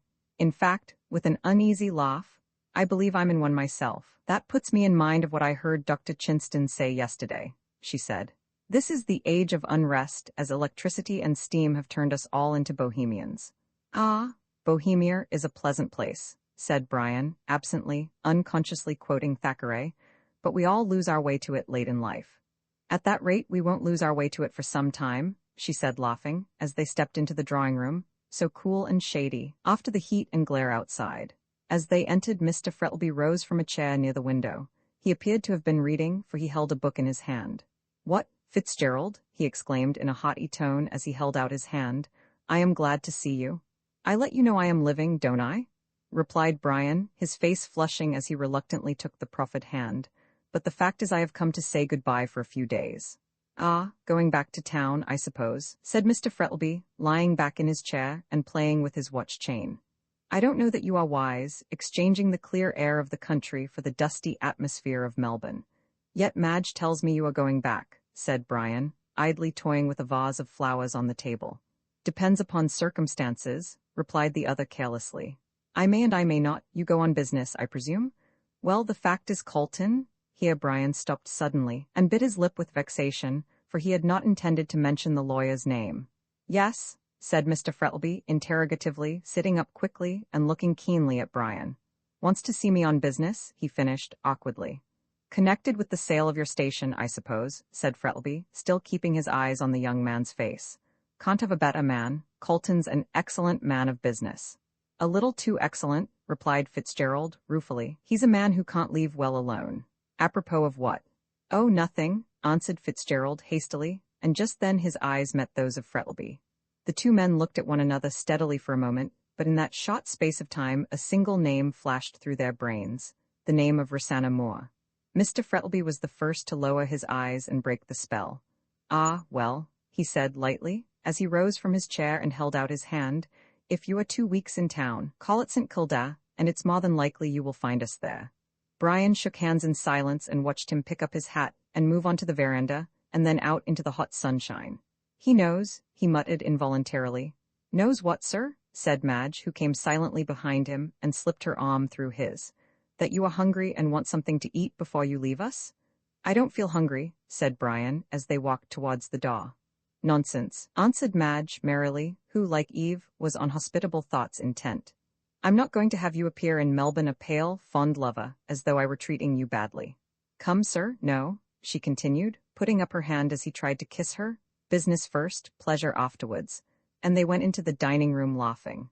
Mark Frettlby wandered down to the lawn tennis ground, thinking of the look he had seen in Brian's eyes. He shivered for a moment in the hot sunshine, as though it had grown suddenly chill. "Someone stepping across my grave," he murmured to himself with a cynical smile. "Bah, how superstitious I am, and yet, he knows. "Come on, sir," cried Felix, who had just caught sight of him. "A racket awaits you." Frettlby awoke with a start and found himself near the lawn tennis ground and Felix at his elbow, smoking a cigarette. He roused himself with a great effort and tapped the young man lightly on the shoulder. "What?" he said with a forced laugh. "Do you really expect me to play lawn tennis on such a day? You are mad." "I am hot, you mean," retorted the imperturbable Rolleston, blowing a wreath of smoke. "That's a foregone conclusion," said Dr. Chinston, who came up at that moment. "Such a charming novel," cried Julia, who had just caught the last remark. "What is?" asked Peterson, rather puzzled. "Howell's book, A Foregone Conclusion," said Julia, also looking puzzled. "Weren't you talking about it?" "I'm afraid this talk is getting slightly incoherent," said Felix, with a sigh. "We all seem madder than usual today." "Speak for yourself," said Chinston, indignantly. "I'm as sane as any man in the world." "Exactly," retorted the other coolly. "That's what I say, and you, being a doctor, ought to know that every man and woman in the world is more or less mad." "Where are your facts?" asked Chinston, smiling. "My facts are all visible ones," said Felix, gravely pointing to the company. "They're all crooked on some point or another." There was a chorus of indignant denial at this, and then everyone burst out laughing at the extraordinary way in which Mr. Rolleston was arguing. "If you go on like that in the House," said Frettlby, amused, "you will, at all events, have an entertaining parliament." "Ah, they'll never have an entertaining parliament till they admit ladies," observed Peterson, with a quizzical glance at Julia. "It will be a parliament of love then," retorted the doctor, dryly, "and not medieval either." Frettlby took the doctor's arm and walked away with him. "I want you to come up to my study, doctor," he said, as they strolled towards the house, "and examine me." "Why, don't you feel well?" said Chinston as they entered the house. "Not lately," replied Frettlby. "I'm afraid I've got heart disease." The doctor looked sharply at him, and then shook his head. Nonsense, he said cheerfully. It's a common delusion with people that they have heart disease, and in 9 cases out of 10 it's all imagination. Unless, indeed, he added waggishly, the patient happens to be a young man. Ah, I suppose you think I'm safe as far as that goes, said Frettlby as they entered the study. And what did you think of Rolleston's argument about people being mad? It was amusing, replied Chinston, taking a seat, Frettlby doing the same. That's all I can say about it, though, mind you. I think there are more mad people at large than the world is aware of. Indeed? Yes. Do you remember that horrible story of Dickens in the Pickwick Papers about the man who was mad and knew it, yet successfully concealed it for years? Well, I believe there are many people like that in the world, people whose lives are one long struggle against insanity, and yet who eat, drink, talk, and walk with the rest of their fellow men, apparently as gay and light-hearted as they are. How extraordinary! Half the murders and suicides are done in temporary fits of insanity, went on Chinston. And if a person broods over anything, his incipient madness is sure to break out sooner or later. But of course, there are cases where a perfectly sane person may commit a murder on the impulse of the moment, but I regard such persons as mad for the time being. But again, a murder may be planned and executed in the most cold-blooded manner. And in the latter case, said Frettlby, without looking at the doctor, and playing with a paper knife, do you regard the murderer as mad? Yes, I do, answered the doctor, bluntly. He is as mad as a person who kills another because he supposes he has been told by God to do so, only there is method in his madness. For instance, I believe that hansom cab murder, in which you were mixed up. I wasn't mixed up in it, interrupted Frettlby, pale with anger. Beg pardon, said Chinston, coolly. A slip of the tongue. I was thinking of Fitzgerald. Well, I believe that crime to have been premeditated, and that the man who committed it was mad. He is, no doubt, at large now, walking about and conducting himself as sanely as you or I, yet the germ of insanity is there, and sooner or later he will commit another crime. How do you know it was premeditated? Asked Frettlby, abruptly. Anyone can see that, answered the other. White was watched on that night, and when Fitzgerald went away the other was ready to take his place, dressed the same.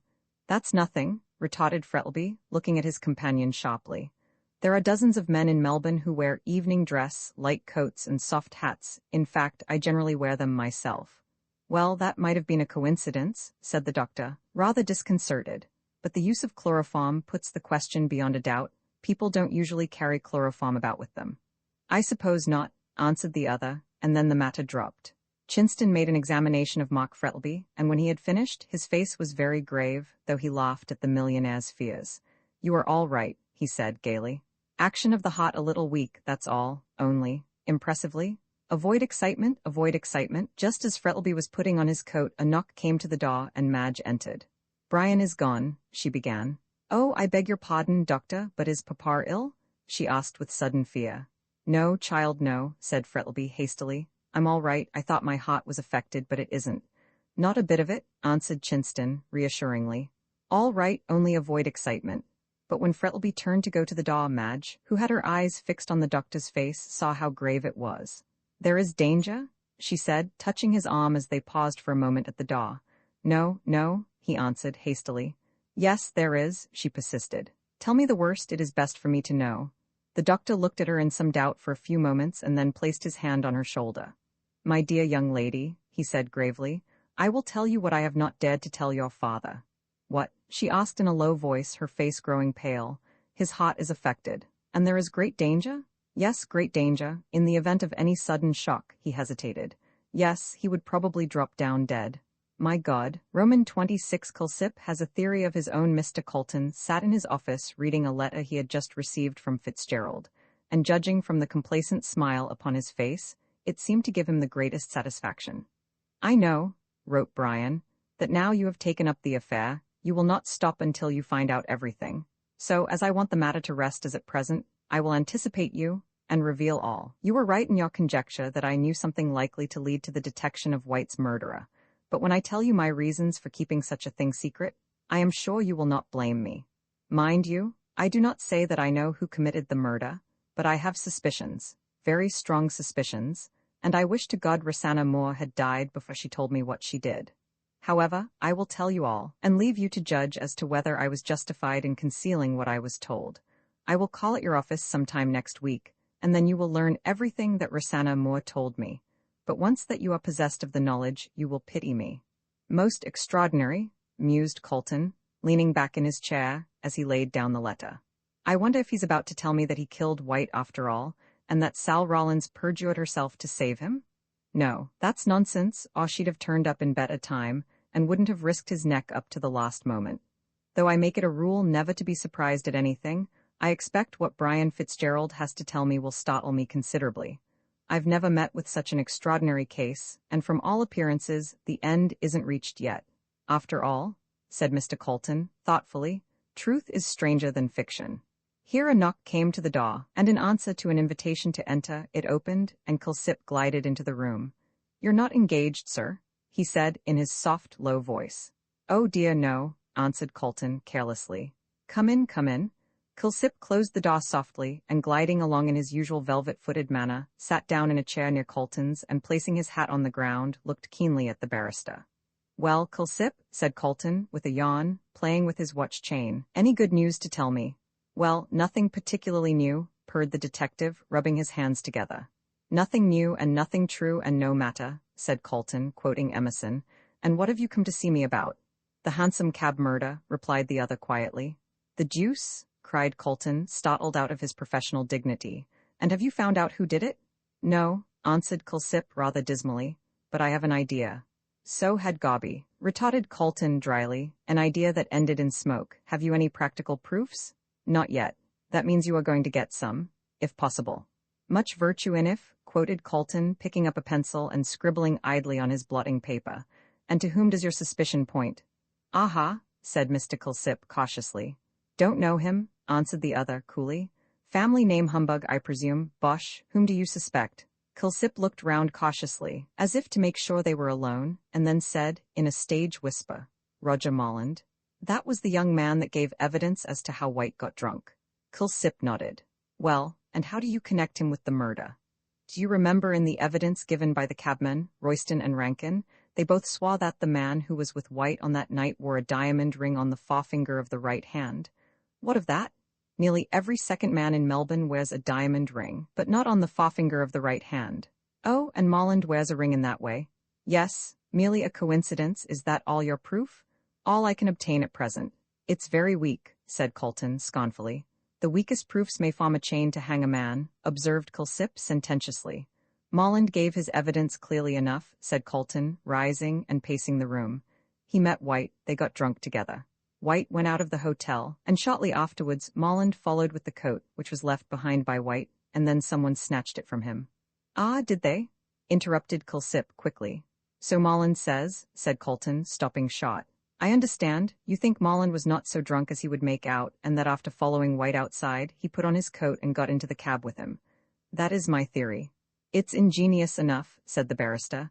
"But why should Molland murder White? What motive had he?" "Those papers? Pshaw, another idea of Gobby's," said Colton angrily. "How do you know there were any papers?" The fact is, Colton did not intend Kilsip to know that White really had papers until he heard what Fitzgerald had to tell him. "And another thing," said Colton, resuming his walk, "if your theory is correct, which I don't think it is, what became of White's coat? Has Molland got it?" "No, he has not," answered the detective decisively. "You seem very positive about it," said the lawyer after a moment's pause. "Did you ask Molland about it?" A reproachful look came into Kilsip's white face. "Not quite so green," he said, forcing a smile. "I thought you'd a better opinion of me than that, Mr. Colton. Ask him?" "No." "Then how did you find out?" "The fact is, Molland is employed as a barman in the Kangaroo Hotel." "A barman?" echoed Colton, "and he came out here as a gentleman of independent fortune." "Why, hang it, man, that in itself is sufficient to prove that he had no motive to murder White. Molland pretty well lived on White, so what could have induced him to kill his golden goose and become a barman? Pshaw! The idea is absurd." "Well, you may be right about the matter," said Kilsip rather angrily, "and if Gobby makes mistakes, I don't pretend to be infallible. But at all events, when I saw Molland in the bar, he wore a silver ring on the forefinger of his right hand. Silver isn't a diamond. No, but it shows that was the finger he was accustomed to wear his ring on. When I saw that, I determined to search his room. I managed to do so while he was out and found a mare's nest." Kilsip nodded. "And so your castle of cards falls to the ground," said Colton, jestingly. Your idea is absurd. Molland no more committed the murder than I did. Why, he was too drunk on that night to do anything. Humph, so he says. Well, men don't calumniate themselves for nothing. It was a lesser danger to avert a greater one, replied Culsip coolly. I am sure that Molland was not drunk on that night. He only said so to escape awkward questions as to his movements. Depend upon it, he knows more than he lets out. Well, and how do you intend to set about the matter? I shall start looking for the coat first. Ah, you think he has hidden it? I am sure of it. My theory is this, when Molland got out of the cab at Powlett Street. But he didn't, interrupted Colton angrily. Let us suppose, for the sake of argument, that he did, said Culsip quietly. I say when he left the cab he walked up Powlett Street, turned to the left down George Street, and walked back to town through the Fitzroy Gardens, then, knowing that the coat was noticeable, he threw it away, or rather, hid it, and walked out of the gardens through the town, in evening dress more noticeable than the coat. He wasn't in evening dress, said Culsip quietly. No, neither was he, observed Colton eagerly, recalling the evidence at the trial. Another blow to your theory. The murderer was in evening dress, the cabman said so. Yes, because he had seen Mr. Fitzgerald in evening dress a few minutes before, and thought that he was the same man who got into the cab with White. Well, what of that? If you remember, the second man had his coat buttoned up. Molland wore dark trousers, at least I suppose so. And with the coat buttoned up, it was easy for the cabman to make the mistake, believing, as he did, that it was Mr. Fitzgerald. That sounds better, said Colton thoughtfully. And what are you going to do? Look for the coat in the Fitzroy Gardens. Pshaw, a wild goose chase.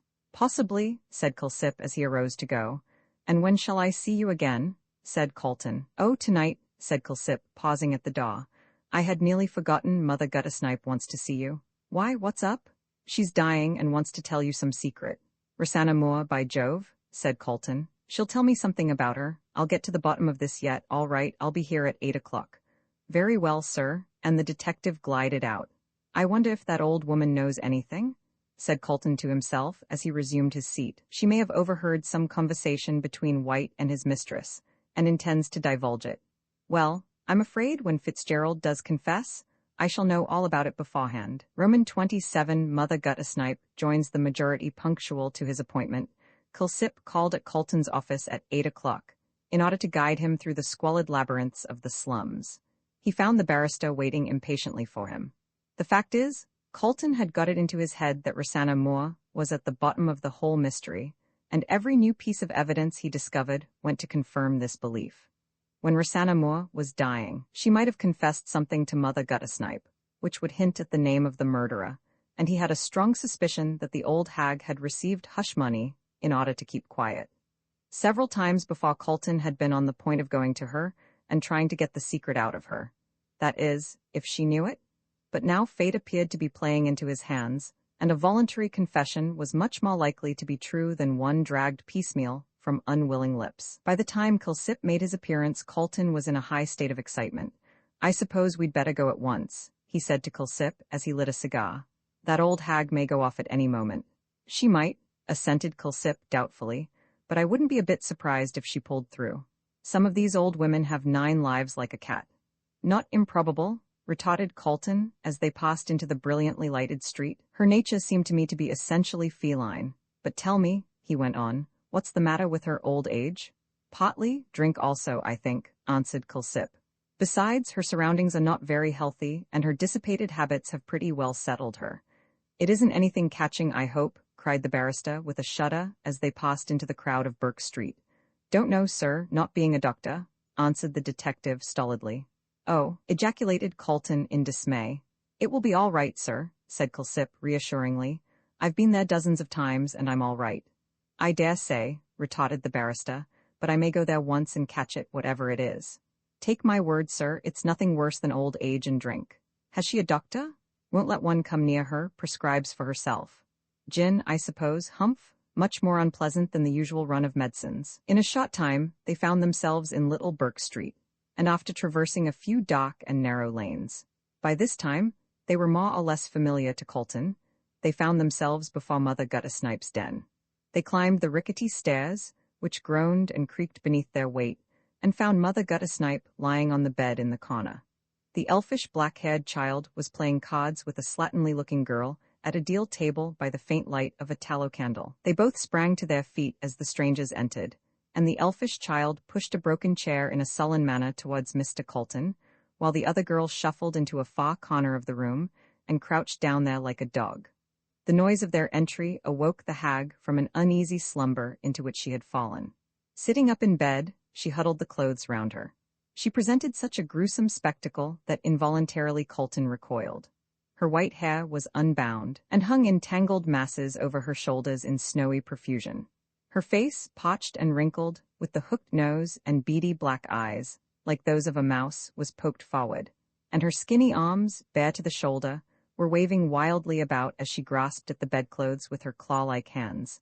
The square bottle and the broken cup lay beside her, and filling herself a dram, she lapped it up greedily. The irritant brought on a paroxysm of coughing which lasted until the elfish child shook her well and took the cup from her.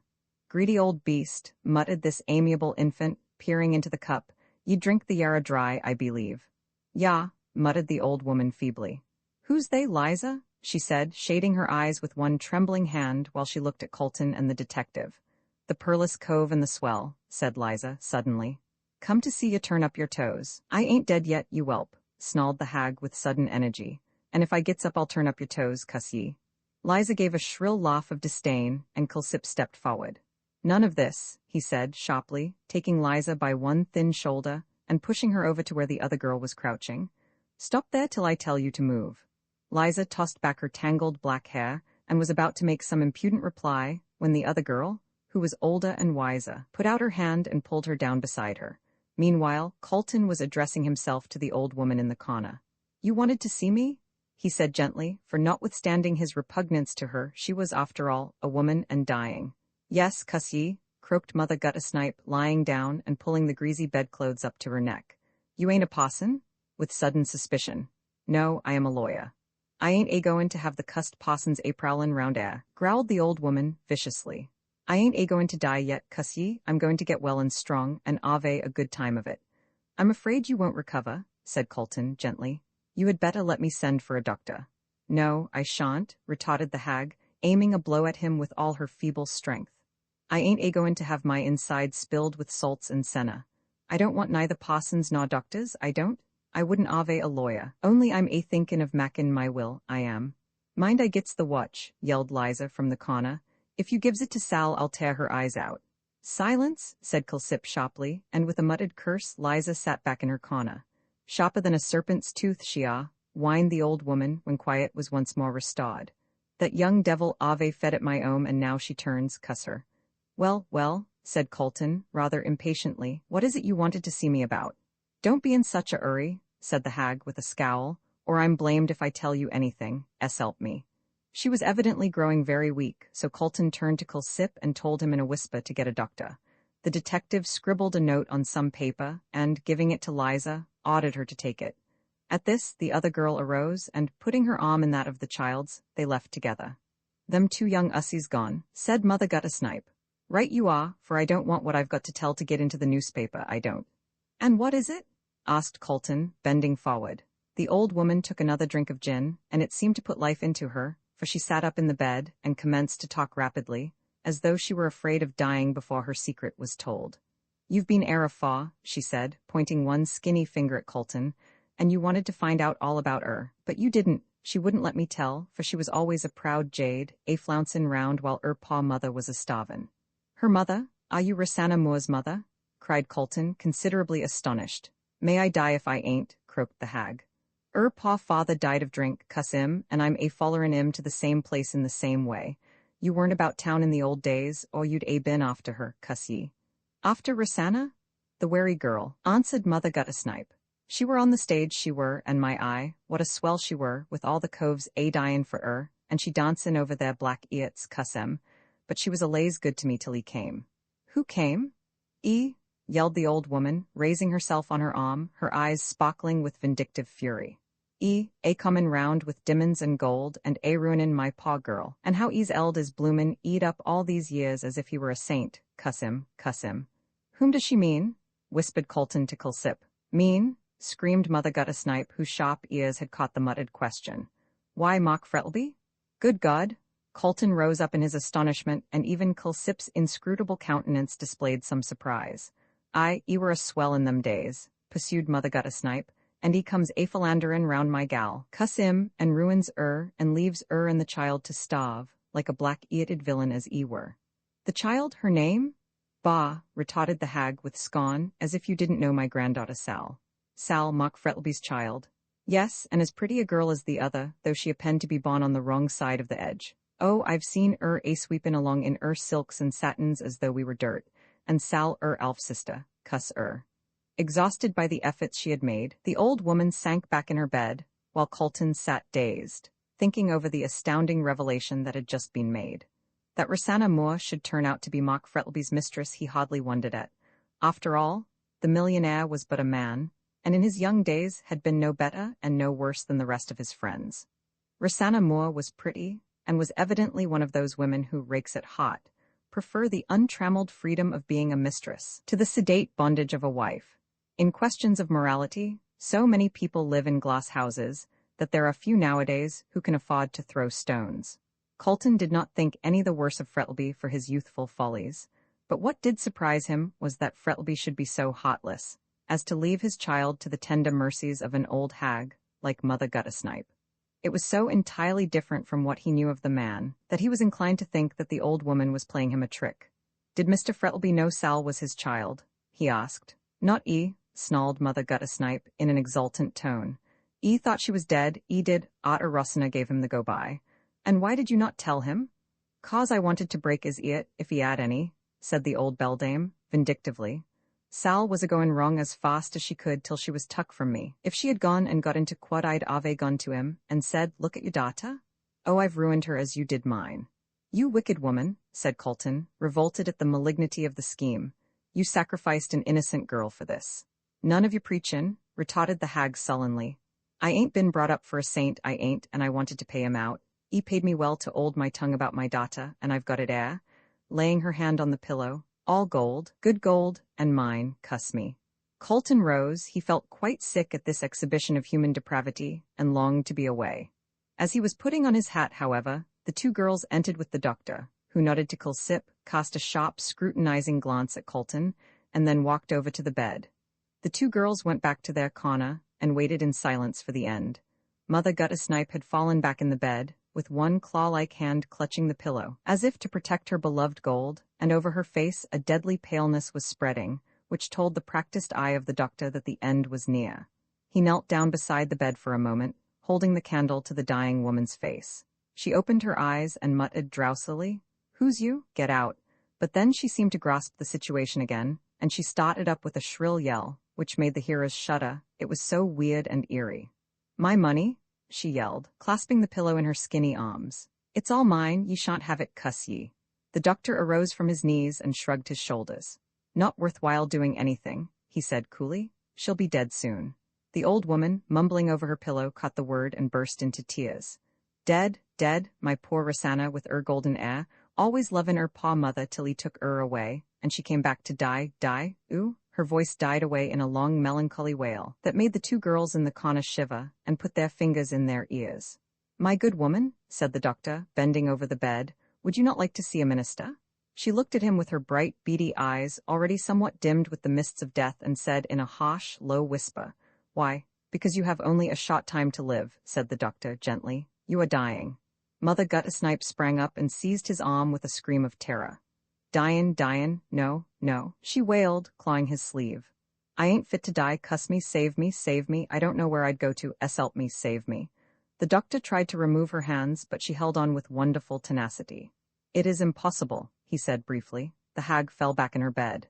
"I'll give you money to save me," she shrieked. "Good money, all mine, souverains," and tearing her pillow open, she took out a canvas bag, and from it poured a gleaming stream of gold.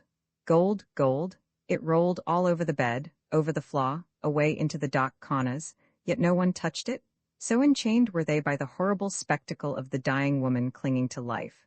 She clutched some of the shining pieces and held them up to the three men as they stood silently beside the bed, but her hands trembled so that sovereigns kept falling from them on the floor with metallic clinks. All mine," she shrieked, loudly. Give me my life, gold money, cuss ye, I sold my soul for it, save me, give me my life. And with trembling hands she tried to force the gold on them. They said no word but stood silently looking at her, while the two girls in the corner clung together and trembled with fear. Don't look at me, don't, cried the hag, falling down again amid the shining gold. You want me to die? I shan't, give me my gold, clawing at the scattered sovereigns. I'll take it with me, I shan't die, gee, whimpering. I ain't done nothin', let me live, give me a Bible, save me, gee, cuss it, gee. She fell back on the bed, a corpse. The faint light of the candle flickered on the shining gold and on the dead face framed in tangled white hair, while the three men, sick at heart, turned away in silence to seek assistance, with that wild cry still ringing in their ears. Gee, save me, gee. Roman 28 Mark Frettleby has a visitor according to the copybooks of our youth. Procrastination is the thief of time. Now, Brian found the truth of this. He had been in town almost a week, but he had not yet been to see Colton. Each morning, or something very near it, he set out, determined to go direct to Chancery Lane, but he never arrived there. He had returned to his lodgings in East Melbourne, and had passed his time either in the house or in the garden. When perhaps business connected with the sale of his station compelled his presence in town, he drove straight there and back. Curiously enough, he shrank from meeting any of his friends. He felt keenly his recent position in the prisoner's dock. And even when walking by the Yarra, as he frequently did, he was conscious of an uneasy feeling.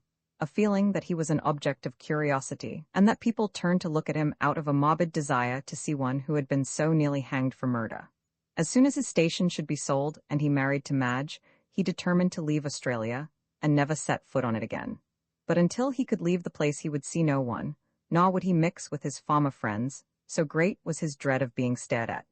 Mrs. Sampson, who had welcomed him back with shrill exclamations of delight, was loud in her expressions of disapproval as to the way he was shutting himself up. Your eyes bane Ollo, said the sympathizing Cricket. It is natural as its want of air, which my husband's uncle, being a druggist and well-to-do in Collingwood, says as a want of oxygent, being a French name as he called the atmosphere, were fearful for pullin' people down, and makin' 'em go off their food, which you hardly eats anythin', and not bane a butterfly, it's expected as your appetite would be larger. Oh, I'm all right, said Brian, absently, lighting a cigarette, and only half listening to his landlady's garrulous chatter, but if anyone calls tell them I'm not in. I don't want to be bothered by visitors.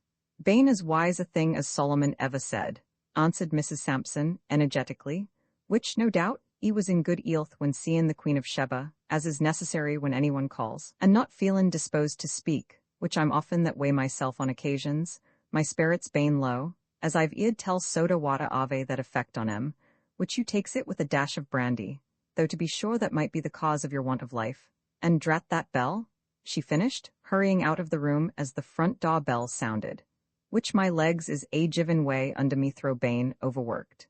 Meanwhile, Brian sat and smoked contentedly, much relieved by the departure of Mrs. Sampson, with her constant chatter, but he soon heard her mount the stairs again, and she entered the room with a telegram, which she handed to her lodger.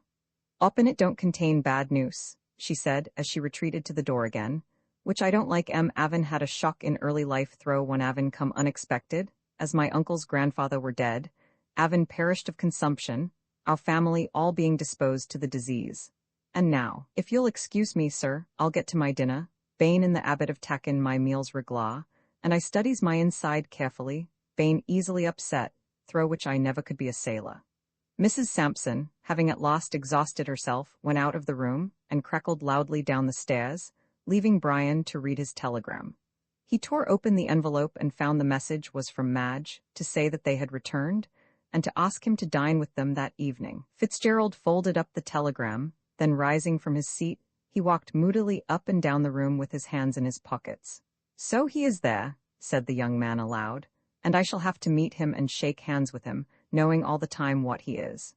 If it were not for Madge, I'd leave this place at once, but after the way she stood by me in my trouble, I should be a coward if I did so." It was as Madge had predicted. Her father was unable to stay long in one place, and had come back to Melbourne a week after Brian had arrived.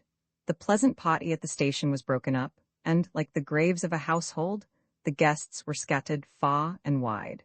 Peterson had left for New Zealand en route for the wonders of the hot lakes, and the old colonist was about to start for England in order to refresh his boyish memories. Mr. and Mrs. Rolleston had come back to Melbourne, where the wretched Felix was compelled once more to plunge into politics, and Dr. Chinston had resumed his usual routine of fees and patients. Madge was glad to be back in Melbourne again, as now that her health was restored, she craved for the excitement of town life.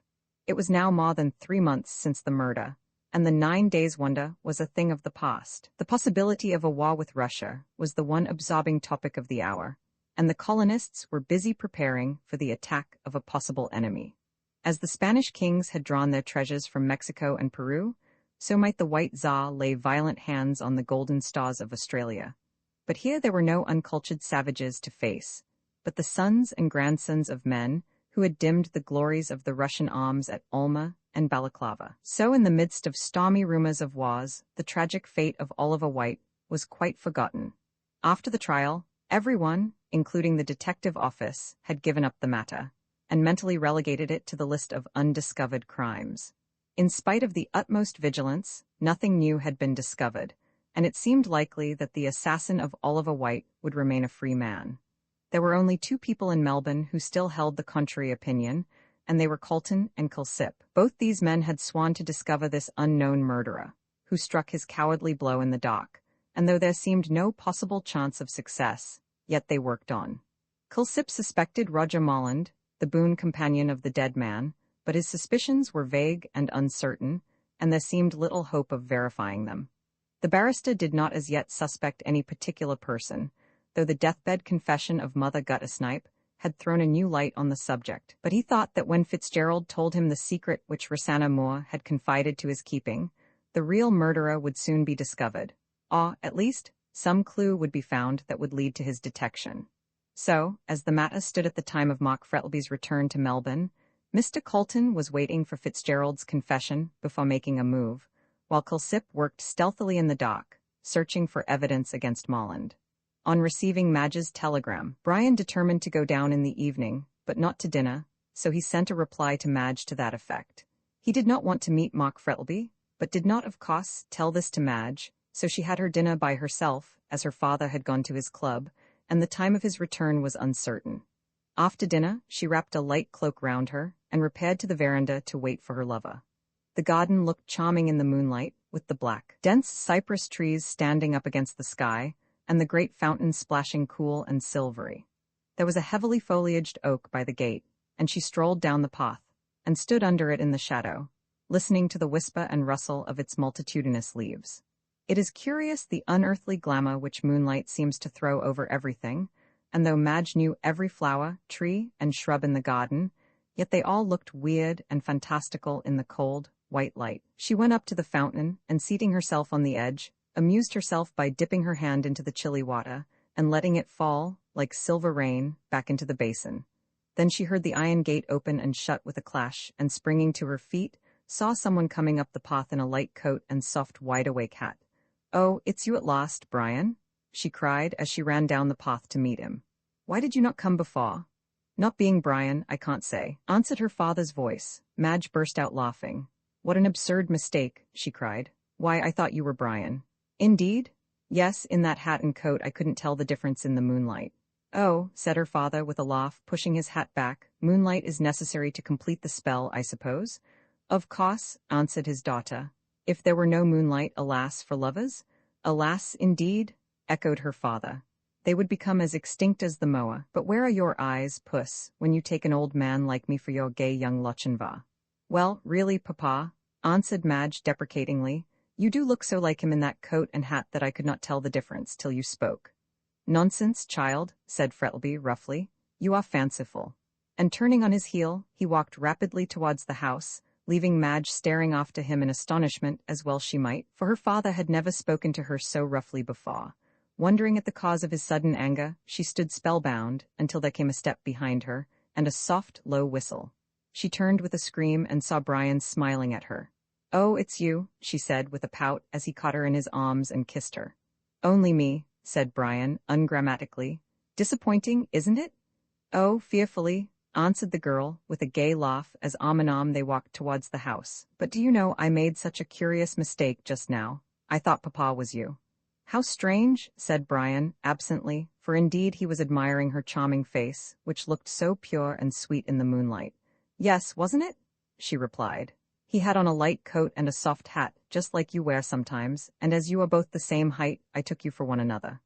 Brian did not answer, but there was a cold feeling at his heart as he saw a possibility of his worst suspicions being confirmed, for just at that moment, there came into his mind the curious coincidence of the man who got into the hansom cab being dressed similarly to himself.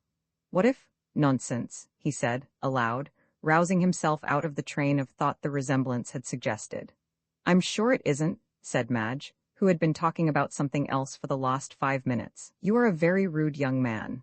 I beg your pardon, said Brian, waking up. You were saying? That the horse is the most noble of all animals, exactly. I don't understand, began Brian, rather puzzled. Of course you don't, interrupted Madge petulantly, considering I've been wasting my eloquence on a deaf man for the last 10 minutes and very likely lame as well as deaf. And to prove the truth of the remark, she ran up the path with Brian after her. He had a long chase of it, for Madge was nimble and better acquainted with the garden than he was, but at last he caught her just as she was running up the steps into the house, and then, history repeats itself. They went into the drawing-room and found that Mr. Frettlby had gone up to his study, and did not want to be disturbed. Madge sat down to the piano, but before she struck a note, Brian took both her hands prisoners. Madge, he said, gravely, as she turned round, what did your father say when you made that mistake? He was very angry, she answered. Quite cross, I'm sure I don't know why. Brian sighed as he released her hands and was about to reply when the visitor's bell sounded. They heard the servant answer it, and then someone was taken upstairs to Mr. Frettlby's study. When the footman came in to light the gas, Madge asked who it was that had come to the door. I don't know, miss, he answered. He said he wanted to see Mr. Frettlby particularly, so I took him up to the study. But I thought that Papa said he was not to be disturbed. Yes, miss, but the gentleman had an appointment with him. Poor Papa, sighed Madge, turning again to the piano. He has always got such a lot to do. Left to themselves, Madge began playing Waldteufel's last new valse, a dreamy, haunting melody, with a touch of sadness in it, and Brian, lying lazily on the sofa, listened. Then she sang a gay little French song about love and a butterfly, with a mocking refrain, which made Brian laugh. A memory of Offenbach, he said, rising and coming over to the piano. We certainly can't approach the French in writing these airy trifles. They're unsatisfactory, I think, said Madge, running her fingers over the keys. They mean nothing. Of course not, he replied. But don't you remember that De Quincey says there is no moral either big or little in the Iliad? Well, I think there's more music in Barbara Allen than all those frothy things, said Madge with fine scorn. Come and sing it. A 5-act funeral it is, groaned Brian as he rose to obey. Let's have Gary Owen instead. Nothing else, however, would suit the capricious young person at the piano, so Brian, who had a pleasant voice, sang the quaint old ditty of cruel Barbara Allen, who treated her dying love with such disdain. Sir John Graham was an ass, said Brian. When he had finished, instead of dying in such a silly manner, he'd have married her right off, without asking her permission. I don't think she was worth marrying, replied Madge, opening a book of Mendelssohn's duets. Or she wouldn't have made such a fuss over her health not being drunk. Depend upon it, she was a plain woman, remarked Brian, gravely, and was angry because she wasn't toasted among the rest of the country belles. I think the young man had a narrow escape. She'd always have reminded him about that unfortunate oversight. You seem to have analyzed her nature pretty well, said Madge a little dryly. However, we'll leave the failings of Barbara Allen alone and sing this. This was Mendelssohn's charming duet, With That My Love, which was a great favorite of Brian's. They were in the middle of it when suddenly Madge stopped as she heard a loud cry, evidently proceeding from her father's study. Recollecting Dr. Chinston's warning, she ran out of the room and upstairs, leaving Brian rather puzzled by her unceremonious departure, for though he had heard the cry, yet he did not attach much importance to it. Madge knocked at the study door, and then she tried to open it, but it was locked. Who's there? Asked her father sharply from inside. Only me, Papa, she answered. I thought you were. No, I'm all right, replied her father, quickly. Go downstairs. I'll join you shortly. Madge went back to the drawing-room only half satisfied with the explanation. She found Brian waiting at the door, with rather an anxious face. What's the matter? He asked, as she paused a moment at the foot of the stairs. Papa says nothing, she replied, but I am sure he must have been startled, or he would not have cried out like that. She told him what Dr. Chinston had said about the state of her father's heart, a recital which shocked Brian greatly. They did not return to the drawing room, but went out on the veranda, where, after wrapping a cloak around Madge, Fitzgerald lit a cigarette. They sat down at the far end of the veranda, somewhat in the shadow, and could see the hall door wide open, and a warm flood of mellow light pouring therefrom, and beyond the cold, white moonshine. After about a quarter of an hour, Madge's alarm about her father having somewhat subsided, they were chatting on indifferent subjects, when a man came out of the hall door and paused for a moment on the steps of the veranda. He was dressed in rather a fashionable suit of clothes, but in spite of the heat of the night, he had a thick white silk scarf round his throat. "That's rather a cool individual," said Brian, removing his cigarette from between his lips. "I wonder what, good God?" he cried, rising to his feet as the stranger turned round to look at the house, and took off his hat for a moment.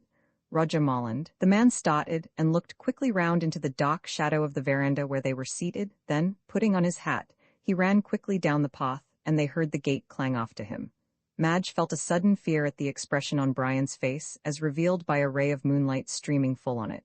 "Who is Roger Molland?" she asked, touching his arm. "Ah, I remember," with sudden horror. "Oliver White's friend." "Yes," in a hoarse whisper, "and one of the witnesses at the trial. Roman 29. Mr. Colton's curiosity is satisfied there was not much sleep for Brian that night. He left Madge almost immediately, and went home, but he did not go to bed. He felt too anxious and ill at ease to sleep, and passed the greater part of the night walking up and down his room, occupied with his own sad thoughts. He was wondering in his own mind what could be the meaning of Roger Molland's visit to Mark Frettlby. All the evidence that he had given at the trial was that he had met White, and had been drinking with him during the evening. White then went out, and that was the last Molland had seen of him. Now, the question was, what did he go to see Mark Frettlby for? He had no acquaintance with him, and yet he called by appointment. It is true he might have been in poverty, and the millionaire being well known as an extremely generous man, Molland might have called on him for money. But then the cry which Frettlby had given after the interview had lasted a short time proved that he had been startled.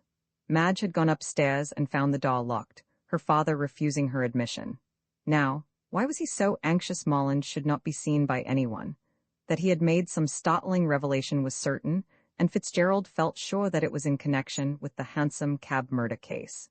He wearied himself with conjectures about the matter, and towards daybreak threw himself, dressed as he was, on the bed, and slept heavily till 12 o'clock the next day. When he arose and looked at himself in the glass, he was startled at the haggard and wan appearance of his face. The moment he was awake his mind went back to Mark Frettlby and the visit of Roger Molland. "The net is closing round him," he murmured to himself. "I don't see how he can escape. Oh, Madge, Madge, if only I could spare you the bitterness of knowing what you must know, sooner or later, and that other unhappy girl. The sins of the fathers will be visited on the children, God help them." He took his bath, and after dressing himself, went into his sitting room, where he had a cup of tea, which refreshed him considerably.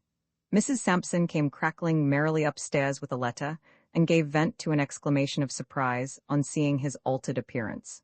"Law, sir?" she exclaimed, "what ave you been doin'? Me knowin' your abbots knowed as you'd gone to bed. Not to say as it's very temptin' in this 'ot weather, but with excuses, sir, you looks as if you hadn't slept a blessed wink." "No more I have," said Brian, listlessly holding out his hand for the letter. "I was walking up and down my room all last night. I must have walked miles." "Oh, that puts me in mind of my paw husband," chirped the cricket. "Bane a printer, and accustomed like a howl to the darkness. When he was 'ome for the night, he walked up and down till he wore out the carpet, bane an expensive one, as I 'ad on my marriage, and the only way I could stop him was by givin' him something soothin', which you, sir, ought to try, whiskey 'ot with lemon and sugar, but I've 'eard tell as chloroform." "No, said Brian, hastily, startled out of his politeness. "I've had enough of that." "A chin teeth, no doubt," said the landlady, going to the door, "which I'm often taken that way myself. Decayed teeth runnin' in the family, though, to be sure, mine are stronger than former. A lodger of mine 'avin' been a dentist, and doin' them beautiful, instead of payin' rent, not 'avin' ready cash. His boxes bane filled with bricks on his departure from the ooze." As Brian did not appear particularly interested in these domestic reminiscences, and seemed as if he wanted to be left alone, Mrs. Sampson, with a final crackle, went downstairs and talked with a neighbor in the kitchen as to the desirability of drawing her money out of the savings bank in case the Russians should surprise and capture Melbourne. Brian, left alone, stared out of the window at the dusty road and the black shadows cast by the tall poplars in front of the house. "I must leave this place," he said to himself. "Every chance remark seems to bear on the murder, and I'm not anxious to have it constantly by my side like the skeleton at the feast." Suddenly he recollected the letter which he held in his hand, and which he now looked at for the first time. It proved to be from Madge, and tearing it open hastily, he read it. "I cannot understand what is the matter with Papa," she wrote. "Ever since that man Molland left last night, he has shut himself up in his study, and is writing there hour after hour. I went up this morning, but he would not let me in. He did not come down to breakfast, and I am getting seriously alarmed. Come down tomorrow and see me, for I am anxious about his state of health, and I am sure that Molland told him something which has upset him." "Writing," said Brian, as he put the letter in his pocket. "What about, I wonder? Perhaps he is thinking of committing suicide. If so, I for one will not stop him. It is a horrible thing to do, but it would be acting for the best under the circumstances." In spite of his determination to see Colton and tell all, Fitzgerald did not go near him that day. He felt ill and weary, the want of sleep and mental worry telling on him terribly, and he looked 10 years older than he did before the murder of White. It is trouble which draws lines on the smooth forehead and furrows round the mouth. If a man has any mental worry, his life becomes a positive agony to him. Mental tortures are quite as bad as physical ones, if not worse. The last thing before dropping off to sleep is the thought of trouble, and with the first faint light of dawn, it returns and hammers all day at the weary brain. But while a man can sleep, life is rendered at least endurable. And of all the blessings which Providence has bestowed, there is none so precious as that same sleep, which, as wise Sancho Panza says, wraps every man like a cloak. Brian felt the need of rest, so sending a telegram to Colton to call on him in the morning, and another to Madge that he would be down to luncheon next day, he stayed indoors all day, and amused himself with smoking and reading. He went to bed early, and succeeded in having a sound sleep, so when he awoke next morning, he felt considerably refreshed and invigorated. He was having his breakfast at 8:30, when he heard the sound of wheels, and immediately afterwards a ring at the bell. He went to the window, and saw Colton's trap was at the door. The owner was shortly afterwards shown into the room. "Well, you are a nice fellow," cried Colton, after greetings were over. "Here I've been waiting for you with all the patience of Job, thinking you were still up country. Will you have some breakfast?" asked Brian, laughing at his indignation. "What have you got?" said Colton, looking over the table. "Ham and eggs, humph. Your landlady's culinary ideas are very limited." "Most landladies' ideas are," retorted Fitzgerald, resuming his breakfast. "Unless heaven invents some new animal, lodgers will go on getting beef and mutton, alternated with hash until the end of the world. When one is in Rome, one mustn't speak ill of the Pope," answered Colton with a grimace. "Do you think your landlady could supply me with brandy and soda?" "I think so," answered Fitzgerald, rising and ringing the bell. "But isn't it rather early for that sort of thing?" "There's a proverb about glass houses," said Colton, severely, "which applies to you in this particular instance." Whereupon Fitzgerald laughed, and Colton, having been supplied with what he required, prepared to talk business. "I need hardly tell you how anxious I am to hear what you've got to say," he said, leaning back in his chair, "but I may as well tell you that I am satisfied that I know half your secret already." "Indeed?" Fitzgerald looked astonished. "In that case I need not?" "Yes, you need," retorted Colton. "I told you I only know half." "Which half?" Rather difficult to answer, however, I'll tell you what I know, and you can supply all deficiencies. I am quite ready, go on, stop." He arose and closed the door carefully. "Well," resuming his seat, "Mother Guttersnipe died the other night." "Is she dead?" "As a door nail," answered Colton calmly. "And a horrible deathbed it was. Her screams ring in my ears yet, but before she died she sent for me and said—" "What?" "That she was the mother of Rosanna Moore." "Yes, and that Sal Rollins was Rosanna's child." "And the father," said Brian in a low voice, "was Mark Frettlby." "Ah, and now what have you to tell me?" "Nothing." "Nothing?" echoed Colton, surprised. "Then this is what Rosanna Moore told you when she died." "Yes." "Then why have you made such a mystery about it?" "You ask that?" said Fitzgerald, looking up in surprise. "If I had told it, don't you see what difference it would have made to Madge?" "I'm sure I don't," retorted the barrister, completely mystified. "I suppose you mean Frettlby's connection with Rosanna Moore. Well, of course, it was not a very creditable thing for her to have been Frettlby's mistress, but still—" "His mistress?" said Fitzgerald, looking up sharply. "Then you don't know all." "What do you mean? Was she not his mistress?" "No, his wife." Colton sprang to his feet and gave a cry of surprise. "His wife?" Fitzgerald nodded. Why Mother Guttersnipe did not know this, she thought Rosanna was his mistress. He kept his marriage secret, answered Brian, and as his wife ran away with someone else shortly afterwards, he never revealed it. I understand now, said the barrister, slowly, for if Mark Frettlby was lawfully married to Rosanna Moore, Madge is illegitimate. Yes, and she now occupies the place which Sal Rollins, or rather Sal Frettlby, ought to. Poor girl, said Colton, a little sadly. But all this does not explain the mystery of White's murder. I will tell you that, said Fitzgerald, quickly. When Rosanna left her husband, she ran away to England with some young fellow, and when he got tired of her, she returned to the stage and became famous as a burlesque actress, under the name of Musette. There she met White, as your friend found out, and they came out here for the purpose of extorting money from Frettlby. When they arrived in Melbourne, Rosanna let White do all the business and kept herself quiet. She gave her marriage certificate to White, and he had it on him the night he was murdered. Then Gobby was right, interposed Colton, eagerly. The man to whom those papers were valuable did murder White. Can you doubt it? And that man was not Mark Frettlby? Burst out Colton. Surely not Mark Frettlby? Brian nodded. Yes, Mark Frettlby. There was a silence for a few moments, Colton being too much startled by the revelation to say anything. When did you discover this? He asked after a pause. At the time you first came to see me in prison, said Brian. I had no suspicion till then, but when you said that White was murdered for the sake of certain papers, I, knowing full well what they were, and to whom they were of value, guessed immediately that Mark Frettlby had killed White in order to obtain them and to keep his secret. There can be no doubt of it, said the barrister with a sigh. So this is the reason Frettlby wanted Madge to marry White. Her hand was to be the price of his silence. When he withdrew his consent, White threatened him with exposure. I remember he left the house in a very excited state on the night he was murdered. Frettlby must have followed him up to town, got into the cab with him, and after killing him with chloroform, must have taken the marriage certificate from his secret pocket and escaped. Brian rose to his feet and walked rapidly up and down the room. Now you can understand what a hell my life has been for the last few months, he said, knowing that he had committed the crime, and yet I had to sit with him, eat with him, and drink with him, with the knowledge that he was a murderer and Madge, his daughter. Just then a knock came to his door, and Mrs. Sampson entered with a telegram, which she handed to Brian. He tore it open as she withdrew, and glancing over it, gave a cry of horror, and let it flutter to his feet. Colton turned rapidly on hearing his cry, and seeing him fall into a chair with a white face, snatched up the telegram and read it. When he did so, his face grew as pale and startled as Fitzgerald's, and lifting his hand, he said solemnly, It is the judgment of God. Roman 3 £100 reward VR.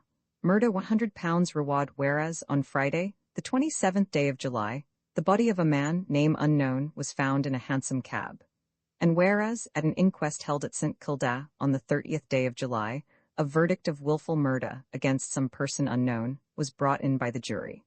The deceased is of medium height with a dark complexion, dark hair, clean-shaved, has a mole on the left temple, and was dressed in evening dress.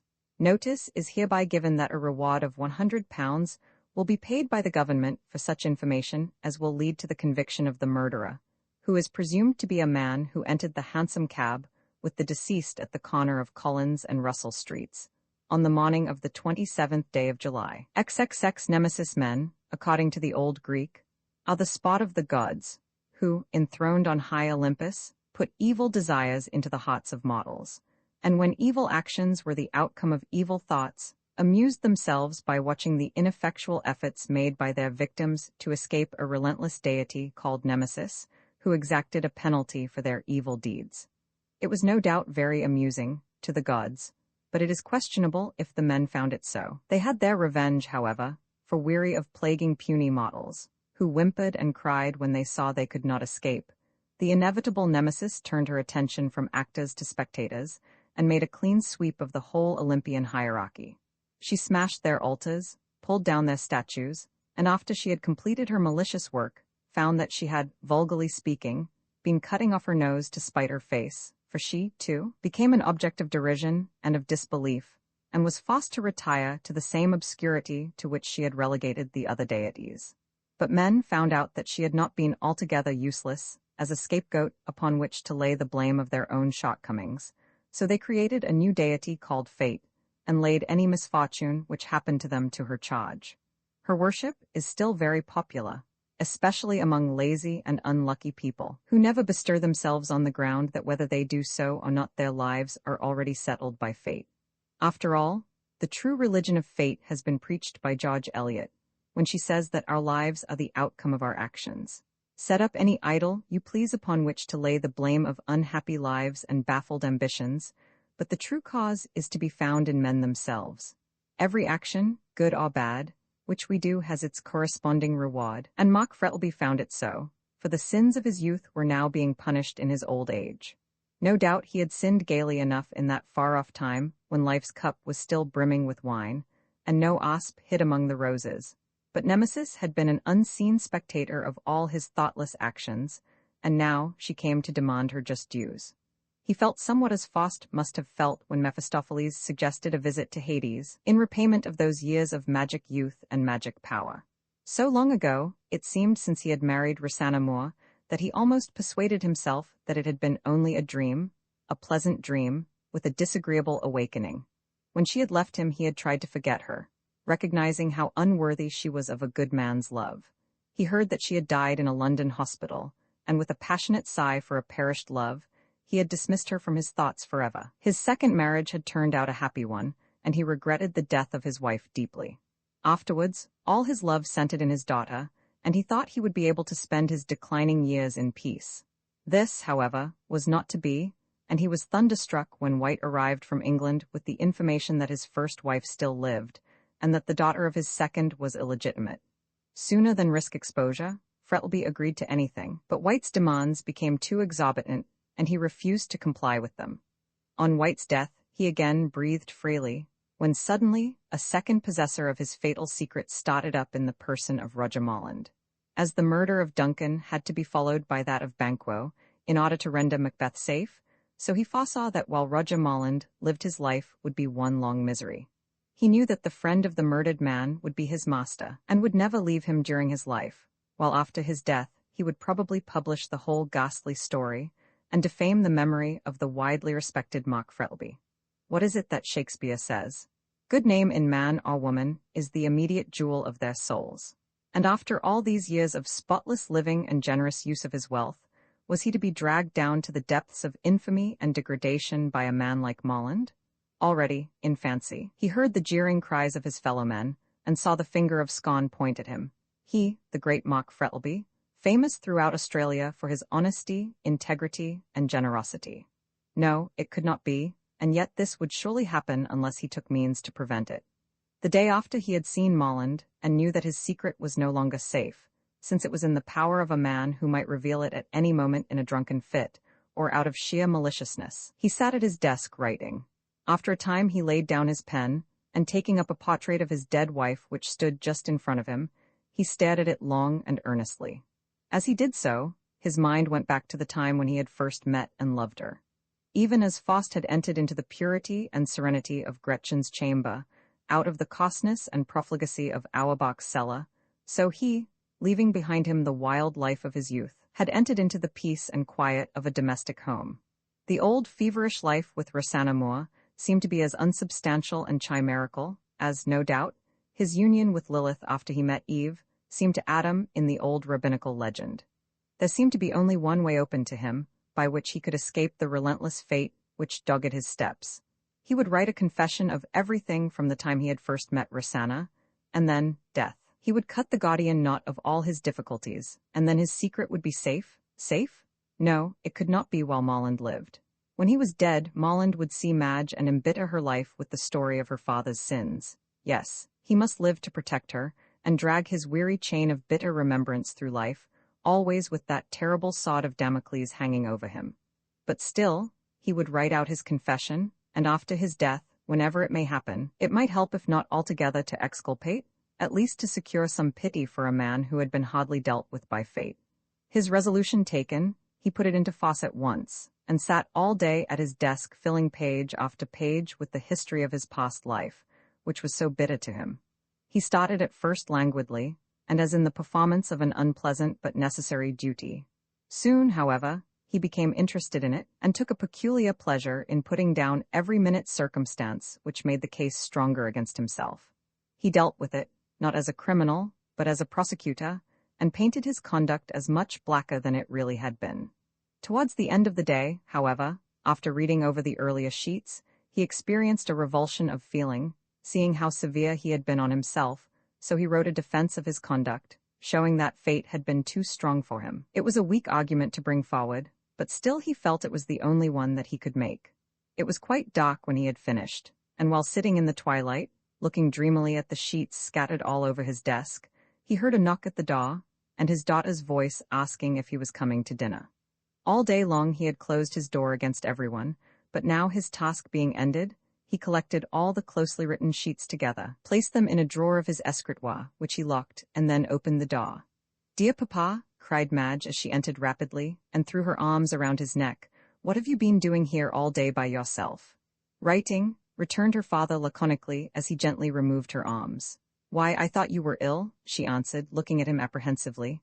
"No, dear," he replied quietly. "Not ill, but worried. I knew that dreadful man who came last night had told you something to worry you." "Who is he?" "Oh, a friend of mine," answered Frettlby with hesitation.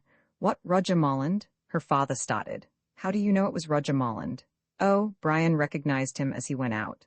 Mark Frettlby hesitated for a few moments and then busied himself with the papers on his desk as he replied in a low voice, "You are right, it was Roger Molland. He is very hard up, and as he was a friend of poor White's, he asked me to assist him, which I did."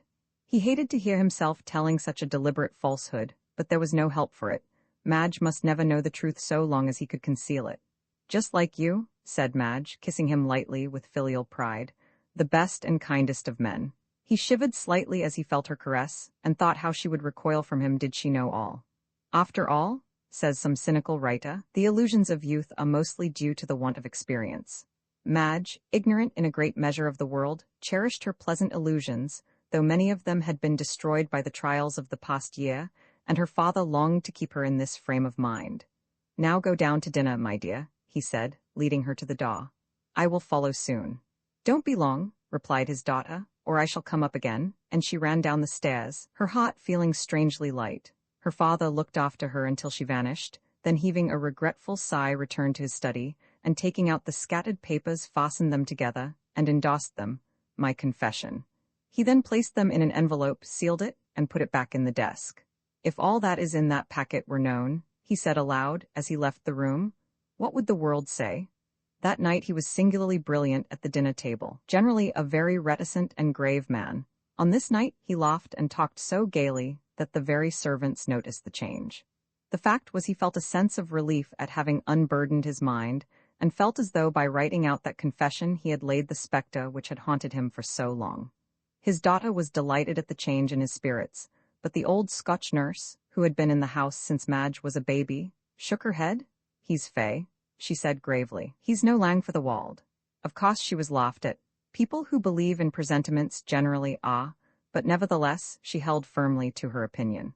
Mr. Frettlby went to bed early that night, the excitement of the last few days, and the feverish gaiety in which he had lately indulged proving too strong for him. No sooner had he laid his head on his pillow than he dropped off to sleep at once, and forgot in placid slumber the troubles and worries of his waking hours. It was only 9 o'clock, so Madge stayed by herself in the great drawing-room, and read a new novel, which was then creating a sensation, called Sweet Violet Eyes. It belied its reputation, however, for it was very soon thrown on the table with a look of disgust, and rising from her seat, Madge walked up and down the room, and wished some good fairy would hint to Brian that he was wanted. If man is a gregarious animal, how much more, then, is a woman? This is not a conundrum, but a simple truth. A female Robinson Crusoe, says a writer who prided himself upon being a keen observer of human nature. A female Robinson Crusoe would have gone mad for want of something to talk to. This remark, though severe, nevertheless contains several grains of truth, for women, as a rule, talk more than men. They are more sociable, and a Miss Misanthrope, in spite of Justin McCarthy's, is unknown, at least in civilized communities. Miss Frettlby, being neither misanthropic nor dumb, began to long for someone to talk to, and, ringing the bell, ordered Sal to be sent in. The two girls had become great friends, and Madge, though by 2 years the younger, assumed the role of mentor, and under her guidance Sal was rapidly improving. It was a strange irony of fate which brought together these two children of the same father, each with such different histories. the one reared in luxury and affluence, never having known want, the other dragged up in the gutter, all unsexed and besmirched by the life she had led. The whirligig of time brings in its revenges, and it was the last thing in the world Mark Frettlby would have thought of seeing, Rosanna Moore's child, whom he fancied dead, under the same roof as his daughter Madge. On receiving Madge's message, Sal came to the drawing room, and the two were soon chatting amicably together. The room was almost in darkness, only one lamp being lighted. Mr. Frettlby very sensibly detested gas, with its glaring light, and had nothing but lamps in his drawing room. At the end of the apartment, where Sal and Madge were seated, there was a small table. On it stood a large lamp with an opaque globe, which, having a shade over it, threw a soft and subdued circle of light round the table, leaving the rest of the room in a kind of semi-darkness. Near this sat Madge and Sal, talking gaily, and away on the left-hand side they could see the door open, and a warm flood of light pouring in from the hall. They had been talking together for some time, when Sal's quick ear caught a footfall on the soft carpet, and turning rapidly, she saw a tall figure advancing down the room. Madge saw it too, and started up in surprise on recognizing her father. He was clothed in his dressing gown, and carried some papers in his hand.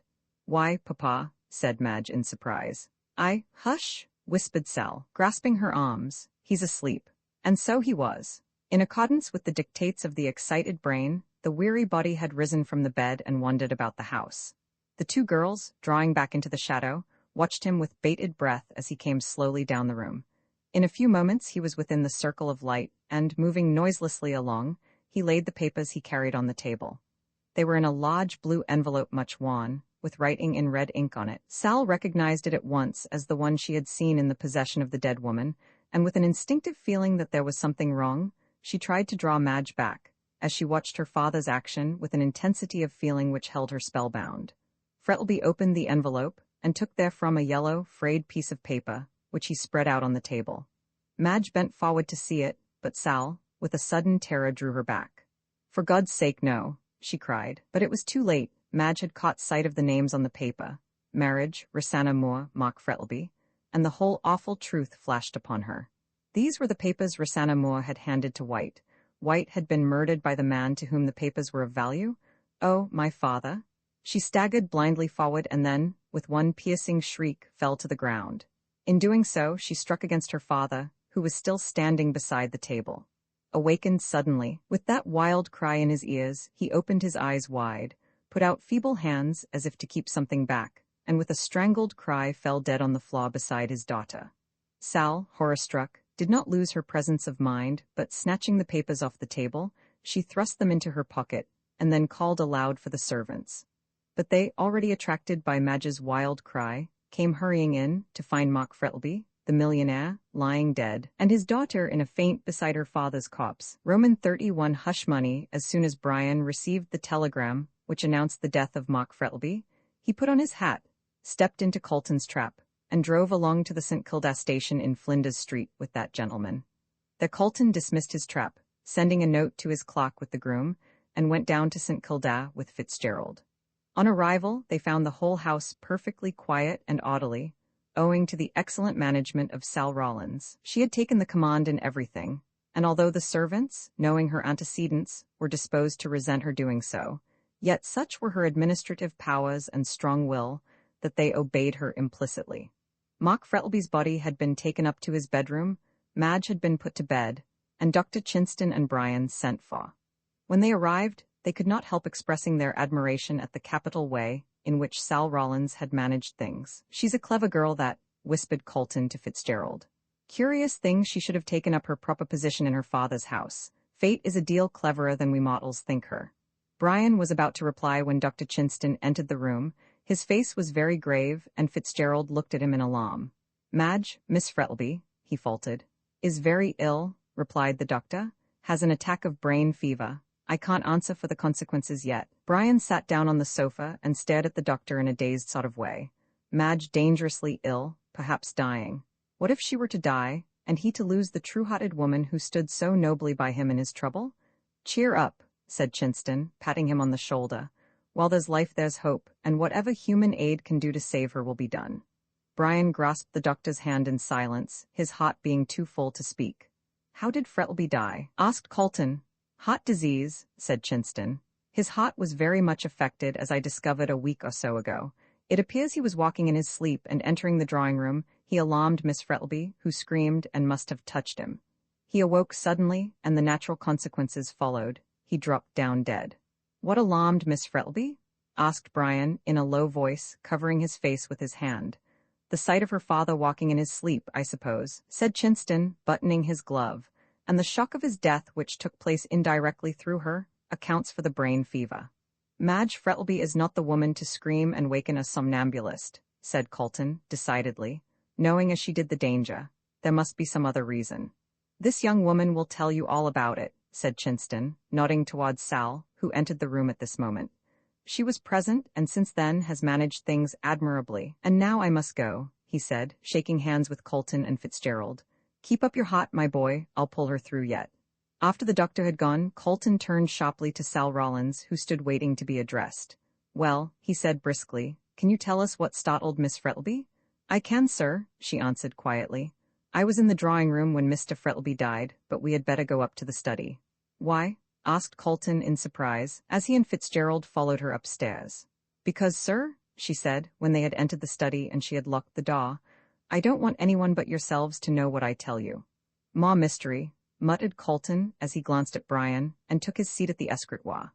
Mr. Frettlby went to bed early last night, said Sal calmly, and Miss Madge and I were talking together in the drawing-room, when he entered, walking in his sleep, and carrying some papers. Both Colton and Fitzgerald started, and the latter grew pale. He came down the room and spread out a paper on the table where the lamp was. Miss Madge bent forward to see what it was. I tried to stop her, but it was too late. She gave a scream and fell on the floor. In doing so, she happened to touch her father. He awoke and fell down dead. And the papers? Asked Colton, uneasily. Sal did not answer, but producing them from her pocket, laid them in his hands. Brian bent forward as Colton opened the envelope in silence, but both gave vent to an exclamation of horror at seeing the certificate of marriage which they knew Rosanna Moore had given to White. Their worst suspicions were confirmed, and Brian turned away his head, afraid to meet the barrister's eye. The latter folded up the papers thoughtfully and put them in his pocket. You know what these are? He asked Sal, eyeing her keenly. I could hardly help knowing, she answered. It proves that Rosanna Moore was Mr. Frettlby's wife, and she hesitated. Go on, said Brian, in a harsh tone, looking up, and they were the papers she gave Mr. White. Well, Sal was silent for a moment and then looked up with a flush. You needn't think I'm going to split, she said, indignantly, recurring to her Burke Street slang in the excitement of the moment. I know what you know, but I'll be as silent as the grave.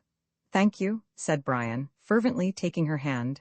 I know you love her too well to betray this terrible secret. I would be a nice un, I would, said Sal, with a scorn, after her lifting me out of the gutter to round on her, a poor girl like me, without a friend or a relative, now Gran's dead. Colton looked up quickly. It was plain Sal was quite ignorant that Rosanna Moore was her mother. So much the better. They would keep her in ignorance, perhaps not altogether, but it would be folly to undeceive her at present. I'm going to Miss Madge now, she said, going to the door, and I won't see you again. She's getting light-headed and might let it out, but I'll not let anyone in but myself. And so saying, she left the room. Cast thy bread upon the waters, said Colton, oracularly. The kindness of Miss Frettlby to that poor waif is already bearing fruit. Gratitude is the rarest of qualities, rarer even than modesty. Fitzgerald made no answer, but stared out of the window, and thought of his darling lying sick unto death, and he able to do nothing to save her. Well, said Colton, sharply. Oh, I beg your pardon, said Fitzgerald, turning in confusion.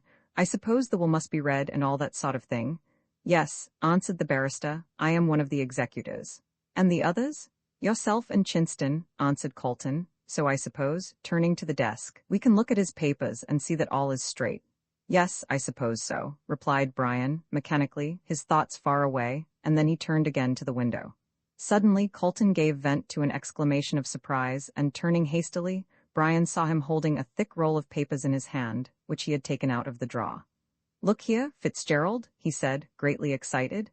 Here is Frettlby's confession, look. And he held it up. Brian sprang forward in astonishment. So at last the hansom cab mystery was to be cleared up. These sheets, no doubt, contained the whole narration of the crime, and how it was committed. We will read it, of course, he said, hesitating, half hoping that Colton would propose to destroy it at once. Yes, answered Colton.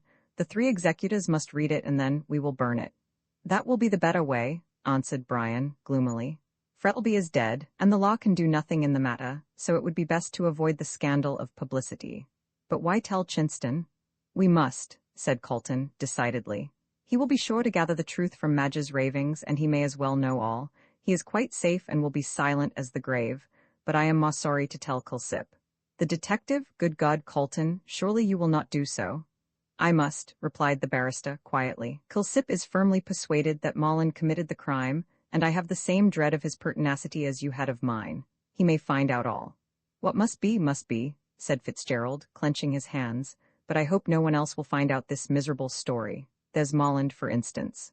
Ah, true, said Colton, thoughtfully. He called and saw Frettlby the other night, you say? Yes, I wonder what for. There is only one answer, said the barrister, slowly. He must have seen Frettlby following White when he left the hotel and wanted hush money. I wonder if he got it? Observed Fitzgerald. Oh, I'll soon find that out, answered Colton, opening the drawer again and taking out the dead man's checkbook. Let me see what checks have been drawn lately. Most of the blocks were filled up for small amounts and one or two for 100 or so. Colton could find no large sum such as Molland would have demanded when, at the very end of the book, he found a check torn off, leaving the block slip quite blank. There you are, he said, triumphantly holding out the book to Fitzgerald. He wasn't such a fool as to write in the amount on the block, but tore the check out and wrote in the sum required. And what's to be done about it? Let him keep it, of course, answered Colton, shrugging his shoulders. It's the only way to secure his silence. I expect he cashed it yesterday and is off by this time, said Brian after a moment's pause. So much the better for us, said Colton grimly. But I don't think he's off, or Culsip would have let me know. We must tell him, or he'll get everything out of Molland, and the consequences will be that all Melbourne will know the story, whereas, by showing him the confession, we get him to leave Molland alone, and thus secure silence in both cases. I suppose we must see Chinston? Yes, of course. I will telegraph to him and Culsip to come up to my office this afternoon at 3 o'clock, and then we will settle the whole matter. And Sal Rollins? Oh, I quite forgot about her, said Colton, in a perplexed voice. She knows nothing about her parents, and of course Mark Frettlby died in the belief that she was dead. We must tell Madge, said Brian, gloomily. There is no help for it. Sal is by rights the heiress to the money of her dead father. That depends upon the will, replied Colton, dryly. If it specifies that the money is left to my daughter, Margaret Frettlby, Sal Rollins can have no claim, and if such is the case, it will be no good telling her who she is. And what's to be done? Sal Rollins, went on the barrister, without noticing the interruption, has evidently never given a thought to her father or mother, as the old hag, no doubt, swore they were dead. So I think it will be best to keep silent. That is, if no money is left to her, and, as her father thought her dead, I don't think there will be any. In that case, it would be best to settle an income on her. You can easily find a pretext and let the matter rest. But suppose, in accordance with the wording of the will, she is entitled to all the money. In that case, said Colton, gravely, there is only one course open. She must be told everything, and the dividing of the money left to her generosity. But I don't think you need be alarmed. I'm pretty sure Madge is the heiress. It's not the money I think about, said Brian, hastily. I'd take Madge without a penny. My boy, said the barrister, placing his hand kindly on Brian's shoulder, when you marry Madge Frettlby, you will get what is better than money, a heart of gold. Roman 32, de mortuis nil nisi bonum. Nothing is certain but the unforeseen. So says a French proverb, and judging from the unexpected things which daily happen to us, it is without doubt a very true one. If anyone had told Madge Frettlby one day that she would be stretched on a bed of sickness the next, and would be quite oblivious of the world and its doings, she would have laughed the prophet to scorn. Yet it was so, and she was tossing and turning on a bed of pain to which the couch of Procusts was one of roses. Sal sat beside her, ever watchful of her wants, and listened through the bright hours of the day, or the still ones of the night, to the wild and incoherent words which issued from her lips. She incessantly called on her father to save himself, and then would talk about Brian, and sing snatches of song, or would sob broken sentences about her dead mother, until the heart of the listener ached to hear her. No one was allowed into the room except Sal, and when Dr. Chinston heard the things she was saying, although used to such cases, he recoiled. There is blood on your hands, cried Madge, sitting up in bed, with her hair all tangled and falling over her shoulders. Red blood, and you cannot wash it off. Oh, Cain, God save him! Brian, you are not guilty, my father killed him. God, God, and she fell back on her disordered pillows, weeping bitterly. Dr. Chinston did not say anything, but shortly afterwards took his leave, after telling Sal on no account to let anyone see the patient. "'Tain't likely," said Sal, in a disgusted tone, as she closed the door after him. "I'm not a viper to sting the bosom as fed me," from which it may be gathered she was advancing rapidly in her education. Meanwhile, Dr. Chinston had received Colton's telegram, and was considerably astonished thereat. He was still more so when, on arriving at the office at the time appointed, he found Colton and Fitzgerald were not alone, but a third man whom he had never seen was with them. The latter Colton introduced to him as Mr. Culsip, of the detective office, a fact which made the worthy doctor uneasy, as he could in no wise divine the meaning of it. However, he made no remark, but took the seat handed to him by Mr. Colton, and prepared to listen. Colton locked the door of the office, and then went back to his desk, having the other three seated before him in a kind of semicircle. "In the first place," said Colton to the doctor, "I have to inform you that you are one of the executors under the will of the late Mr. Frettlby, and that is why I asked you to come here today. The other executors are Mr. Fitzgerald and myself." "Oh, indeed," murmured the doctor, politely. "And now," said Colton, looking at him, "do you remember the hansom cab murder which caused such a sensation some months ago?" "Yes, I do," replied the doctor, rather astonished. "But what has that to do with the will?" "Nothing to do with the will," answered Colton, gravely. "But the fact is, Mr. Frettlby was implicated in the affair." Dr. Chinston glanced inquiringly at Brian, but that gentleman shook his head. "It has nothing to do with my arrest," he said, sadly. Madge's words, uttered in her delirium, flashed across the doctor's memory. "What do you mean?" he gasped, pushing back his chair. "How was he implicated?" "That I cannot tell you," answered Colton, "until I read his confession." "Ah," said Culsip, becoming very attentive. "Yes," said Colton, turning to Culsip, "your hunt after Molland is a wild goose chase, for the murderer of Oliver White is discovered." "Discovered?" cried Culsip and the doctor in one breath. "Yes, and his name is Mark Frettlby." Culsip shot a glance of disdain out of his bright black eyes, and gave a low laugh of disbelief, but the doctor pushed back his chair furiously, and arose to his feet. "This is monstrous," he cried, in a rage. "I won't sit still and hear this accusation against my dead friend." "Unfortunately, it is too true," said Brian, sadly. "How do you say so?" said Chinston, turning angrily on him. "And you going to marry his daughter?" "There is only one way to settle the question," said Colton, coldly.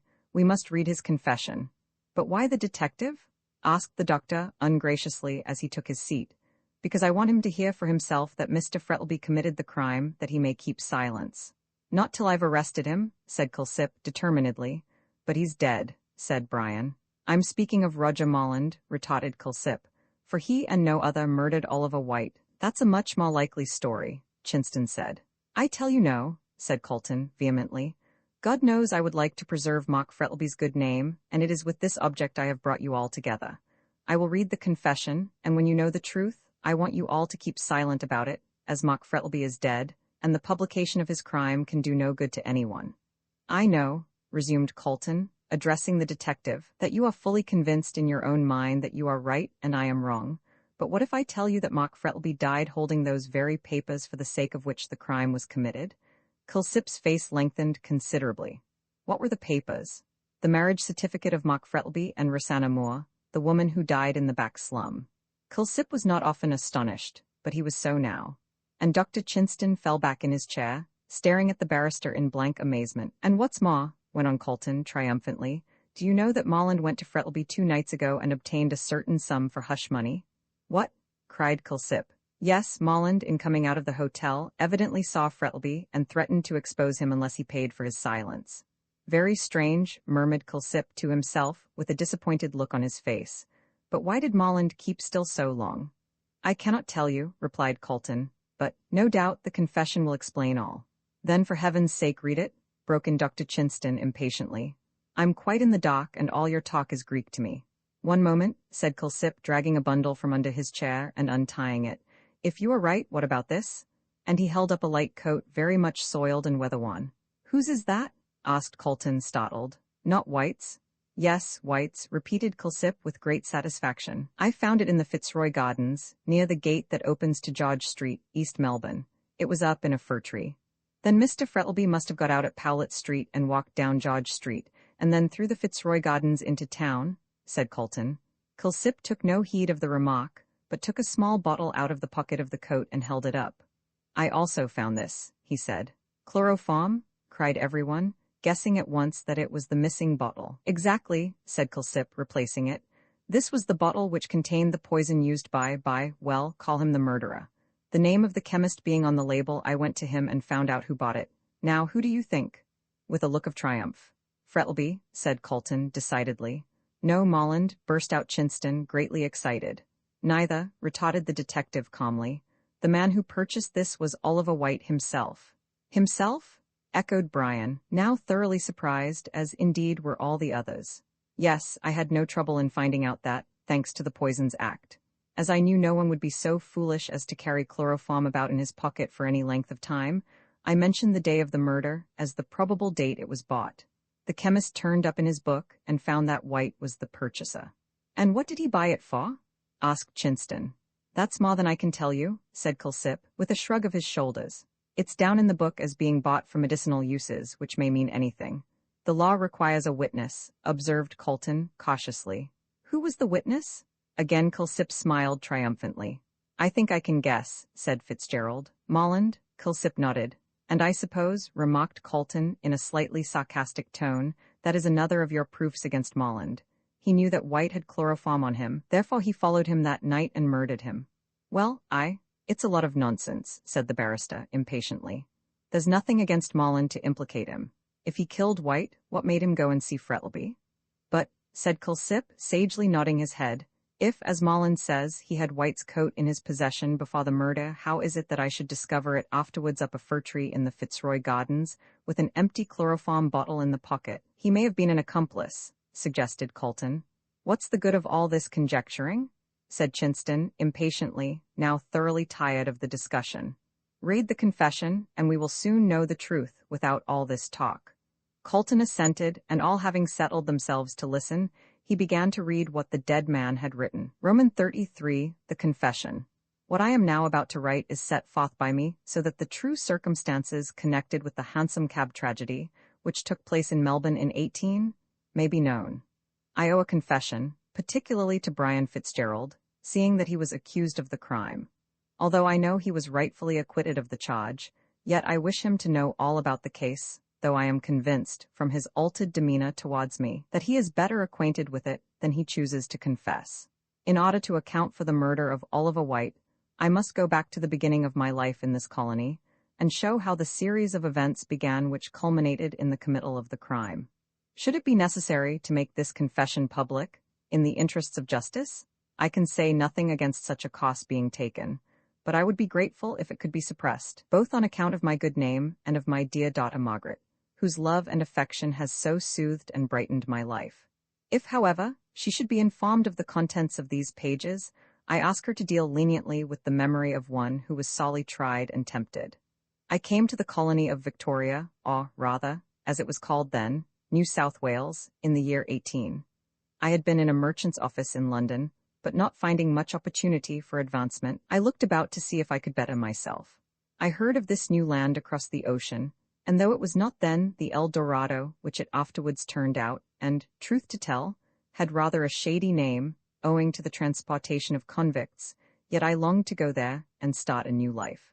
Unhappily, however, I had not the means, and saw nothing better before me than the dreary life of a London clerk, as it was impossible that I could save out of the small salary I got. Just at this time, an old maiden aunt of my mother's died and left a few £100s to me. With this, I came out to Australia, determined to become a rich man. I stayed some time in Sydney, and then came over to Port Phillip, now so widely known as marvellous Melbourne, where I intended to pitch my tent. I saw that it was a young and rising colony, though, of course, coming as I did before the days of the gold diggings, I never dreamt it would spring up, as it has done since, into a nation. I was careful and saving in those days, and indeed, I think it was the happiest time of my life. I bought land whenever I could scrape the money together, and at the time of the gold rush was considered well-to-do. When, however, the cry that gold had been discovered was raised, and the eyes of all the nations were turned to Australia, with her glittering treasures, men poured in from all parts of the world, and the golden age commenced. I began to grow rich rapidly, and was soon pointed out as the wealthiest man in the colonies. I bought a station, and, leaving the riotous, feverish Melbourne life, went to live on it. I enjoyed myself there, for the wild, open-air life had great charms for me, and there was a sense of freedom to which I had hitherto been a stranger. But man is a gregarious animal, and I, growing weary of solitude and communings with Mother Nature, came down on a visit to Melbourne, where, with companions as gay as myself, I spent my money freely and, as the phrase goes, saw life. After confessing that I loved the pure life of the country, it sounds strange to say I enjoyed the wild life of the town, but I did. I was neither a Joseph nor a St. Anthony, and I was delighted with Bohemia, with its good fellowship and charming suppers, which took place in the small hours of the morning, when wit and humor reigned supreme. It was at one of these suppers that I first met Rosanna Moore, the woman who was destined to curse my existence. She was a burlesque actress, and all the young fellows in those days were madly in love with her. She was not exactly what was called beautiful, but there was a brilliancy and fascination about her which few could resist.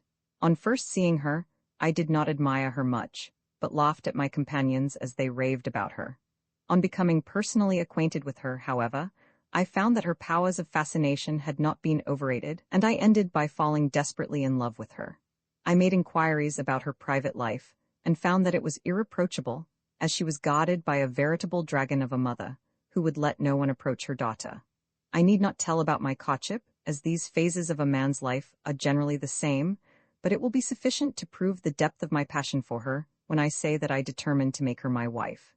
It was on condition, however, that the marriage should be kept secret until such time as I should choose to reveal it. My reason for such a course was this: my father was still alive, and he, being a rigid Presbyterian, would never have forgiven me for having married a woman of the stage. So, as he was old and feeble, I did not wish him to learn that I had done so, fearing that the shock would be too much for him in his then state of health. I told Rosanna I would marry her, but wanted her to leave her mother, who was a perfect fury, and not an agreeable person to live with. As I was rich, young, and not bad-looking, Rosanna consented, and during an engagement she had in Sydney, I went over there and married her. She never told her mother she had married me. Why, I do not know, as I laid no restriction on her doing so. The mother made a great noise over the matter, but I gave Rosanna a large sum of money for her, and this the old harridan accepted and left for New Zealand. Rosanna went with me to my station, where we lived as man and wife, though, in Melbourne, she was supposed to be my mistress.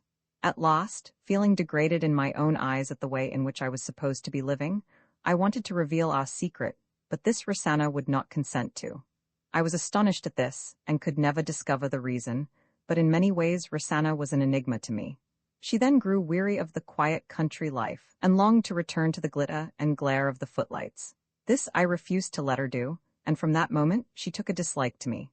A child was born, and for a time she was engrossed with it, but soon wearied of the new plaything, and again pressed me to allow her to return to the stage. I again refused, and we became estranged from one another.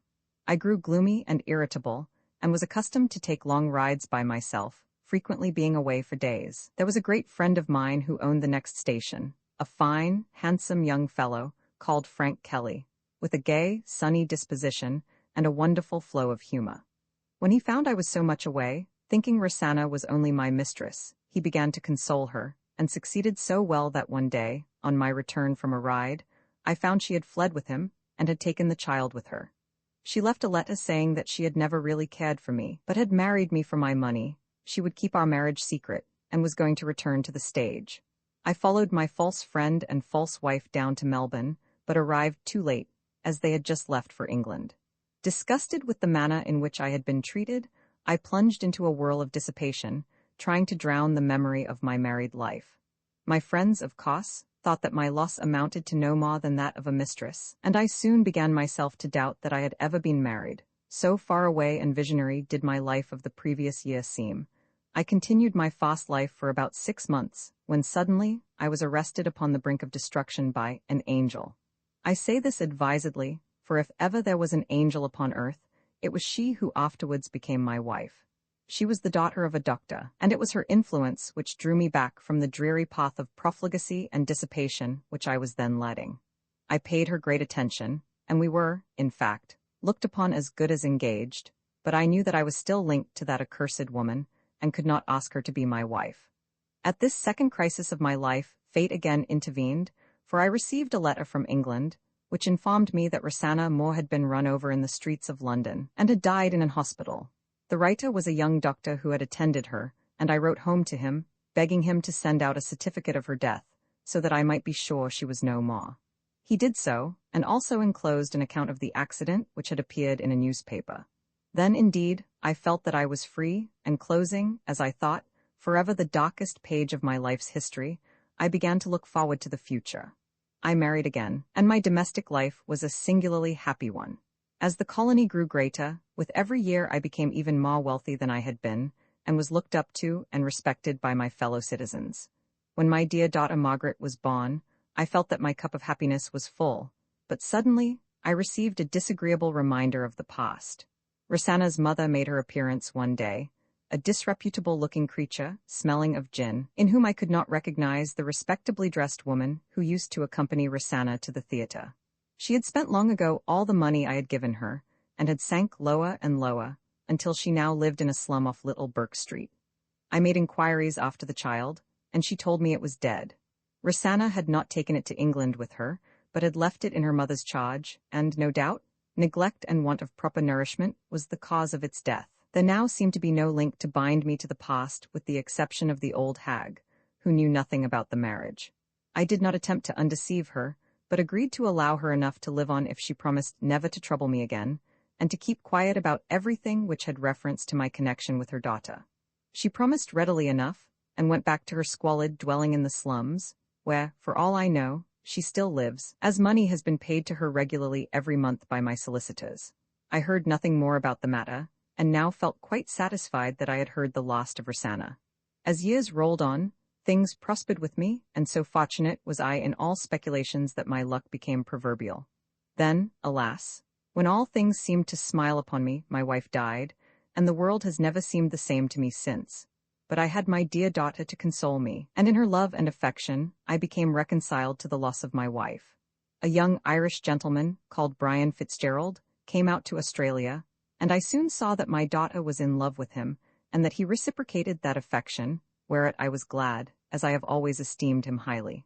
I looked forward to their marriage, when suddenly a series of events occurred, which must be fresh in the memory of those who read these pages. Mr. Oliver White, a gentleman from London, called on me and startled me with the news that my first wife, Rosanna Moore, was still living, and that the story of her death had been an ingenious fabrication in order to deceive me. She had met with an accident, as stated in the newspaper, and had been taken to an hospital, where she recovered. The young doctor, who had sent me the certificate of her death, had fallen in love with her, and wanted to marry her, and had told me that she was dead in order that her past life might be obliterated. The doctor, however, died before the marriage, and Rosanna did not trouble herself about undeceiving me. She was then acting on the burlesque stage under the name of Musette, and seemed to have gained an unenviable notoriety by her extravagance and infamy.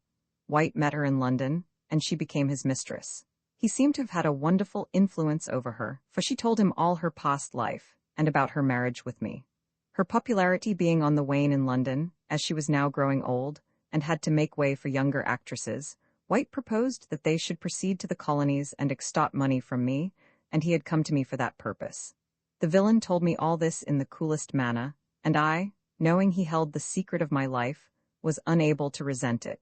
I refused to see Rosanna, but told White I would agree to his terms, which were, first, a large sum of money was to be paid to Rosanna, and secondly, that he should marry my daughter. I, at first, absolutely declined to sanction the latter proposal, but as he threatened to publish the story, and that meant the proclamation to the world of my daughter's illegitimacy, I at last agreed, and he began to pay his addresses to Madge. She, however, refused to marry him, and told me she was engaged to Fitzgerald. So, after a severe struggle with myself, I told White that I would not allow him to marry Madge, but would give him whatever sum he liked to name. On the night he was murdered, he came to see me, and showed me the certificate of marriage between myself and Rosanna Moore. He refused to take a sum of money, and said that, unless I consented to his marriage with Madge, he would publish the whole affair. I implored him to give me time to think, so he said he would give me 2 days, but no more, and left the house, taking the marriage certificate with him. I was in despair, and saw that the only way to save myself was to obtain possession of the marriage certificate and deny everything. With this idea in my mind, I followed him up to town and saw him meet Molland and drink with him. They went into the hotel in Russell Street, and when White came out at 12:30, he was quite intoxicated. I saw him go along to the Scotch church, near the Burke and Wills monument, and cling to the lamppost at the corner. I thought I would then be able to get the certificate from him, as he was so drunk, when I saw a gentleman in a light coat. I did not know it was Fitzgerald come up to him and hail a cab for him. I saw there was nothing more to be done at that time, so, in despair, went home and waited for the next day, in fear lest he should carry out his determination. Nothing, however, turned up, and I was beginning to think that White had abandoned his purpose, when I heard that he had been murdered in the Hansom cab. I was in great fear lest the marriage certificate should be found on him, but nothing was said about it. This I could not understand at all.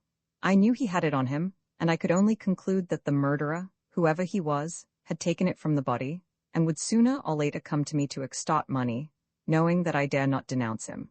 Fitzgerald was arrested, and afterwards acquitted, so I began to think that the certificate had been lost, and my troubles were at an end. However, I was always haunted by a dread that the sod was hanging over my head, and would fall sooner or later.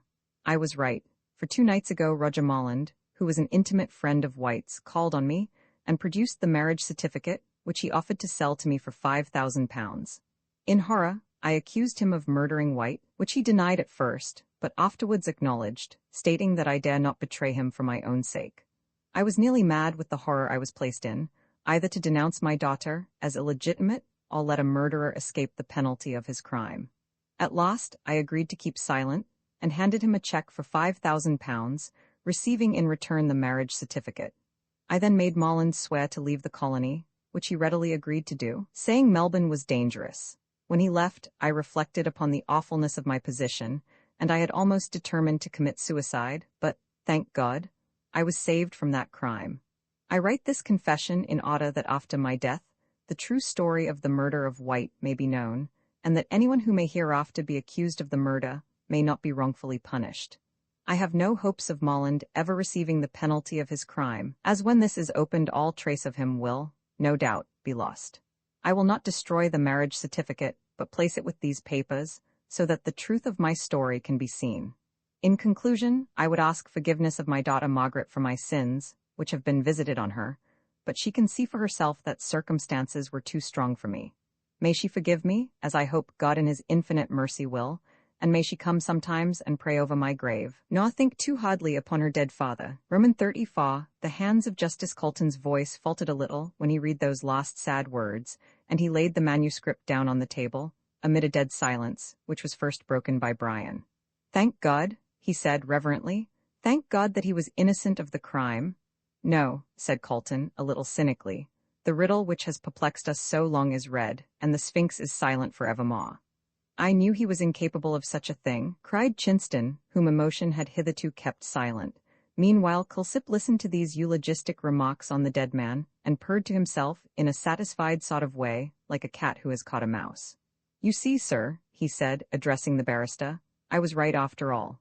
"Yes," answered Colton frankly, "I acknowledge my defeat, but now, I'm going to arrest Molland right off," said Culsip. There was a silence for a few moments, and then Colton spoke again. "I suppose it must be so, poor girl, poor girl. I'm very sorry for the young lady myself," said the detective in his soft, low voice, "but you see I cannot let a dangerous criminal escape for a mere matter of sentiment." "Of course not," said Fitzgerald sharply. "Molland must be arrested right off." "But he will confess everything," said Colton angrily, "and then everyone will know about this first marriage." "Let them," retorted Brian bitterly. "As soon as she is well enough we will marry at once and leave Australia forever." "But I know her better than you do," said the young man, doggedly, "and I know she would like an end made of this whole miserable business at once. Arrest the murderer and let him suffer for his crime." "Well, I suppose it must be so," said Chinston with a sigh, "but it seems very hard that this slur should be cast upon Miss Frettlby." Brian turned a little pale. "The sins of the father are generally visited upon the children by the world," he said bitterly. "But after the first pain is over, in new lands among new faces, she will forget the bitter past." "Now that it is settled Molland is to be arrested," said Colton, "how is it to be done? Is he still in Melbourne?" "Rather," said Culsip in a satisfied tone. I've had my eye on him for the last 2 months and someone is watching him for me now. Trust me, he can't move 2 steps without my knowing it. Ah, indeed, said Colton, quickly. Then do you know if he has been to the bank and cashed that check for 5,000 which Frettleby gave him? Well, now, observed Culsip after a pause, do you know you rather startled me when you told me he had received a check for that amount. Why? It's such a large one, replied the detective, and had I known what sum he had paid into his account I should have been suspicious. Then he has been to the bank. To his own bank, yes. He went there yesterday afternoon at 2 o'clock. That is the day after he got it, so it would be sent round to Mr. Frettleby's bank, and would not be returned till next day, and as he died in the meanwhile, I expect it hasn't been honoured, so Mr. Molland won't have his money yet. I wonder what he'll do, said Chinston. Go to the manager and kick up a row, said Culsip coolly, and the manager will no doubt tell him he'd better see the executors.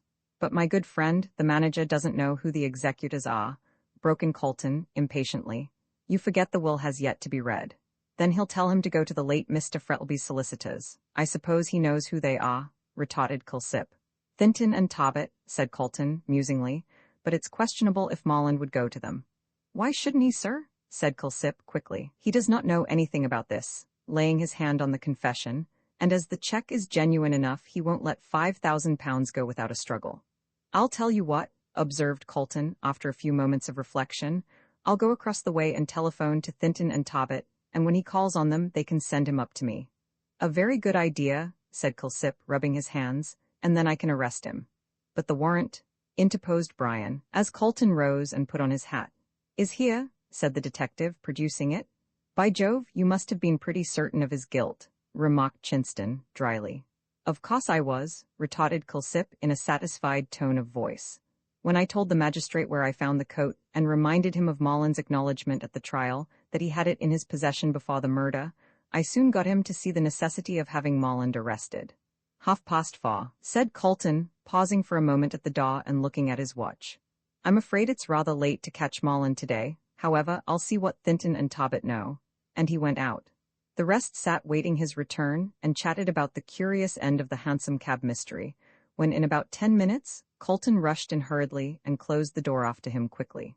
Fate is playing into our hands, he said, as soon as he recovered his breath. Molland called on Thinton and Tarbet, as Culsip surmised, and as neither of them was in, he said he would call again before 5 o'clock. I told the clock to bring him up to me at once, so he may be here at any moment. That is, if he's fool enough to come, observed Chinston.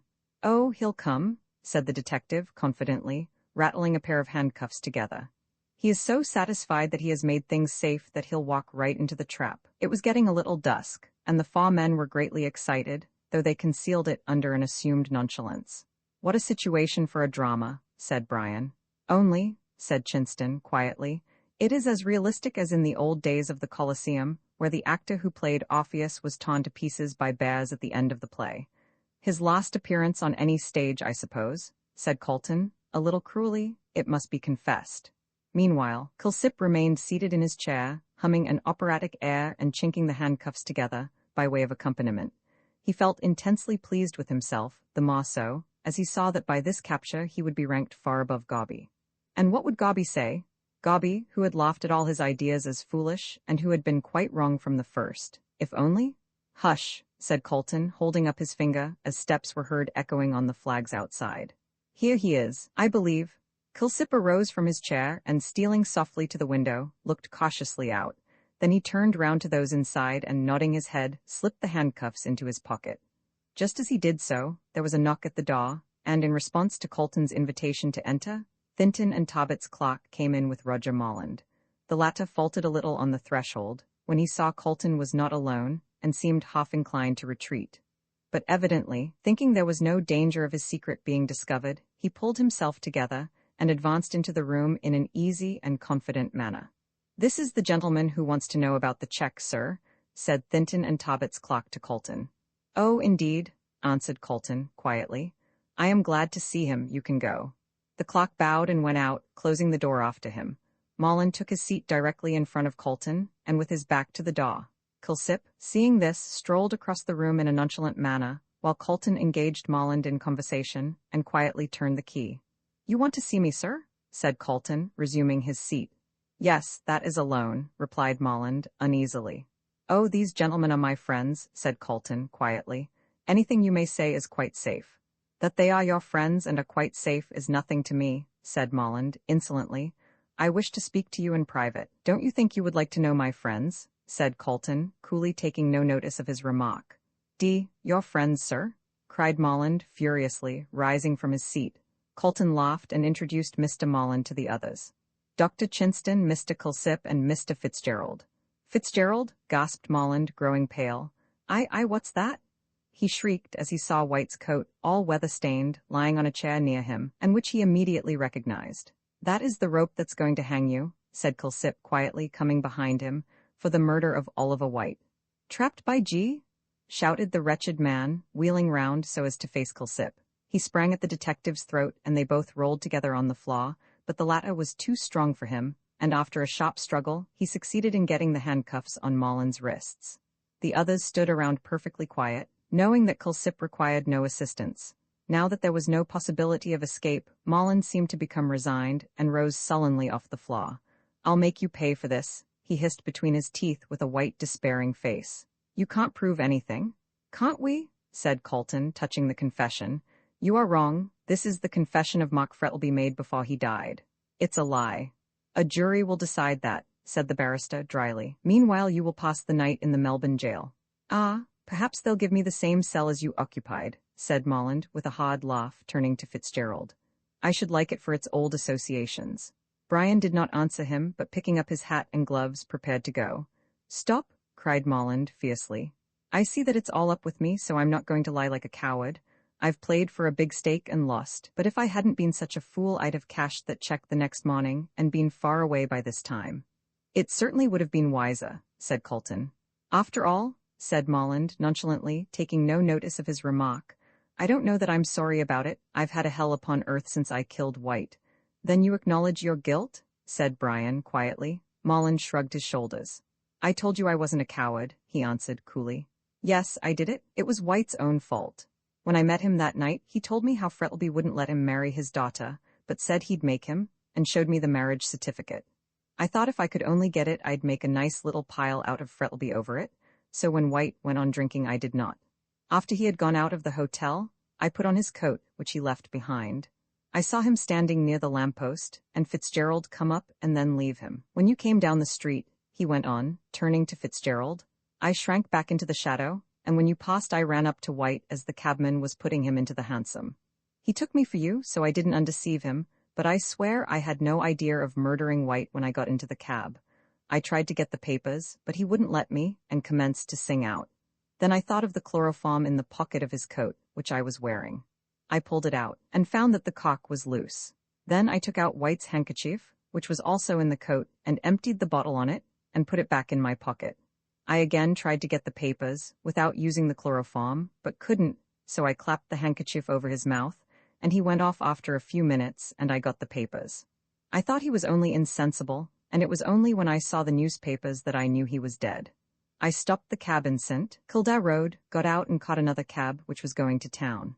Then I got out at Powlett Street, took off the coat and carried it over my arm. I went down George Street towards the Fitzroy Gardens, and having hid the coat up a tree where I suppose you found it, to Culsip, I walked home, so I've done you all nicely, but you're caught at last," finished Culsip quietly.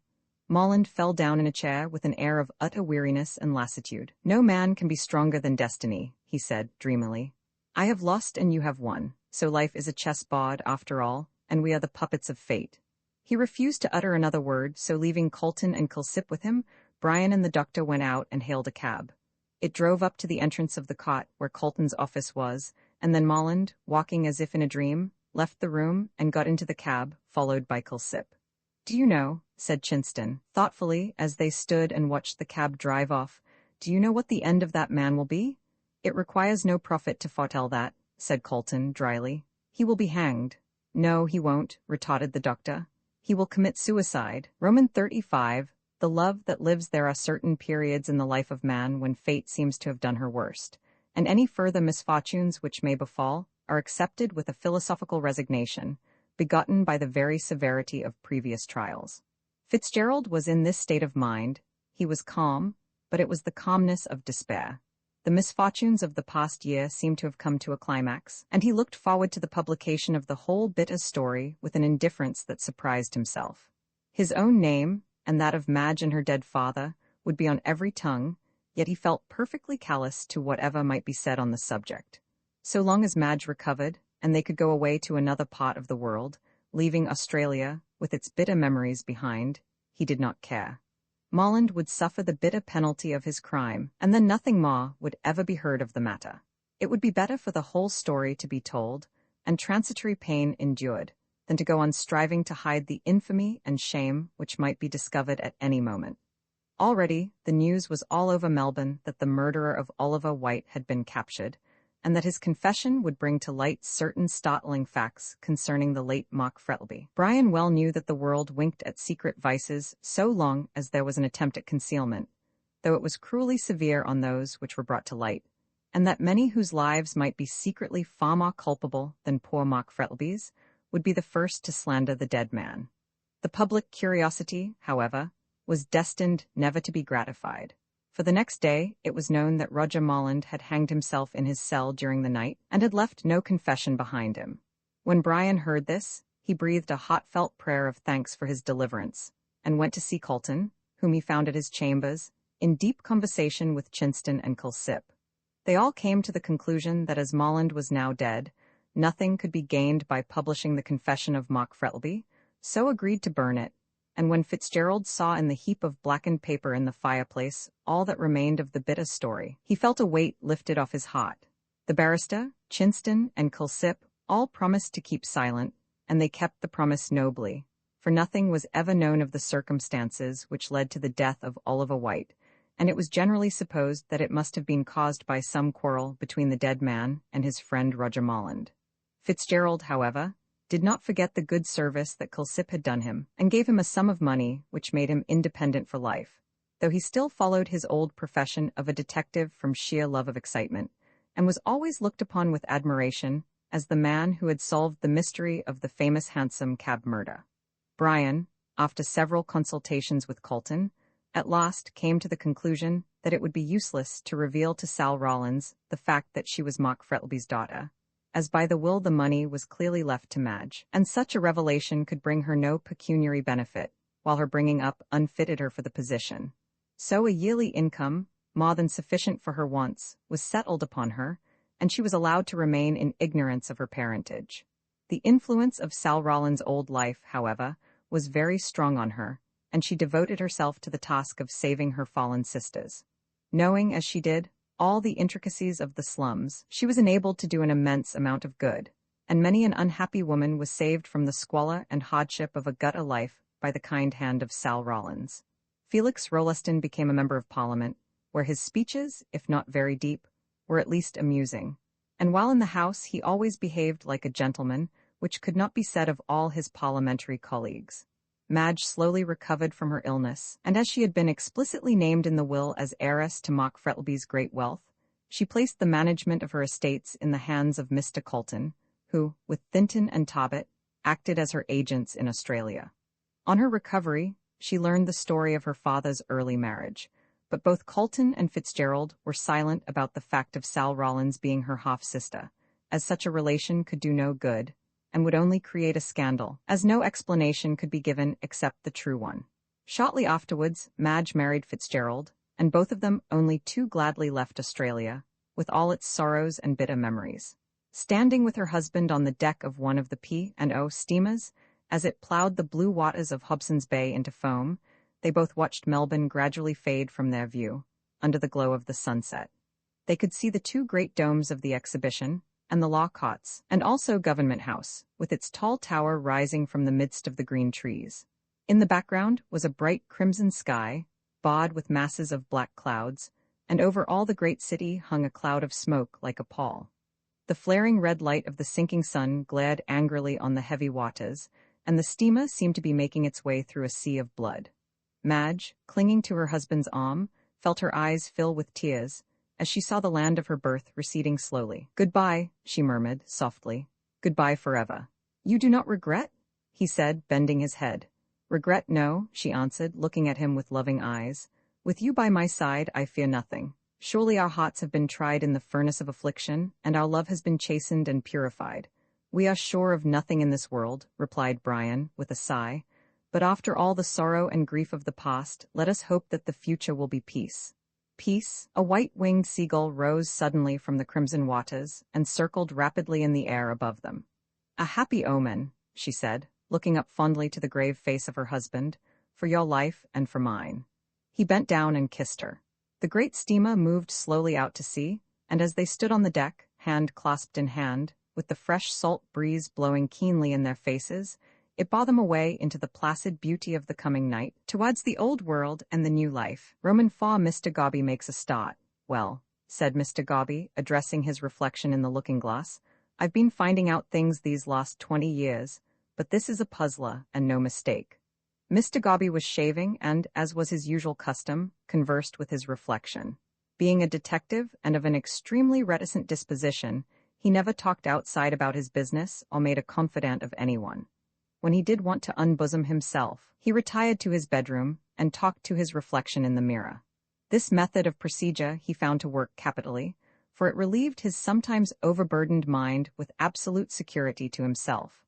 Did not the barber of Midas, when he found out what was under the royal crown of his master, fret and chafe over his secret, until one morning he stole to the reeds by the river, and whispered, Midas has ass's ears. In the like manner, Mr. Gobby felt a longing at times to give speech to his innermost secrets, and having no fancy for chattering to the air, he made his mirror his confidant. So far it had never betrayed him, while for the rest it joyed him to see his own jolly red face nodding gravely at him from out the shining surface, like a mandarin. This morning the detective was unusually animated in his confidences to his mirror. At times, too, a puzzled expression would pass over his face. The Hansom cab murder had been placed in his hands for solution, and he was trying to think how he should make a beginning. Hang it, he said, thoughtfully stropping his razor. A thing with an end must have a start, and if I don't get the start, how am I to get the end? As the mirror did not answer this question, Mr. Gobby lathered his face and started shaving in a somewhat mechanical fashion, for his thoughts were with the case, and ran on in this manner. Here's a man, well, say a gentleman, who gets drunk and therefore don't know what he's up to. Another gent who is on the square comes up and sings out for a cab for him. First he says he don't know him, and then he shows plainly he does. He walks away in a temper, changes his mind, comes back and gets into the cab, after telling the cabby to drive down to St. Kilda. Then he polishes the drunk one off with chloroform, gets out of the cab, jumps into another, and after getting out at Powlett Street, vanishes. That's the riddle I've got to find out, and I don't think the Sphinx ever had a harder one. There are 3 things to be discovered. First, who is the dead man? Second, what was he killed for? And third, who did it? Once I get hold of the first, the other 2 won't be very hard to find out, for one can tell pretty well from a man's life whether it's to anyone's interest that he should be got off the books. The man that murdered that chap must have had some strong motive, and I must find out what that motive was. Love. No, it wasn't that. Men in love don't go to such lengths in real life. They do in novels and plays, but I've never seen it occurring in my experience. Robbery? No, there was plenty of money in his pocket. Revenge? Now, really it might be that. It's a kind of thing that carries most people further than they want to go.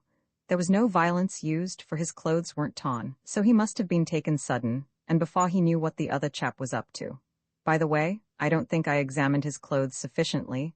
There might be something about them to give a clue. At any rate, it's worth looking after, so I'll start with his clothes. So Mr. Gobby, having dressed and breakfasted, walked quickly to the police station, where he asked for the clothes of the deceased to be shown to him. When he received them, he retired into a corner and commenced an exhaustive examination of them. There was nothing remarkable about the coat. It was merely a well-cut and well-made dress coat, so with a grunt of dissatisfaction, Mr. Gobby threw it aside and picked up the waistcoat.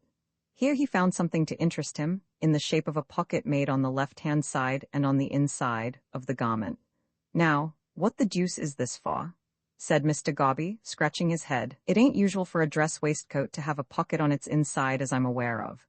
And, continued the detective, greatly excited, this ain't Taylor's work. He did it himself, and jolly badly he did it too.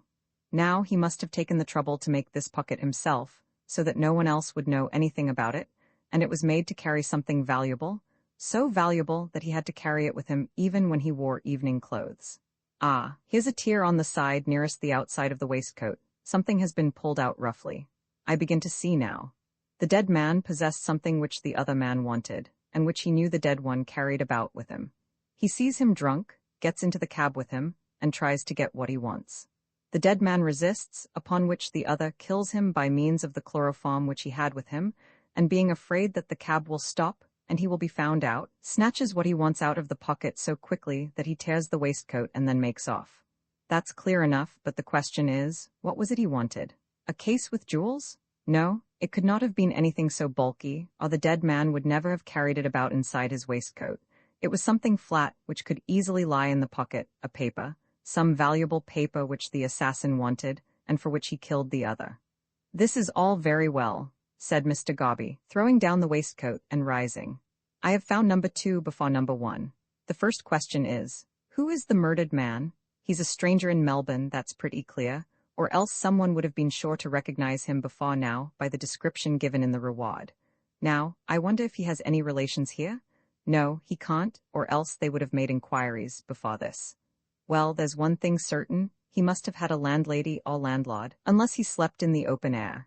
He can't have lived in an hotel, as the landlord of any hotel in Melbourne would have recognized him from the description, especially when the whole place is ringing with the murder. Private lodgings, more like, and a landlady who doesn't read the papers and doesn't gossip, or she'd have known all about it by this time. Now, if he did live, as I think, in private lodgings, and suddenly disappeared, his landlady wouldn't keep quiet. It's a whole week since the murder, and as the lodger has not been seen or heard of, the landlady will naturally make inquiries. If, however, as I surmise, the lodger is a stranger, she will not know where to inquire. Therefore, under these circumstances, the most natural thing for her to do would be to advertise for him, so I'll have a look at the newspapers. Mr. Gobby got a file of the different newspapers, and looked carefully through those columns in which missing friends and people who will hear something to their advantage are generally advertised for. He was murdered, said Mr. Gobby to himself, on a Friday morning between 1 and 2 o'clock, so he might stay away till Monday without exciting any suspicion. On Monday, however, the landlady would begin to feel uneasy, and on Tuesday she would advertise for him. Therefore, said Mr. Gobby, running his fat finger down the column, Wednesday it is. It did not appear in Wednesday's paper, neither did it in Thursday's, but in Friday's issue, exactly 1 week after the murder, Mr. Gobby suddenly came upon the following advertisement.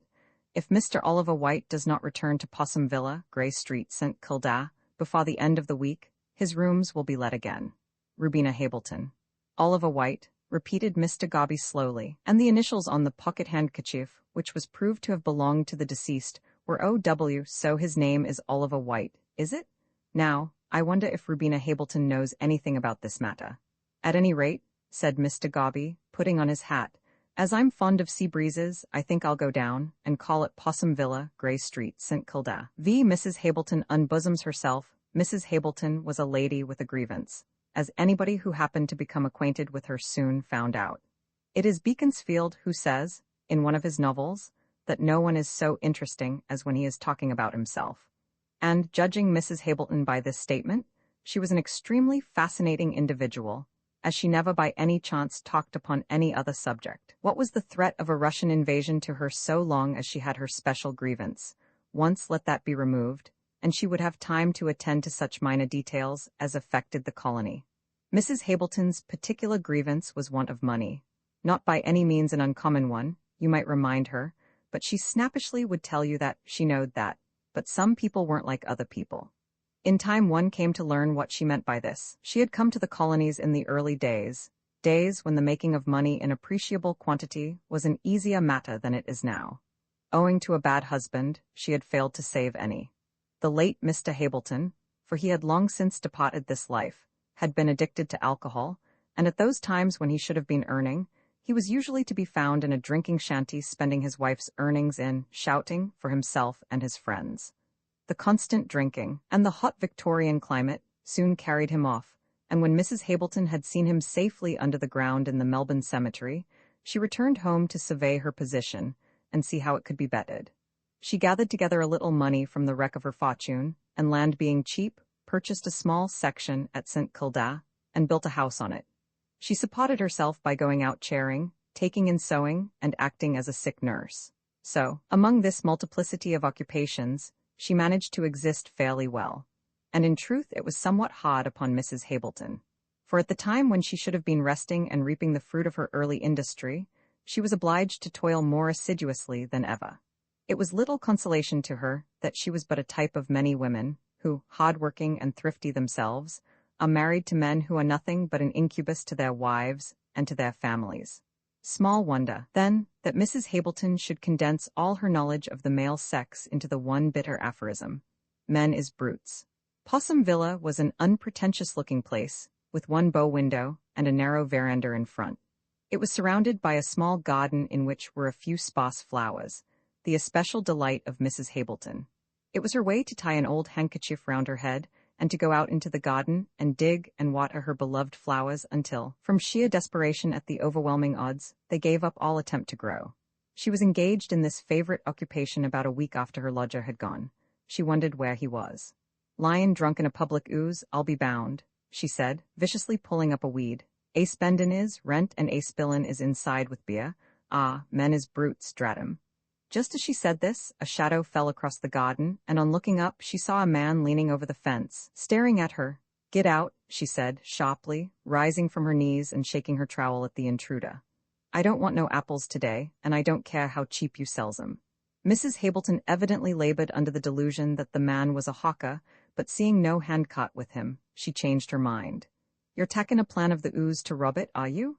she said. "Well, you needn't, 'cause there ain't nothin' to rob. The silver spoons as belonged to my father's mother 'aven gone down my 'usband's throat long ago, and I ain't 'ad money to buy more.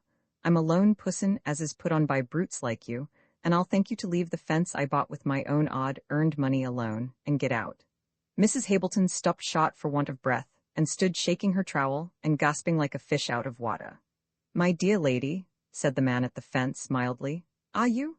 "No, I ain't," retorted Mrs. Hableton fiercely. "I ain't neither a member of the ooze nor a school teacher to answer your questions. I'm a woman as pays my rates and taxes and don't gossip nor read your rubbishin' newspapers, nor care for the Russings, nohow, so get out." "Don't read the papers?" repeated the man in a satisfied tone. "Ah, that accounts for it." Mrs. Hableton stared suspiciously at the intruder. He was a burly-looking man with a jovial red face, clean-shaven, and his sharp, shrewd-looking gray eyes twinkled like two stars. He was well-dressed in a suit of light clothes and wore a stiffly starched white waistcoat with a massive gold chain stretched across it. Altogether, he gave Mrs. Hableton finally the impression of being a well-to-do tradesman, and she mentally wondered what he wanted. "What do I want?" she asked abruptly. "Does Mr. Oliver White live here?" asked the stranger. "He do, and he don't," answered Mrs. Hableton, epigrammatically. "I ain't seen him for over a week, so I s'pose 'e's gone on the drink like the rest of 'em, but I've put something in the paper as 'll pull him up pretty sharp, and let him know I ain't a carpet to be trod on, and if you're a friend of him, you can tell him from me 'e's a brute, and it's no more but what I expected of him, 'e bane a male." The stranger waited placidly during the outburst, and Mrs. Hableton, having stopped for want of breath, he interposed. "Quietly, can I speak to you for a few moments?" "And who's stoppin' of you?" said Mrs. Hableton defiantly. "Go on with you, not as I expects the truth from a male, but go on." "Well, really," said the other, looking up at the cloudless blue sky and wiping his face with a gaudy red silk pocket-handkerchief, "it is rather hot, you know," and Mrs. Hableton did not give him time to finish, but walking to the gate, opened it with a jerk. "Use your legs and walk in," she said, and the stranger having done so, she led the way into the house, and into a small neat sitting room, which seemed to overflow with antimacassars, wool mats, and wax flowers. There were also a row of emu eggs on the mantelpiece, a cutlass on the wall, and a grimy line of hard-looking little books, set in a stiff row on a shelf, presumably for ornament, for their appearance in no way tempted one to read them. The furniture was of horsehair, and everything was hard and shiny, so when the stranger sat down in the slippery-looking armchair that Mrs. Hableton pushed towards him, he could not help thinking it had been stuffed with stones. It felt so cold and hard. The lady herself sat opposite to him in another hard chair, and having taken the handkerchief off her head, folded it carefully, laid it on her lap, and then looked straight at her unexpected visitor. "Now then," she said, letting her mouth fly open so rapidly that it gave one the impression that it was moved by strings like a marionette. "Who are you? What are you? And what do you want?" The stranger put his red silk handkerchief into his hat, placed it on the table, and answered deliberately. My name is Gobby. I am a detective. I want Mr. Oliver White. He ain't here, said Mrs. Hableton, thinking that White had got into trouble and was in danger of arrest. I know that, answered Mr. Gobby. Then where is he? Mr. Gobby answered abruptly and watched the effect of his words. He is dead. Mrs. Hableton grew pale and pushed back her chair. No, she cried, he never killed him, did he? Who never killed him? Queried Mr. Gobby sharply. Mrs. Hableton evidently knew more than she intended to say, for recovering herself with a violent effort, she answered evasively, he never killed himself. Mr. Gobby looked at her keenly, and she returned his gaze with a defiant stare. Clever, muttered the detective to himself, knows something more than she chooses to tell, but I'll get it out of her. He paused a moment and then went on smoothly. Oh, no, he did not commit suicide. What makes you think so? Mrs. Hableton did not answer, but, rising from her seat, went over to a hard and shiny-looking sideboard, from whence she took a bottle of brandy and a small wineglass. Half filling the glass, she drank it off and returned to her seat. I don't take much of that stuff, she said, seeing the detective's eyes fixed curiously on her, but you have given me such a turn that I must take something to steady my nerves. What do you want me to do? Tell me all you know, said Mr. Gobby, keeping his eyes fixed on her face. Where was Mr. White killed? She asked. He was murdered in a hansom cab on the St. Kilda road. In the open street? She asked in a startled tone. Yes, in the open street. Ah? She drew a long breath and closed her lips firmly. Mr. Gobby said nothing. He saw that she was deliberating whether or not to speak, and a word from him might seal her lips, so, like a wise man, he kept silent. He obtained his reward sooner than he expected. Mr. Gobby, she said at length, I have had a odd struggle all my life, which it came along of a bad husband, who was a brute and a drunkard, so, God knows, I ain't got much inducement to think well of the lot of you, but murder. She shivered slightly, though the room was quite warm. I didn't think of that. In connection with whom? Mr. White, of course, she answered hurriedly. And who else? I don't know. Then there is nobody else. Well, I don't know, I'm not sure. The detective was puzzled. What do you mean? He asked. I will tell you all I know, said Mrs. Hableton. And if he's innocent, God will help him. If who is innocent? I'll tell you everything from the start, said Mrs. Hableton, and you can judge for yourself. Mr. Gobby assented, and she began. It's only 2 months ago since I decided to take in lodgers, but Charon's odd work, and Suan's tryin' for the eyes, so, bane a lone woman, havin' been badly treated by a brute, who is now dead, which I was allays a good wife to him, I thought lodgers 'ud help me a little, so I put a notice in the paper, and Mr. Oliver White took the rooms 2 months ago. What was he like? Not very tall, dark face, no whiskers nor moustache, and quite the gentleman. Anything peculiar about him? Mrs. Hableton thought for a moment. Well, she said at length, he had a mole on his left temple, but it was covered with his hair, and few people 'ud have seen it. The very man, said Gobby to himself. I'm on the right path. Mr. White said he had just come from England, went on the woman. Which, thought Mr. Gobby, accounts for the cops not being recognized by friends. He took the rooms and said he'd stay with me for 6 months and paid a week's rent in advance, and ELA's paid up regular like a respectable man, though I don't believe in 'em myself. He said he'd lots of friends and used to go out every night. Who were his friends?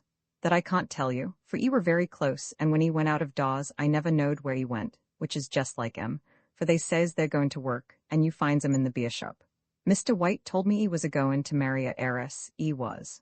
Ah, interjected Mr. Gobby sapiently. He had only one friend as I ever saw, a Mr. Molland, who come there with him and was allays with him, brother-like. What is this Mr. Molland like? Good-looking enough, said Mrs. Hableton sourly, but his habits weren't as good as his face. Hansom is as Hansom does, is what I says. I wonder if he knows anything about this affair, thought Gobby to himself. Where is Mr. Molland to be found? He asked. Not knowin', can't tell, retorted the landlady. He used to be Eric Law, but I ain't seen him for over a week. Strange, very, said Gobby, shaking his head. I should like to see this Mr. Molland. I suppose it's probable he'll call again. Abbot Bain's second nature, I suppose he will, answered the woman. He might call at any time, mostly Avon called at night. Ah, then I'll come down this evening on chance of seeing him, replied the detective. Coincidences happen in real life as well as in novels, and the gentleman in question may turn up in the nick of time. Now, what else about Mr. White? About 2 weeks ago, or 3, I'm not certain which, a gentleman called to see Mr. White. He was very tall and wore a light coat. Ah, a morning coat.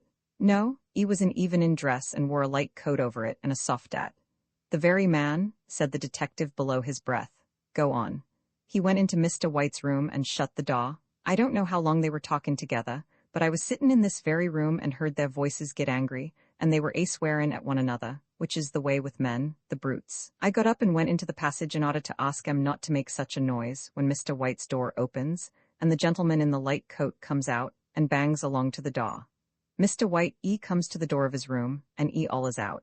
She is mine, you can't do anything, and the other turns with his end on the door and says, I can kill you, and if you marry her I'll do it, even in the open street. Ah, said Mr. Gobby, drawing a long breath, and then he bangs the door too, which it's never shut easy since, and I ain't got no money to get it put right, and Mr. White walks back to his room, laughing. Did he make any remark to you? No, except he'd been worried by a lunatic. And what was the stranger's name? That I can't tell you, as Mr. White never told me. He was very tall, with a fair moustache, and dressed as I told you. Mr. Gobby was satisfied. That is the man, he said to himself, who got into the hansom cab and murdered White, there's no doubt of it. White and he were rivals for the heiress. What do I think of it? Said Mrs. Hableton curiously. I think, said Mr. Gobby slowly, with his eyes fixed on her, I think that there is a woman at the bottom of this crime. Mr. Gobby makes further discoveries when Mr. Gobby left Possum Villa, no doubt remained in his mind as to who had committed the murder. The gentleman in the light coat had threatened to murder White, even in the open street, these last words being especially significant, and there was no doubt that he had carried out his threat. The committal of the crime was merely the fulfillment of the words uttered in anger. What the detective had now to do was to find who the gentleman in the light coat was, where he lived, and, that done, to ascertain his doings on the night of the murder. Mrs. Hableton had described him, but was ignorant of his name, and her very vague description might apply to dozens of young men in Melbourne. There was only one person who, in Mr. Gobby's opinion, could tell the name of the gentleman in the light coat, and that was Molland, the intimate friend of the dead man. They appeared, from the landlady's description, to have been so friendly that it was more than likely White would have told Molland all about his angry visitor. Besides, Molland's knowledge of his dead friend's life and habits might be able to supply information on 2 points, namely, who was most likely to gain by White's death, and who the heiress was that the deceased boasted he would marry. But the fact that Molland should be ignorant of his friend's tragic death, notwithstanding that the papers were full of it, and that the reward gave an excellent description of his personal appearance, greatly puzzled Gobby. The only way in which to account for Molland's extraordinary silence was that he was out of town, and had neither seen the papers nor heard anyone talking about the murder. If this were the case, he might either stay away for an indefinite time or return after a few days. At all events, it was worthwhile going down to St. Kilda in the evening on the chance that Molland might have returned to town, and would call to see his friend. So, after his tea, Mr. Gobby put on his hat, and went down to Possum Villa, on what he could not help acknowledging to himself was a very slender possibility. Mrs. Hableton opened the door for him, and in silence led the way, not into her own sitting room, but into a much more luxuriously furnished apartment, which Gobby guessed at once was that of White's. He looked keenly round the room, and his estimate of the dead man's character was formed at once. Fast, he said to himself, and a spendthrift, a man who would have his friends and possibly his enemies among a very shady lot of people. What led Mr. Gobby to this belief was the evidence which surrounded him of White's mode of life. The room was well furnished, the furniture being covered with dark red velvet, while the curtains on the windows and the carpet were all of the same somewhat sombre hue. I did the thing properly, observed Mrs. Hableton, with a satisfactory smile on her hard face. When you wants young men to stop with you, the rooms must be well furnished, and Mr. White paid well, though he was rather particular about his food, which I'm only a plain cook, and can't make them French things which spile the stomach. The globes of the gas lamps were of a pale pink color, and Mrs. Hableton having lit the gas in expectation of Mr. Gobby's arrival, there was a soft roseate hue through the room. Mr. Gobby put his hands in his capacious pockets, and strolled leisurely through the room, examining everything with a curious eye. The walls were covered with pictures of celebrated horses and famous jockeys. Alternating with these were photographs of ladies of the stage, mostly London actresses, Nellie Farren, Kate Vaughan, and other burlesque stars, evidently being the objects of the late Mr. White's adoration. Over the mantelpiece hung a rack of pipes, above which were 2 crossed foils, and under these a number of plush frames of all colors, with pretty faces smiling out of them. A remarkable fact being that all the photographs were of ladies, and not a single male face was to be seen, either on the walls or in the plush frames. "Fond of the ladies, I see," said Mr. Gobby, nodding his head towards the mantelpiece. "A set of husses," said Mrs. Hableton grimly, closing her lips tightly. "I feel that ashamed when I dusts 'em as never was. I don't believe in gals gettin' their picters taken with oddly any clothes on, as if they just got out of bed, but Mr. White seems to like 'em." "Most young men do," answered Mr. Gobby dryly, going over to the bookcase. "Brutes," said the lady of the house. "I'd drown 'em in the Yarra, I would. A settin' 'emselves and a callin' 'emselves lords of creation, as if women were made for nothin' but to earn money and see 'em drink it, as my 'usband did, which is inside never seemed to ave enough beer, and me a poor lone woman with no family, thank God, or they'd ave taken out of their father in is drinkin' abbots." Mr. Gobby took no notice of this tirade against men, but stood looking at Mr. White's library, which seemed to consist mostly of French novels and spotting newspapers. "Zola," said Mr. Gobby, thoughtfully, taking down a flimsy yellow book rather tattered. "I've heard of him. If his novels are as bad as his reputation, I shouldn't care to read them." Here a knock came at the front door, loud and decisive. On hearing it, Mrs. Hableton sprang hastily to her feet. "That may be Mr. Molland," she said, as the detective quickly replaced Zola in the bookcase. "I never ave visitors in the evenin', bane a lone widder, and if it is 'im, I'll bring 'im in air." She went out, and presently Gobby, who was listening intently, heard a man's voice ask if Mr. White was at home. "No, sir, he ain't," answered the landlady. "But there's a gentleman in his room askin' after him. Won't you come in, sir?" "For a rest, yes," returned the visitor, and immediately afterwards Mrs. Hableton appeared, ushering in the late Oliver White's most intimate friend. He was a tall, slender man, with a pink and white complexion, curly fair hair, and a drooping straw-colored mustache. Altogether a strikingly aristocratic individual. He was well dressed in a suit of check and had a cool, nonchalant air about him. "And where is Mr. White tonight?" he asked, sinking into a chair, and taking no more notice of the detective than if he had been an article of furniture. "Haven't you seen him lately?" asked the detective quickly. Mr. Molland stared in an insolent manner at his questioner for a few moments, as if he were debating the advisability of answering or not. At last, he apparently decided that he would, for slowly pulling off one glove he leaned back in his chair. "No, I have not," he said with a yawn.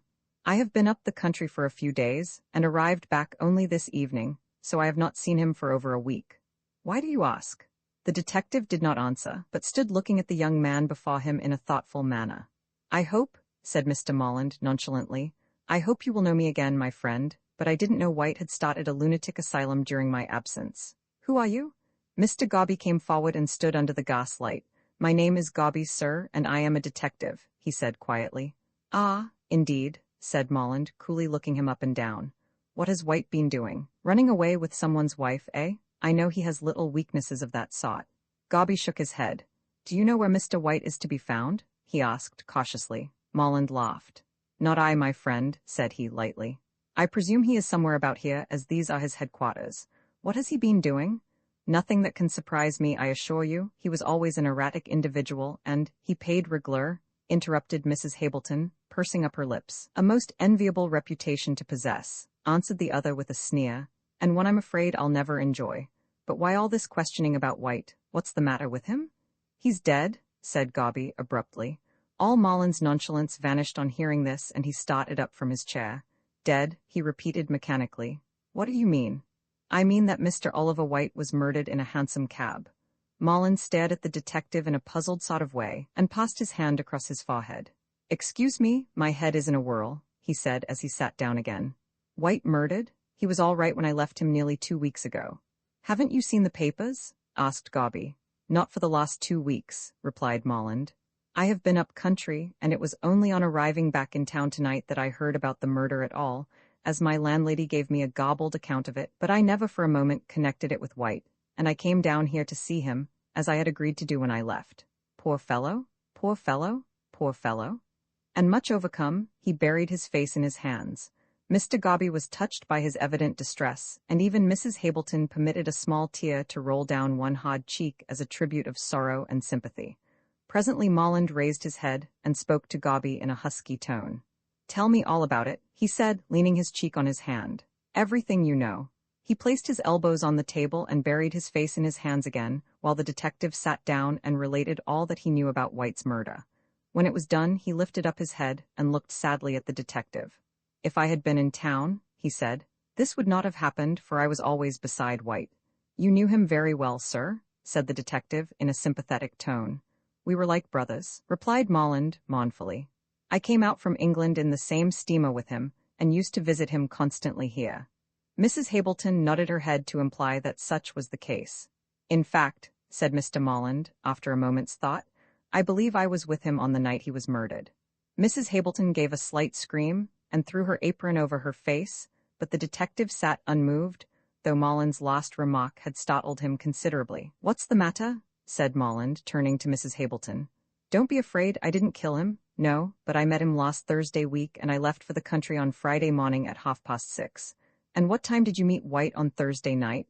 asked Gobby. "Let me see," said Molland, crossing his legs and looking thoughtfully up to the ceiling. "It was about 9:30. I was in the Orient Hotel in Burke Street. We had a drink together, and then went up the street to an hotel in Russell Street, where we had another. In fact," said Molland coolly, "we had several other drinks." "Brutes," muttered Mrs. Hableton below her breath. "Yes," said Gobby placidly. "Go on." "Well, it's hardly the thing to confess it," said Molland, looking from one to the other with a pleasant smile, "but in a case like this, I feel it my duty to throw all social scruples aside. We both became very drunk." "Ah, White was, as we know, drunk when he got into the cab, and you?" "I was not quite so bad as White," answered the other. "I had my senses about me. I fancy he left the hotel some minutes before 1 o'clock on Friday morning." "And what did you do?" "I remained in the hotel. He left his overcoat behind him, and I picked it up and followed him shortly afterwards to return it. I was too drunk to see in which direction he had gone, and stood leaning against the hotel door in Burke Street with the coat in my hand. Then someone came up and, snatching the coat from me, made off with it, and the last thing I remember was shouting out, 'Stop, thief!' Then I must have fallen down, for next morning I was in bed with all my clothes on, and they were very muddy. I got up and left town for the country by the 6:30 train, so I knew nothing about the matter until I came back to Melbourne tonight.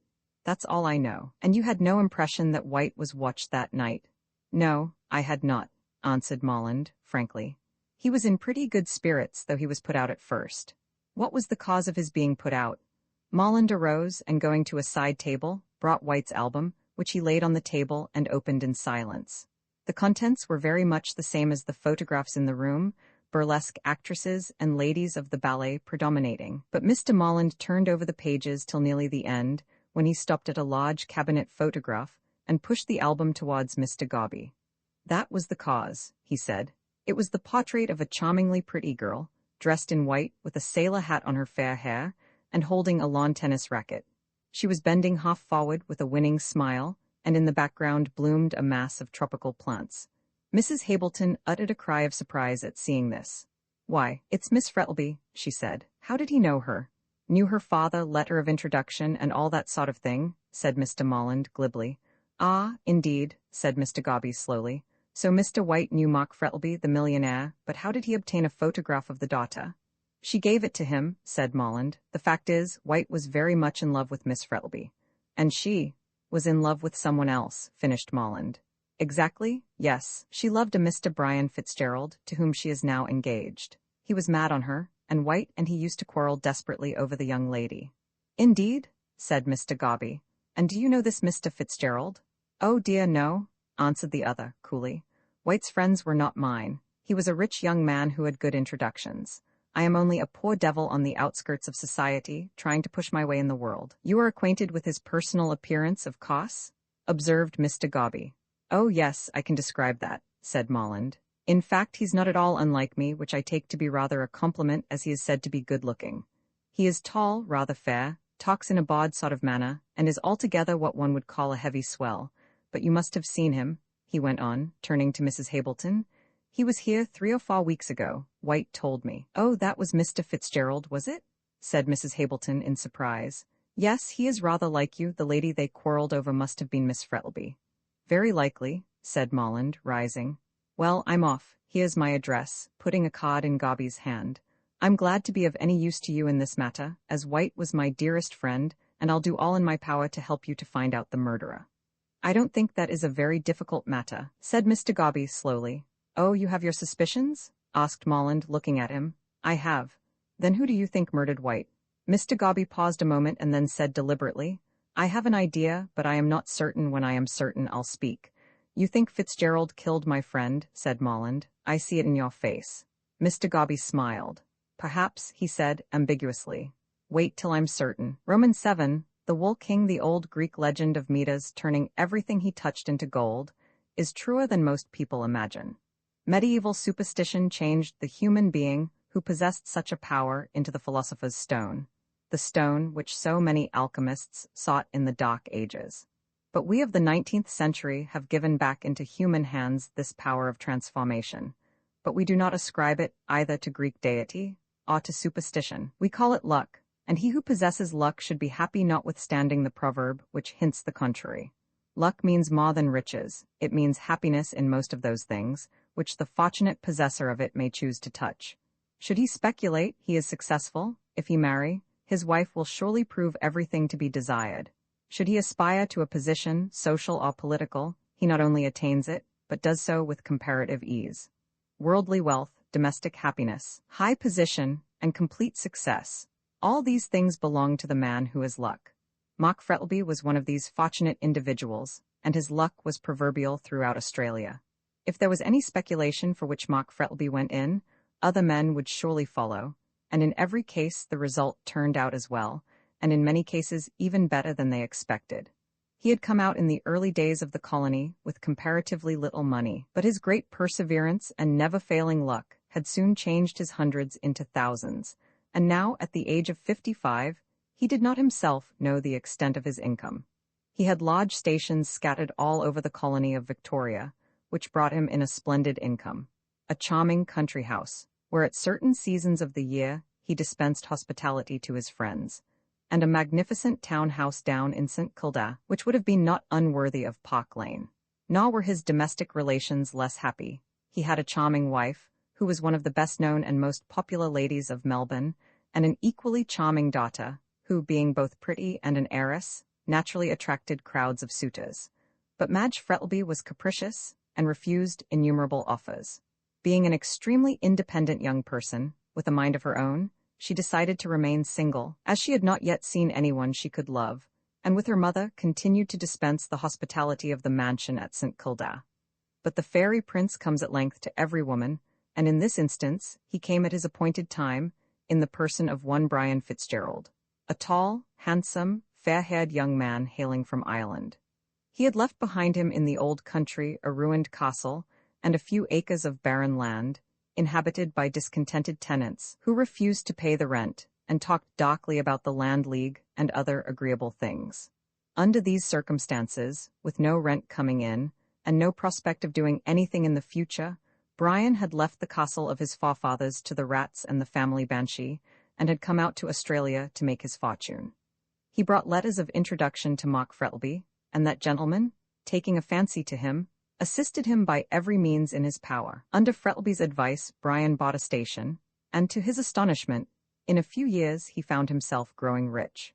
The Fitzgeralds had always been more famous for spending than for saving, and it was an agreeable surprise to their latest representative to find the money rolling in instead of out. He began to indulge in castles in the air concerning that other castle in Ireland, with the barren acres and discontented tenants. In his mind's eye he saw the old place rise up in all its pristine splendor from out its ruins. He saw the barren acres well cultivated, and the tenants happy and content.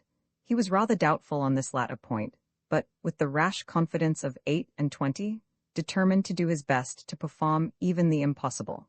Having built and furnished his castle in the air, Brian naturally thought of giving it a mistress, and this time actual appearance took the place of vision. He fell in love with Madge Frettlby, and having decided in his own mind that she and none other was fitted to grace the visionary halls of his renovated castle, he watched his opportunity and declared himself.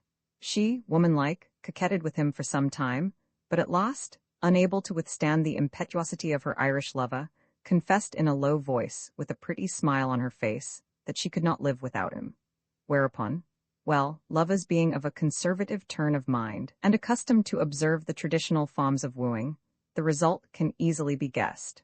Brian hunted all over the jewelers' shops in Melbourne with lover-like assiduity, and having obtained a ring wherein were set turquoise stones as blue as his own eyes, he placed it on her slender finger, and at last felt that his engagement was an accomplished fact.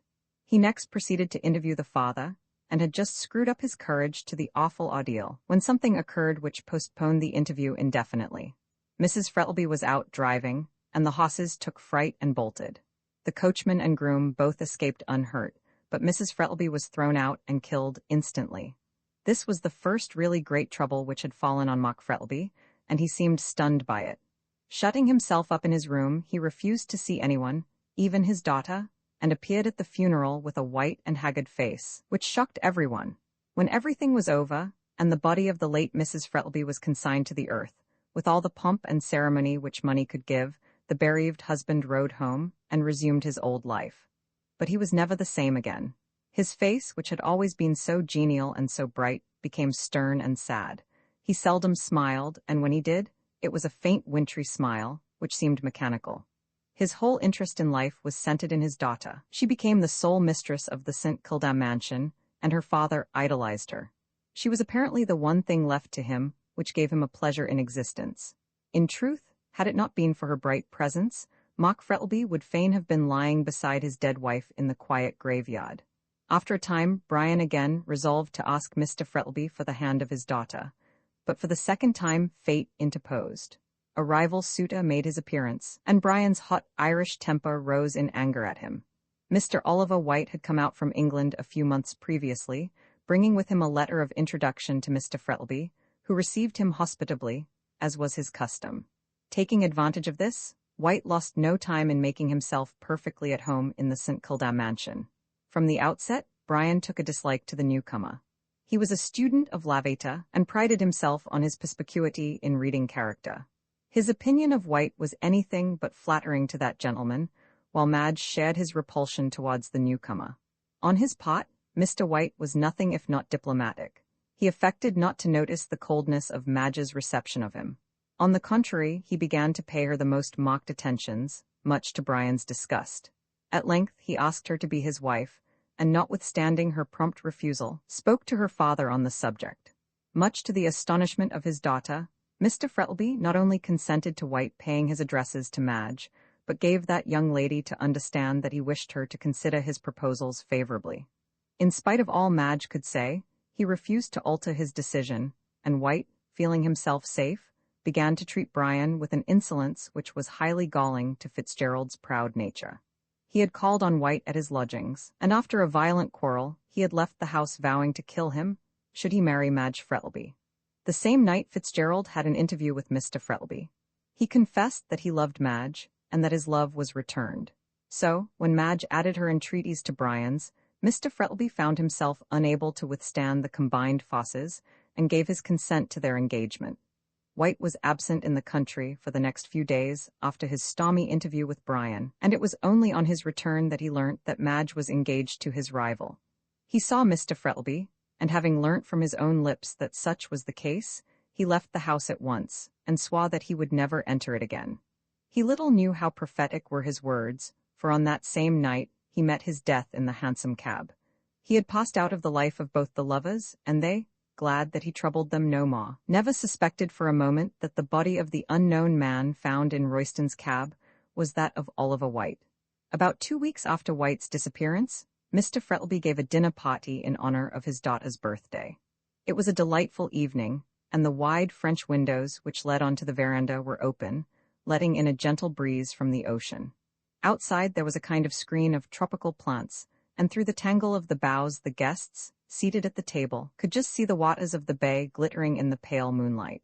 Brian was seated opposite to Madge, and every now and then he caught a glimpse of her bright face from behind the fruit and flowers, which stood in the center of the table. Mark Frettlby was at the head of the table, and appeared in very good spirits. His stern features were somewhat relaxed, and he drank more wine than usual. The soup had just been removed when someone, who was late, entered with apologies and took his seat. Someone in this case was Mr. Felix Rolleston, one of the best-known young men in Melbourne. He had an income of his own, scribbled a little for the papers, was to be seen at every house of any pretensions in Melbourne, and was always bright, happy, and full of news. For details of any scandal, you were safe in applying to Felix Rolleston. He knew all that was going on, both at home and abroad. And his knowledge, if not very accurate, was at least extensive, while his conversation was piquant and at times witty. Colton, one of the leading lawyers of the city, remarked that Rolleston put him in mind of what Beaconsfield said of one of the personages in Lotire. He wasn't an intellectual Croesus, but his pockets were always full of sixpences. Be it said in his favor that Felix was free with his sixpences. The conversation, which had shown signs of languishing before his arrival, now brightened up. "So awfully sorry, don't you know," said Felix as he slipped into a seat by Madge, "but a fellow like me has got to be careful of his time, so many calls on it." "So many calls in it, you mean?" retorted Madge with a disbelieving smile. "Confess now you have been paying a round of visits." "Well, yes," assented Mr. Rolleston. "That's the disadvantage of having a large circle of acquaintances. They give you weak tea and thin bread and butter, whereas you would rather have something else," finished Brian. There was a laugh at this, but Mr. Rolleston disdained to notice the interruption. "The only advantage of 5 o'clock tea," he went on, "is that it brings people together, and one hears what's going on." "Ah, yes, Rolleston," said Mr. Frettlby, who was looking at him with an amused smile. "What news have you?" "Good news, bad news, and such news as you have never heard of," quoted Rolleston gravely. "Yes, I have a bit of news, haven't you heard it?" Rolleston felt he held sensation in his hands. There was nothing he liked better. "Well, do you know," he said, gravely fixing in his eyeglass, "they have found out the name of the fellow who was murdered in the hansom cab." "Never?" cried everyone eagerly. "Yes," went on Rolleston, "and what's more, you all know him." "It's never White?" said Brian, in a horrified tone. "Hang it, how did you know?" said Rolleston, rather annoyed at being forestalled. "Why, I just heard it at the St. Kilda station." "Oh, easily enough," said Brian, rather confused. "I used to meet White constantly, and as I have not seen him for the last 2 weeks, I thought he might be the victim." "How did they find out?" asked Mr. Frettlby, idly toying with his wineglass. "Oh, one of those detective fellows, you know," answered Felix. "They know everything." "I'm sorry to hear it," said Frettlby, referring to the fact that White was murdered. "He had a letter of introduction to me, and seemed a clever, pushing young fellow." "A confounded cad," muttered Felix under his breath, and Brian, who overheard him, seemed inclined to assent. For the rest of the meal nothing was talked about but the murder, and the mystery in which it was shrouded. When the ladies retired, they chatted about it in the drawing-room, but finally dropped it for more agreeable subjects. The men, however, when the cloth was removed, filled their glasses, and continued the discussion with unabated vigor. Brian alone did not take part in the conversation. He sat moodily staring at his untasted wine, wrapped in a brown study. "What I can't make out," observed Rolleston, who was amusing himself with cracking nuts, "is why they did not find out who he was before." "That is not hard to answer," said Frettlby, filling his glass. "He was comparatively little known here, as he had been out from England such a short time, and I fancy that this was the only house at which he visited." "And look here, Rolleston," said Colton, who was sitting near him, "if you were to find a man dead in a hansom cab, dressed in evening clothes, which 9 men out of 10 are in the habit of wearing in the evening, no cards in his pockets and no name on his linen, I rather think you would find it hard to discover who he was. I consider it reflects great credit on the police for finding out so quickly. Puts one in mind of the Leavenworth case and all that sort of thing," said Felix, whose reading was of the lightest description.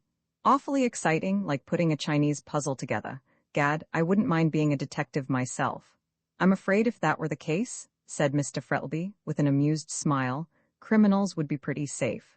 "Oh, I don't know so much about that," answered Felix shrewdly. "Some fellows are like trifle at a party, froth on top, but something better underneath."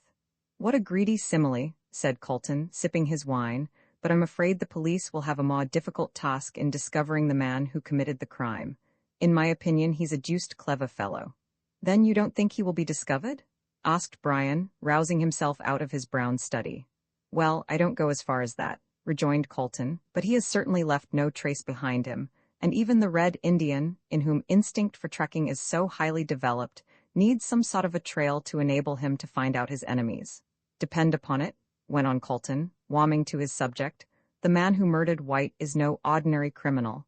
The place he chose for the committal of the crime was such a safe one." "Do you think so?" said Rolleston. Why, I should think that a hansom cab in a public street would be very unsafe. It is that very fact that makes it safer, replied Mr. Colton, epigrammatically. You read De Quincey's account of the Maw murders in London, and you will see that the more public the place, the less risk there is of detection. There was nothing about the gentleman in the light coat who murdered White to excite Royston's suspicions. He entered the cab with White. No noise or anything likely to attract attention was heard, and then he alighted. Naturally enough, Royston drove to St. Kilda, and never suspected White was dead till he looked inside and touched him. As to the man in the light coat, he doesn't live in Powlett Street, no, nor in East Melbourne either. Why not? Asked Frettlby. Because he wouldn't have been such a fool as to leave a trail to his own door. He did what the fox often does, he doubled. My opinion is that he went either right through East Melbourne to Fitzroy, or he walked back through the Fitzroy Gardens into town. There was no one about at that time of the morning, and he could return to his lodgings, hotel, or wherever he is staying, with impunity. Of course, this is a theory that may be wrong, but from what insight into human nature my profession has given me, I think that my idea is a correct one. All present agreed with Mr. Colton's idea, as it really did seem the most natural thing that would be done by a man desirous of escaping detection. Tell you what, said Felix to Brian, as they were on their way to the drawing-room, if the fellow that committed the crime is found out, by gad, he ought to get Colton to defend him. Roman 8. Brian takes a walk and a drive. When the gentleman entered the drawing-room, a young lady was engaged in playing one of those detestable pieces of the Maso de Salon order, in which an unoffending air is taken, and variations embroidered on it, till it becomes a perfect agony to distinguish the tune, amid the perpetual rattle of quavers and demi-semi-quavers. The melody in this case was Over the Garden Wall, with variations by Signor Thumpanini, and the young lady who played it was a pupil of that celebrated Italian musician. When the male portion of the guests entered, the air was being played in the bass with a great deal of power. That is, the loud pedal was down, and with a perpetual rattle of treble notes, trying with all their shrill might to drown the tune. Gad, it's getting over the garden wall in a hailstorm, said Felix, as he strolled over to the piano, for he saw that the musician was Dora Featherweight, an heiress to whom he was then paying attention, in the hope that she might be induced to take the name of Rolleston. So, when the fair Dora had paralyzed her audience with one final bang and rattle, as if the gentleman going over the garden wall had tumbled into the cucumber frame, Felix was loud in his expressions of delight. Such power, you know, Miss Featherweight, he said, sinking into a chair, and mentally wondering if any of the piano strings had given way at that last crash. You put your heart into it, and all your muscle too, by gad, he added mentally. It's nothing but practice, answered Miss Featherweight with a modest blush. I am at the piano 4 hours every day. Good heavens, thought Felix, what a time the family must have of it. But he kept this remark to himself and, screwing his eyeglass into his left organ of vision, merely ejaculated, "Lucky piano." Miss Featherweight, not being able to think of any answer to this, looked down and blushed, while the ingenuous Felix looked up and sighed. Madge and Brian were in a corner of the room talking over White's death. I never liked him, she said, but it is horrible to think of him dying like that. I don't know, answered Brian, gloomily. From all I can hear, dying by chloroform is a very easy death. Death can never be easy, replied Madge, especially to a young man so full of health and spirits as Mr. White was. I believe you are sorry he's dead, said Brian, jealously. Aren't you? She asked in some surprise. De mortuis nil nisi bonum, quoted Fitzgerald. But as I detested him when alive, you can't expect me to regret his end. Madge did not answer him, but glanced quickly at his face, and for the first time it struck her that he looked ill. What is the matter with you, dear? She asked, placing her hand on his arm. You are not looking well. Nothing, he answered hurriedly. I've been a little worried about business lately, but come, he said, rising. Let us go outside, for I see your father has got that girl with the steam whistle voice to sing. The girl with the steam whistle voice was Julia Featherweight, the sister of Rolleston's inamorata, and Madge stifled a laugh as she went onto the veranda with Fitzgerald. What a shame of you, she said, bursting into a laugh when they were safely outside.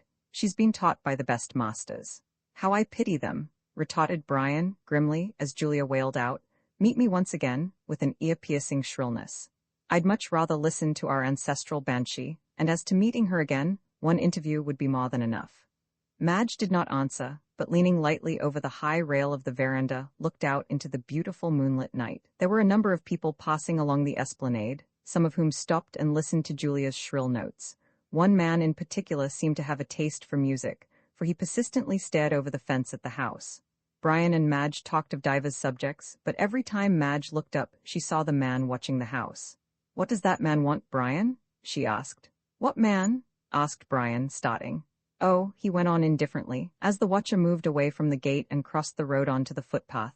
"He's taken up with the music, I suppose, that's all." Madge said nothing, but she could not help thinking there was more in it than the music. Presently Julia ceased and she proposed to go in. "Why?" asked Brian, who was lying back in a comfortable seat smoking a cigarette. "It's nice enough here." "I must attend to my guests," she answered, rising. "You stop here and finish your cigarette," and with a gay laugh she flitted into the house. Brian sat and smoked, staring out into the moonlight the while. Yes, the man was certainly watching the house, for he sat on one of the seats and kept his eyes fixed on the brilliantly lighted windows. Brian threw away his cigarette and shivered slightly. "Could anyone have seen me?" he muttered, rising uneasily. "Pshaw, of course not, and the cabman would never recognize me again. Curse white, I wish I'd never set eyes upon him." He gave one glance at the dark figure on the seat, and then, with a shiver, passed into the warm, well-lighted room. He did not feel easy in his mind, and he would have felt still less so had he known that the man on the seat was one of the cleverest of the Melbourne detectives. Mr. Gobby had been watching the Frettlby mansion the whole evening, and was getting rather annoyed. Molland did not know where Fitzgerald lived, and as that was one of the primary facts the detective wished to ascertain, he determined to watch Brian's movements and to trace him home. "If he's the lover of that pretty girl, I'll wait till he leaves the house," argued Mr. Gobby to himself as he took his seat on the esplanade. "He won't long remain away from her, and once he leaves the house, it will be no difficult matter to find out where he lives." When Brian made his appearance early in the evening, on his way to Mark Frettlby's mansion, he wore evening dress, a light overcoat, and a soft hat. "Well, I'm dashed," ejaculated Mr. Gobby when he saw Fitzgerald disappear. "If he isn't a fool, I don't know who is, to go about in the very clothes he wore when he polished White off, and think he won't be recognized. Melbourne ain't Paris or London, that he can afford to be so careless, and when I put the darbies on him he will be astonished. Ah, well," he went on, lighting his pipe and taking a seat on the esplanade, "I suppose I'll have to wait here till he comes out." Mr. Gobby's patience was pretty severely tried, for hour after hour passed, and no one appeared. He smoked several pipes and watched the people strolling along in the soft silver moonlight. A bevy of girls passed by with their arms round one another's waists. Then a young man and woman, evidently lovers, came walking along. They sat down by Mr. Gobby and looked hard at him, to hint that he need not stay, but the detective took no heed of them, and kept his eyes steadily upon the great house opposite. Finally, the lovers took themselves off with a very bad grace. Then Mr. Gobby saw Madge and Brian come out onto the veranda, and heard in the stillness of the night a sound weird and unearthly. It was Miss Featherweight singing. He saw Madge go in, shortly followed by Brian. The latter turned and stared at him for a moment. "Ah," said Gobby to himself as he relit his pipe, "your conscience is smiting you, is it? Wait a bit, my boy, till I have you in jail." Then the guests came out of the house, and their black figures disappeared one by one from the moonlight as they shook hands and said good night. Shortly after Brian came down the path with Frettlby at his side, and Madge hanging on her father's arm. Frettlby opened the gate and held out his hand. "Good night, Fitzgerald," he said, in a haughty voice. "Come soon again." "Good night, Brian, dearest," said Madge, kissing him, "and don't forget tomorrow." Then father and daughter closed the gate, leaving Brian outside, and walked back to the house. "Ah," said Mr. Gobby to himself, "if you only knew what I know, you wouldn't be so precious kind to him." Brian strolled along the esplanade and, crossing over, passed by Gobby and walked on till he was opposite the Esplanade Hotel. Then he leaned his arms on the fence and, taking off his hat, enjoyed the calm beauty of the hour. "What a good-looking fellow," murmured Mr. Gobby in a regretful tone. "I can hardly believe it of him, but the proofs are too clear." The night was perfectly still. Not a breath of wind stirred, for what breeze there had been had long since died away. But Brian could see the white wavelets breaking lightly on the sands. The long narrow pier ran out like a black thread into the sheet of gleaming silver, and away in the distance, the line of the Williamstown lights sparkled like some fairy illumination. Over all, this placid scene of land and water was a sky such as Doré loved. A great heavy mass of rain clouds heaped one on top of the other, as the rocks the Titans piled to reach Olympus. Then a break in the woof, and a bit of dark blue sky could be seen glittering with stars, in the midst of which sailed the serene moon. shedding down her light on the cloudland beneath, giving to it all one silver lining. Somewhat to the annoyance of Mr. Gobby, who had no eye for the picturesque, Brian gazed at the sky for several minutes, admiring the wonderful beauty of its broken masses of light and shade. At length he lit a cigarette and walked down the steps onto the pier. "Oh, suicide, is it?" muttered Mr. Gobby. "Not if I can help it." And he lit his pipe and followed him. He found Brian leaning over the parapet at the end of the pier, looking at the glittering waters beneath, which kept rising and falling in a dreamy rhythm that soothed and charmed the ear. "Poor girl, poor girl," the detective heard him mutter as he came up. "If she only knew all, if she—" At this moment he heard the approaching step and turned round sharply. The detective saw that his face was ghastly pale in the moonlight and his brows wrinkled in anger. "What the devil do you want?" he burst out as Gobby paused. "What do you mean by following me all over the place?" "Saw me watching the house," said Gobby to himself. "I'm not following you, sir," he said aloud. "I suppose the pier ain't private property. I only came down here for a breath of fresh air." Fitzgerald did not answer, but turned sharply on his heel and walked quickly up the pier, leaving Gobby staring after him. "He's getting frightened?" soliloquized the detective to himself as he strolled easily along, keeping the black figure in front well in view. "I'll have to keep a sharp eye on him, or he'll be clearing out of Victoria." Brian walked rapidly up to the St. Kilda station, for on looking at his watch he found that he would just have time to catch the last train. He arrived a few minutes before it started, so, getting into the smoking carriage at the near end of the platform, he lit a cigarette and, leaning back in his seat, watched the late-comers hurrying into the station. Just as the last bell rang, he saw a man rush along to catch the train. It was the same man who had been watching him the whole evening, and Brian felt confident that he was being followed. He comforted himself, however, with the thought that this pertinacious follower might lose the train, and, being in the last carriage himself, he kept a lookout along the platform, expecting to see his friend of the Esplanade standing disappointed on it. There was no appearance of him, so Brian, sinking back into his seat, lamented his ill luck in not shaking off this man who kept him under such strict surveillance. "Confound him," he muttered softly. "I expect he will follow me to East Melbourne and find out where I live, but he shan't if I can help it." There was no one but himself in the carriage, and he felt relieved at this because he was in no humor to hear chatter.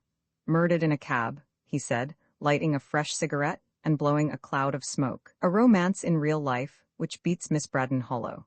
There is one thing certain, he won't come between Madge and me again. Poor Madge," with an impatient sigh. "If she only knew all, there would not be much chance of our marriage, but she can never find out, and I don't suppose anyone else will." Here a thought suddenly struck him, and rising out of his seat, he walked to the other end of the carriage and threw himself on the cushions, as if desirous to escape from himself. "What grounds can that man have for suspecting me?" he said aloud.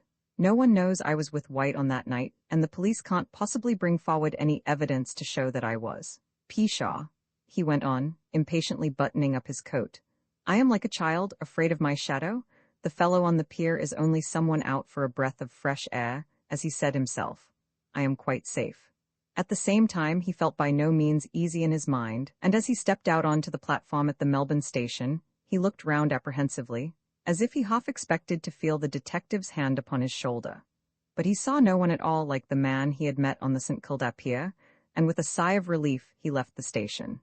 Mr. Gobby, however, was not far away. He was following at a safe distance. Brian walked slowly along Flinders Street, apparently deep in thought. He turned up Russell Street and did not stop until he found himself close to the Burke and Wills monument, the exact spot where the cab had stopped on the night of White's murder. "Ah," said the detective to himself, as he stood in the shadow on the opposite side of the street. "You're going to have a look at it, are you?" "I wouldn't if I were you. It's dangerous." Fitzgerald stood for a few minutes at the corner and then walked up Collins Street. When he got to the cab stand, opposite the Melbourne Club, still suspecting he was followed, he hailed a hansom and drove away in the direction of Spring Street. Gobby was rather perplexed at this sudden move, but without delay, he hailed another cab and told the driver to follow the first till it stopped.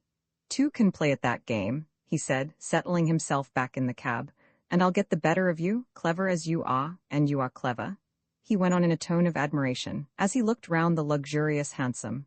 "To choose such a convenient place for a murder. No disturbance and plenty of time for escape after you had finished.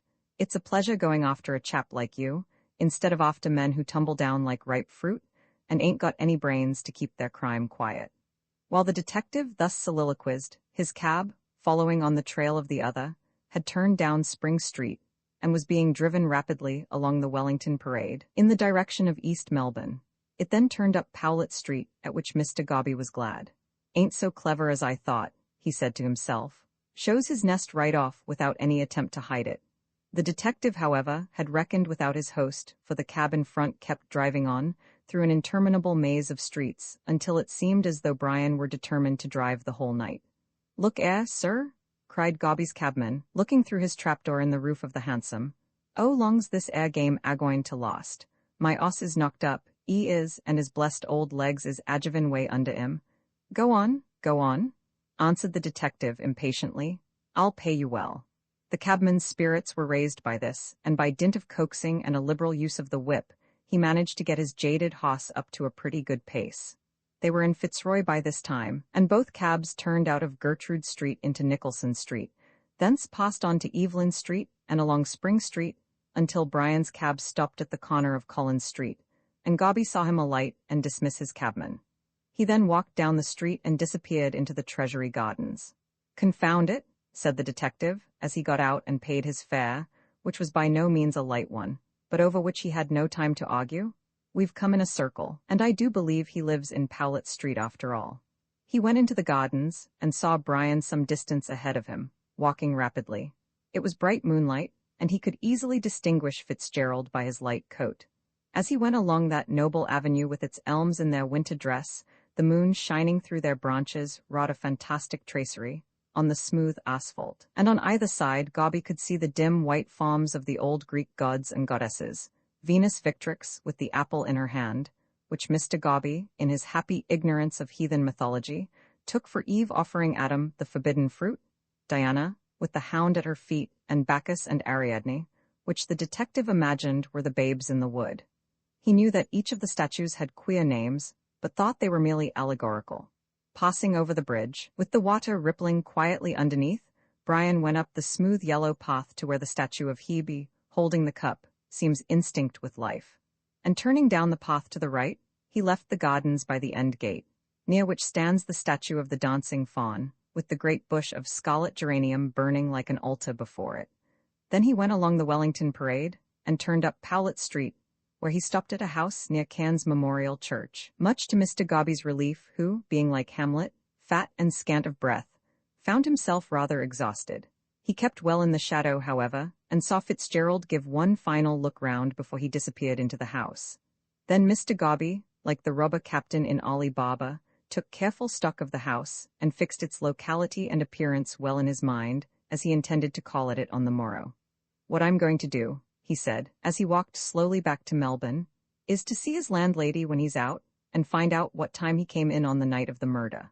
If it fits into the time he got out of Rankin's cab, I'll get out a warrant, and arrest him straight off." Roman 9. Mr. Gobby is satisfied at last in spite of his long walk, and still longer drive.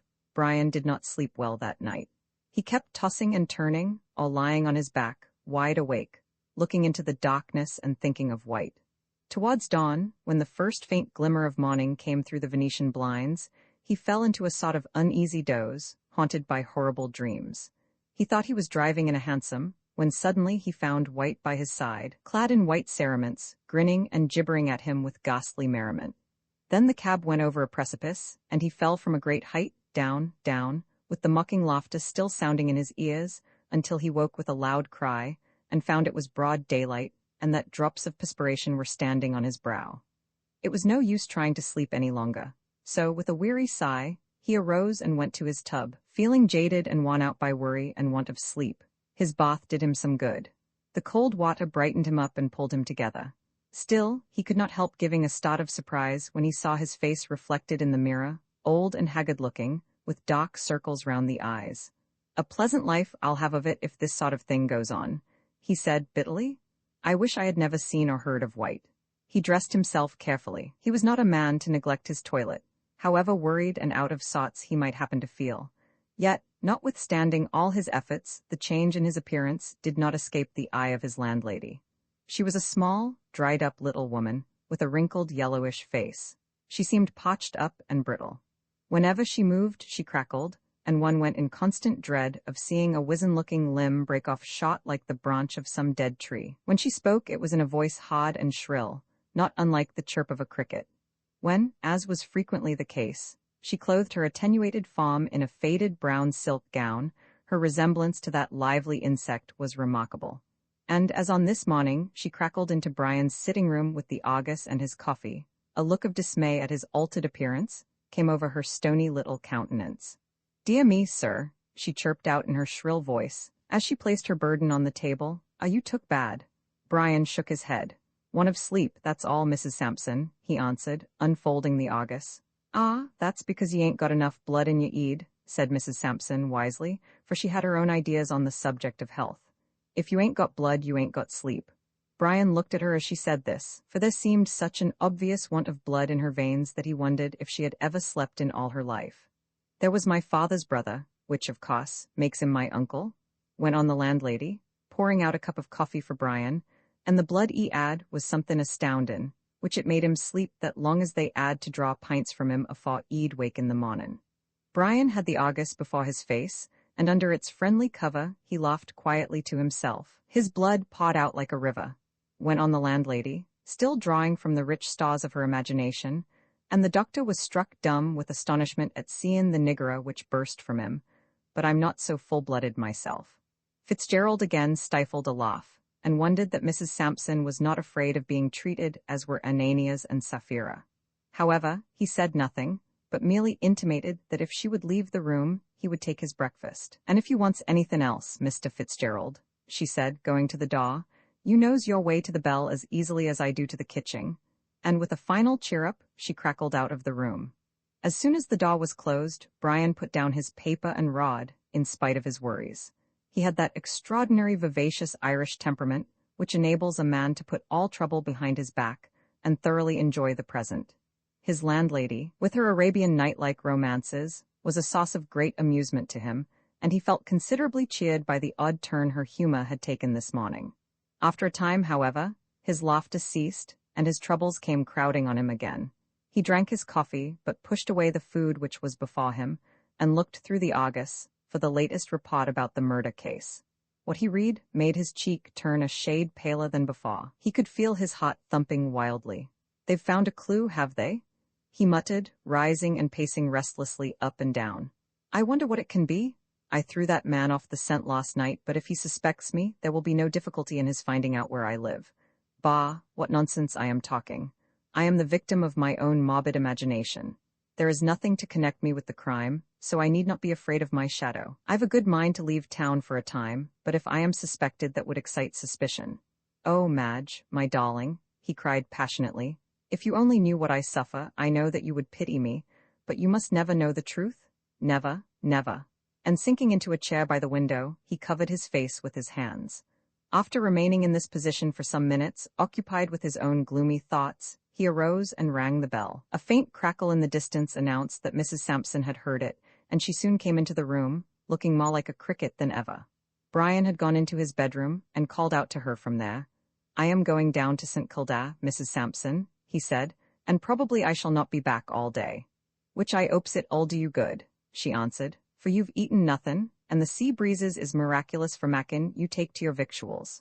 My mother's brother, bane a sailor, and wonderful for his stomach, which, when he had done a meal, the table looked as if a locust had gone over it." "A what?" asked Fitzgerald, buttoning his gloves. "A locust," replied the landlady in surprise at his ignorance, "as I've read in 'Oly Writ, as O John the Baptist was partial to 'em. Not that I think they'd be very fillin', though, to be sure, 'e 'ad a sweet tooth and ate one with 'em." "Oh, you mean locusts," said Brian, now enlightened. "And what else?" asked Mrs. Sampson, indignantly. "Which, though not bane a scholard, I speaks English, I 'opes my mother's second cousin Avin 'ad first prize at a spellin' bee, though 'e died early through brain fever. Avin crowded his 'ead overmuch with the dictionary." "Dear me," answered Brian, mechanically. "How unfortunate." He was not listening to Mrs. Sampson's remarks. He suddenly remembered an arrangement which Madge had made, and which up till now had slipped his memory. "Mrs. Sampson," he said, turning round at the door, "I am going to bring Mr. Frettlby and his daughter to have a cup of afternoon tea here, so you might have some ready." "You ave only to ask and to ave," answered Mrs. Sampson, hospitably, with a gratified crackle of all her joints. I'll make the teas, sir, and also some of my own particular cakes, bane a special kind I ave, which my mother showed me to make, avin been taught by a lady as she nust throw the scarlet fever. Though bane of a weak constitution, she died soon after, bane in the habit of contractin' any disease she might chance on. Brian hurried off lest in her Poe-like appreciation of them, Mrs. Sampson should give vent to more charnel house horrors. At one period of her life, the little woman had been a nurse, and it was told of her that she had frightened one of her patients into convulsions during the night by narrating to her the history of all the corpses she had laid out. This ghoul-like tendency in the end proved fatal to her professional advancement. As soon as Fitzgerald had gone, she went over to the window and watched him as he walked slowly down the street, a tall, handsome man, of whom any woman would be proud. What an awful thing it ought to think he'll be a cop some day, she chirped cheerily to herself, though of course bane a great swell in his own place, he'll ave a nice airy vault, which 'ud be far more comfortable than a close, stuffy grave, even though it has a tombstone and villets over it. Ah now, who are you, impertinence? She broke off as a stout man in a light suit of clothes crossed the road and rang the bell, pullin' at the bell as if it were a pump-handle. As the gentleman at the door, who was none other than Mr. Gobby, did not hear her, he of course did not reply, so she hurried down the stairs, crackling with anger at the rough usage her bell had received. Mr. Gobby had seen Brian go out, and deeming it a good opportunity for inquiry had lost no time in making a start. You nearly tawed the bell down, said Mrs. Sampson, as she presented her thin body and wrinkled face to the view of the detective. I'm very sorry, answered Gobby meekly. I'll knock next time. Oh, no you won't, said the landlady, tossing her head. Me not avin a knocker, and yaw and scratchin' the paint off the door, which it ain't been done over 6 months by my sister-in-law's cousin, which is a painter with a shop in Fitzroy, and a wonderful hay to colour. Does Mr. Fitzgerald live here? Asked Mr. Gobby quietly. He do, replied Mrs. Sampson, but he's gone out and won't be back till the arternoon, which any message'll be delivered to him punctual on his arrival. I'm glad he's not in, said Mr. Gobby. Would you allow me to have a few moments' conversation? What is it? Asked the landlady, her curiosity being roused. I'll tell you when we get inside, answered Mr. Gobby. She looked at him with her sharp little eyes, and seeing nothing disreputable about him, led the way upstairs, crackling loudly the whole time. This so astonished Mr. Gobby that he cast about in his own mind for an explanation of the phenomenon. Once oiling about the jints, was his conclusion, but I never heard anything like it, and she looks as if she'd snap in too, she's that brittle. Mrs. Sampson took Gobby into Brian's sitting room, and having closed the door, sat down and prepared to hear what he had to say for himself. I 'ope it ain't bills, she said. Mr. Fitzgerald avin money in the bank, and everything respectable like a gentleman as he is, though, to be sure, your bill might come down on him unbeknown. He not avin kept it in mind, which it ain't everybody as ave such a good memory as my aunt on my mother's side. She havin' been famous for dates like a history, not to speak of multiplication tables, and the numbers of people's oozes. It's not bills, answered Mr. Gobby, who, having vainly attempted to stem the shrill torrent of words, had given in, and waited mildly until she had finished. I only want to know a few things about Mr. Fitzgerald's habits. And what for?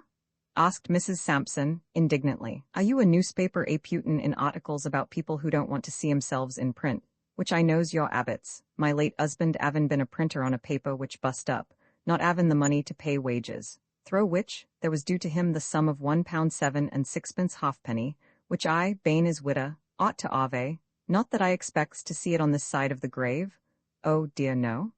And she gave a shrill, elfish laugh. Mr. Gobby, seeing that unless he took the bull by the horns, he would never be able to get what he wanted, grew desperate, and plunged in medias res. I am an insurance agent, he said, rapidly, so as to prevent any interruption, and Mr. Fitzgerald desires to insure his life in our company. I, therefore, want to find out if he is a good life to insure. Does he live temperately? Keep early hours? And in fact, all about him. I shall be happy to answer any inquiries which may be of use to you, sir, replied Mrs. Sampson.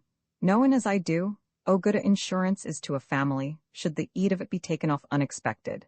Lavin' a widow, which, as I know, Mr. Fitzgerald is goin' to be married soon, and I 'opes 'e'll be 'appy, though through it I loses a lodger as a lays paid reg'lar, and behaved like a gentleman.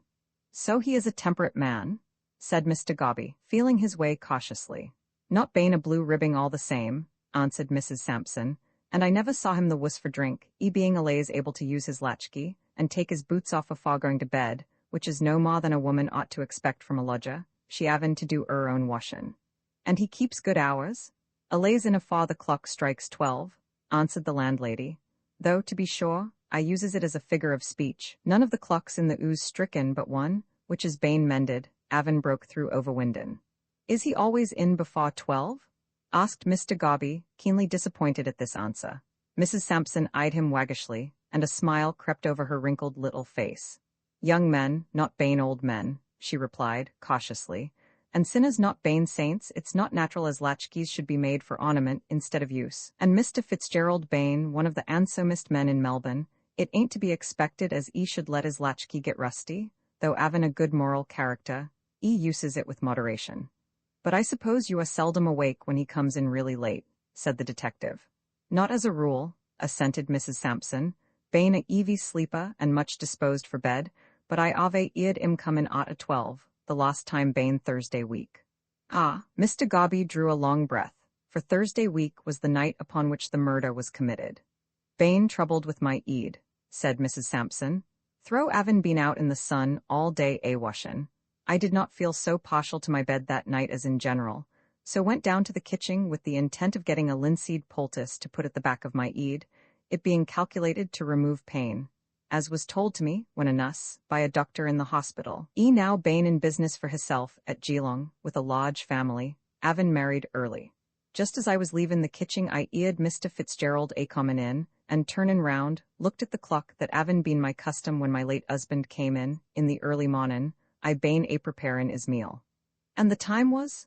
Asked Mr. Gobby, breathlessly. 5 minutes to 2 o'clock, replied Mrs. Sampson. Mr. Gobby thought for a moment. Cab was hailed at 1 o'clock, started for St. Kilda at about 10 minutes past, reached grammar school, say, at 25 minutes past. Fitzgerald talks 5 minutes to cabman, making it 1/2 past, say. He waited 10 minutes for other cab to turn up, makes it 20 minutes to 2. It would take another 20 minutes to get to East Melbourne, and 5 minutes to walk up here. That makes it 5 minutes past 2 instead of before. Confound it. Was your clock in the kitchen right? He asked aloud. Well, I think so, answered Mrs. Sampson. It does get a little slow sometimes, not having been cleaned for some time, which my nevy Bain a watchmaker I allays hands it over to him. Of course it was slow on that night, said Gobby, triumphantly. He must have come in at 5 minutes past 2, which makes it right. Makes what right? Asked the landlady sharply. And do you know my clock was 10 minutes wrong? Oh, it was it? Asked Gobby, eagerly. I'm not denyin' of it, replied Mrs. Sampson. Clocks ain't allays to be relied on more than men and women, but it won't be anything agin is insurance, will it? As in general ease in afore 12? Oh, all that will be quite safe, answered the detective, delighted with the information he had obtained. Is this Mr. Fitzgerald's room? Yes, it is, replied the landlady. But he furnished it himself, Bain of a luxurious turn of mind, not but what his taste is good, though far be it from me to deny I helped him to select. But avin another room of the same to let, any friends as you might ave in search of a 'ome, I'd be well looked ata. My references Bain very ig, and my cookin' tasty. And if, here a ring at the front door bell called Mrs. Sampson away, so with a hurried word to Gobby she crackled downstairs. Left to himself, Mr. Gobby arose and looked round the room. It was excellently furnished, and the pictures were good. At one end of the room, by the window, there was a writing table covered with papers. It's no good looking for the papers he took out of White's pocket, I suppose, said the detective to himself as he turned over some letters, as I don't know what they are, and I couldn't tell them if I saw them, but I'd like to find that missing glove and the bottle that held the chloroform, unless he's done away with them. There doesn't seem any sign of them here, so I'll have a look in his bedroom. There was no time to lose, as Mrs. Sampson might return at any moment, so Mr. Gobby walked quickly into the bedroom, which opened off the sitting room. The first thing that caught the detective's eye was a large photograph, in a plush frame, of Madge Frettlby. It stood on the dressing table, and was similar to that one which he had already seen in White's album. He took it up with a laugh. "You're a pretty girl," he said, apostrophizing the picture, "but you give your photograph to 2 young men, both in love with you, and both hot-tempered. The result is that one is dead, and the other won't survive him long. That's what you've done." He put it down again, and looking round the room, caught sight of a light covert coat hanging behind the door and also a soft hat. "Ah," said the detective, going up to the door. Here is the very coat you wore when you killed that poor fellow. Wonder what you have in the pockets?" And he plunged his hand into them in turn. There were an old theatre program and a pair of brown gloves in one, but in the second pocket, Mr. Gobby made a discovery, none other than that of the missing glove. There it was, a soiled white glove for the right hand, with black bands down the back, and the detective smiled in a gratified manner as he put it carefully in his pocket. "My morning has not been wasted," he said to himself. "I've found out that he came in at a time which corresponds to all his movements after 1 o'clock on Thursday night, and this is the missing glove, which clearly belonged to White. If I could only get hold of the chloroform bottle, I'd be satisfied." But the chloroform bottle was not to be found, though he searched most carefully for it. At last, hearing Mrs. Sampson coming upstairs again, he gave up the search and came back to the sitting room. "Threw it away, I suspect," he said, as he sat down in his old place. "But it doesn't matter. I think I can form a chain of evidence from what I have discovered, which will be sufficient to convict him. Besides, I expect when he is arrested he will confess everything. He seems to feel remorse for what he has done." The door opened, and Mrs. Sampson entered the room in a state of indignation. "One of them Chinese orcas," she explained. "'E's been a-tryin' to get the better of me over carrots, as if I didn't know what carrots was, and 'im a-talkin' about a shillin' in his gibberish, as if he hadn't been brought up in a place where they don't know what a shillin' is. But I never could abide foreigners ever since a Frenchman, as taught me his language, made off with my mother's silver teapot, unbeknown to her.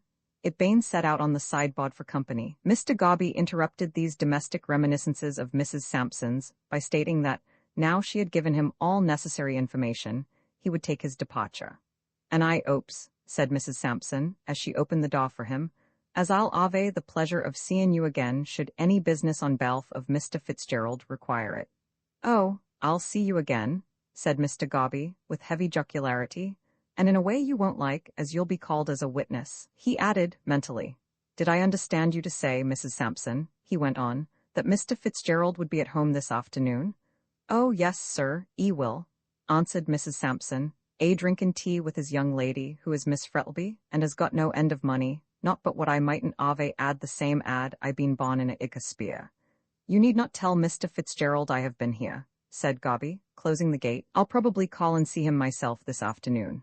"What a stout person he are," said Mrs. Sampson to herself, as the detective walked away. "Just like my late father, who was a lays fleshy, bane a great eater and fond of his glass, but I took aught of my mother's family, they bane thin-like, and proud of keeping themselves so, as the vinegar they drank could testify, not that I indulge in it myself." She shut the door and went upstairs to take away the breakfast things, while Gobby was being driven along at a good pace to the police office to obtain a warrant for Brian's arrest, on a charge of willful murder.